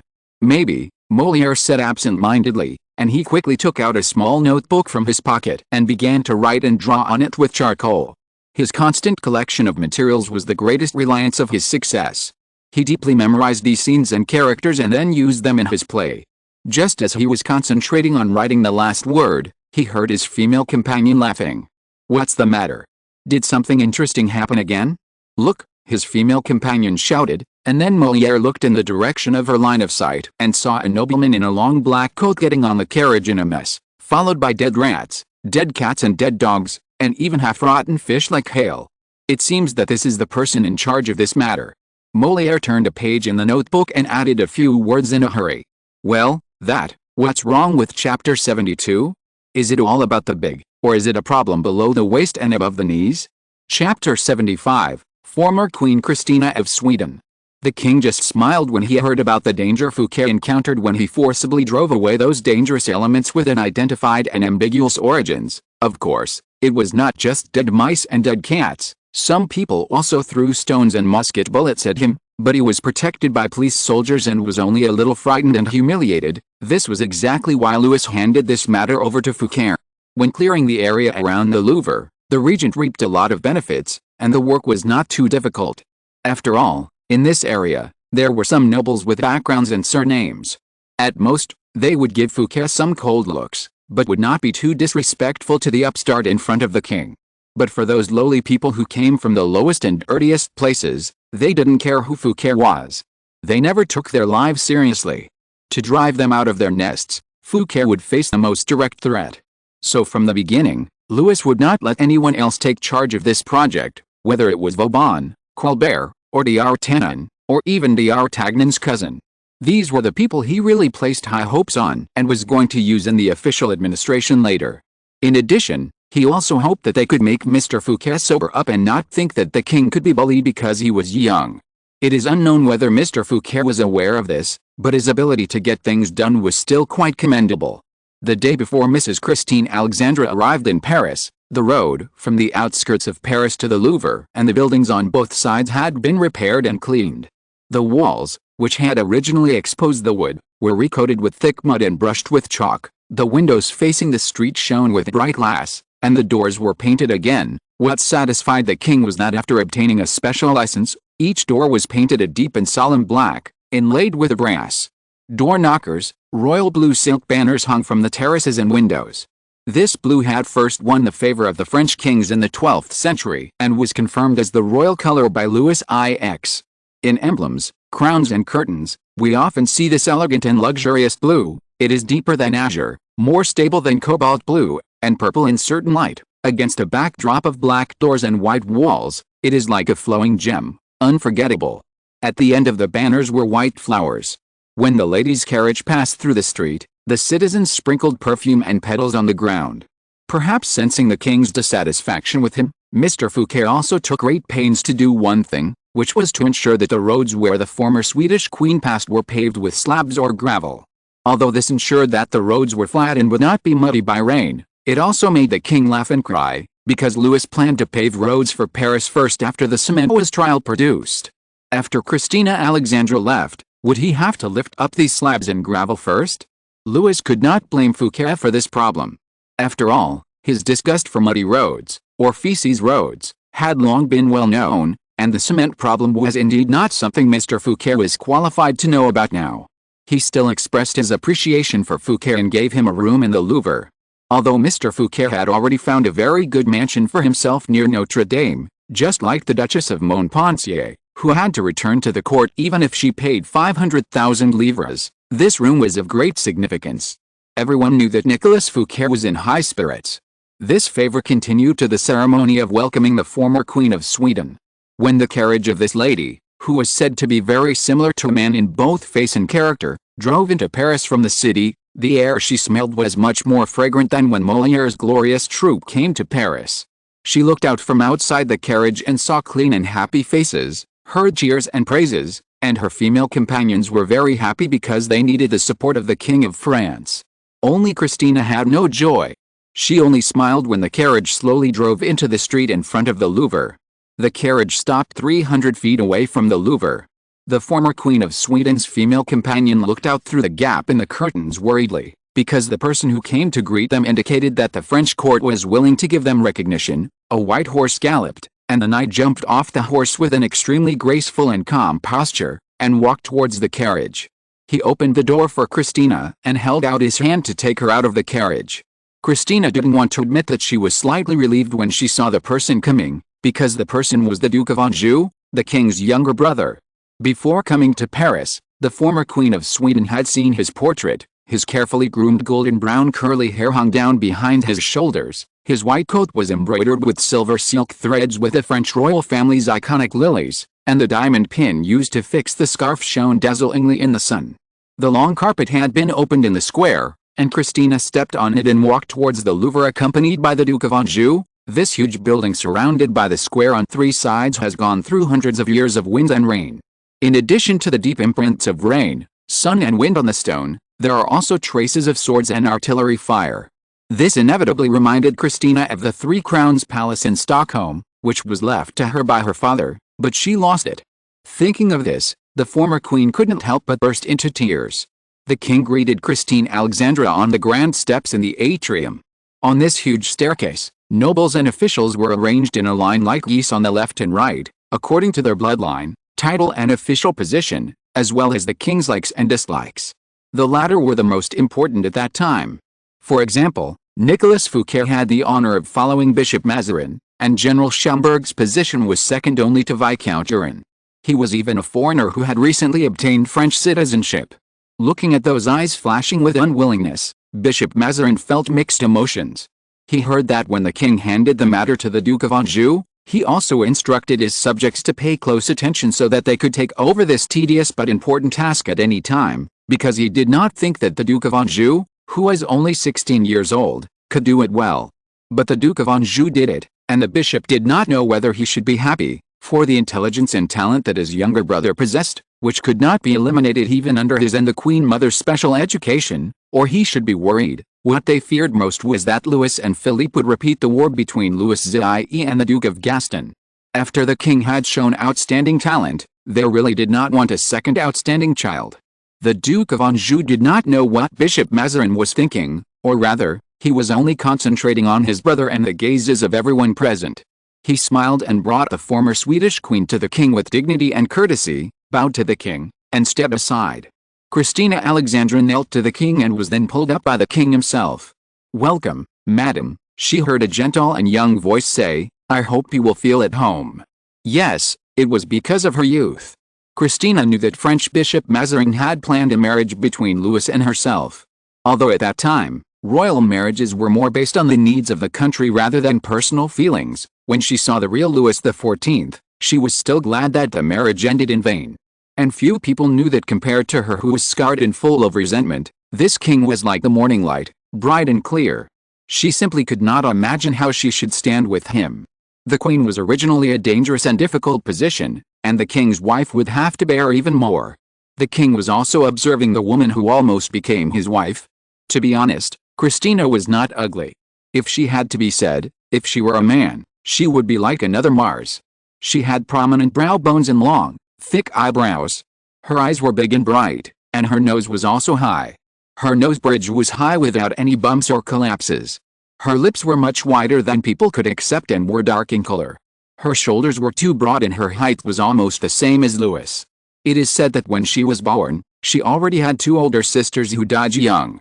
When she was born, she was mistaken for a boy because of her hoarse cry, thick hair, and covered with amniotic membranes. In Scandinavian legends, this amniotic membrane is called the victory amniotic membrane, and children born under such amniotic membranes are all warriors. There was jubilation inside and outside the court at that time. One can imagine how disappointed people were when they found out that this was also a girl. Her mother even hated her because of this. Her father, Gustave I at the time, was very happy and said, "This is a child who fooled all of us as soon as she was born. She was once educated as a boy, and she seemed to have grown up like this." Some people said that she was not so interested in things that women liked, such as dressing, embroidery, or powder, and often wore men's clothes. She did not want to be bound by marriage, so some people have always questioned whether she was a deformed hermaphrodite. Some people also said that she was a person who loved the same sex more than the opposite sex, but Louis knew that these were all rumors from Christina's enemies. If Christina had loved a woman, she would not have lost her hands in that crucial secret struggle and handed over the throne to someone else. Although people say that the reason she was unwilling to continue to rule Sweden was only because she was a Catholic, but anyone who is a king or queen knows that the so-called faith has long become a mask that can be changed at any time for rulers. When a country is in front of them, it is possible to change their faith or reconvert, or to waver. Christina's previous behavior in Rome was more to win the support of Rome. After all, for Rome, a Catholic king is certainly better than a Protestant king. The problem is that the Roman Church no longer has the power it used to have. I think this lady is very disappointed. I really don't know what happened to chapter 72. It was rejected after being modified. I can only move the modified content to chapter 73 first. I say, can you tell me where the problem is? Oh my God, the servant of servants is also.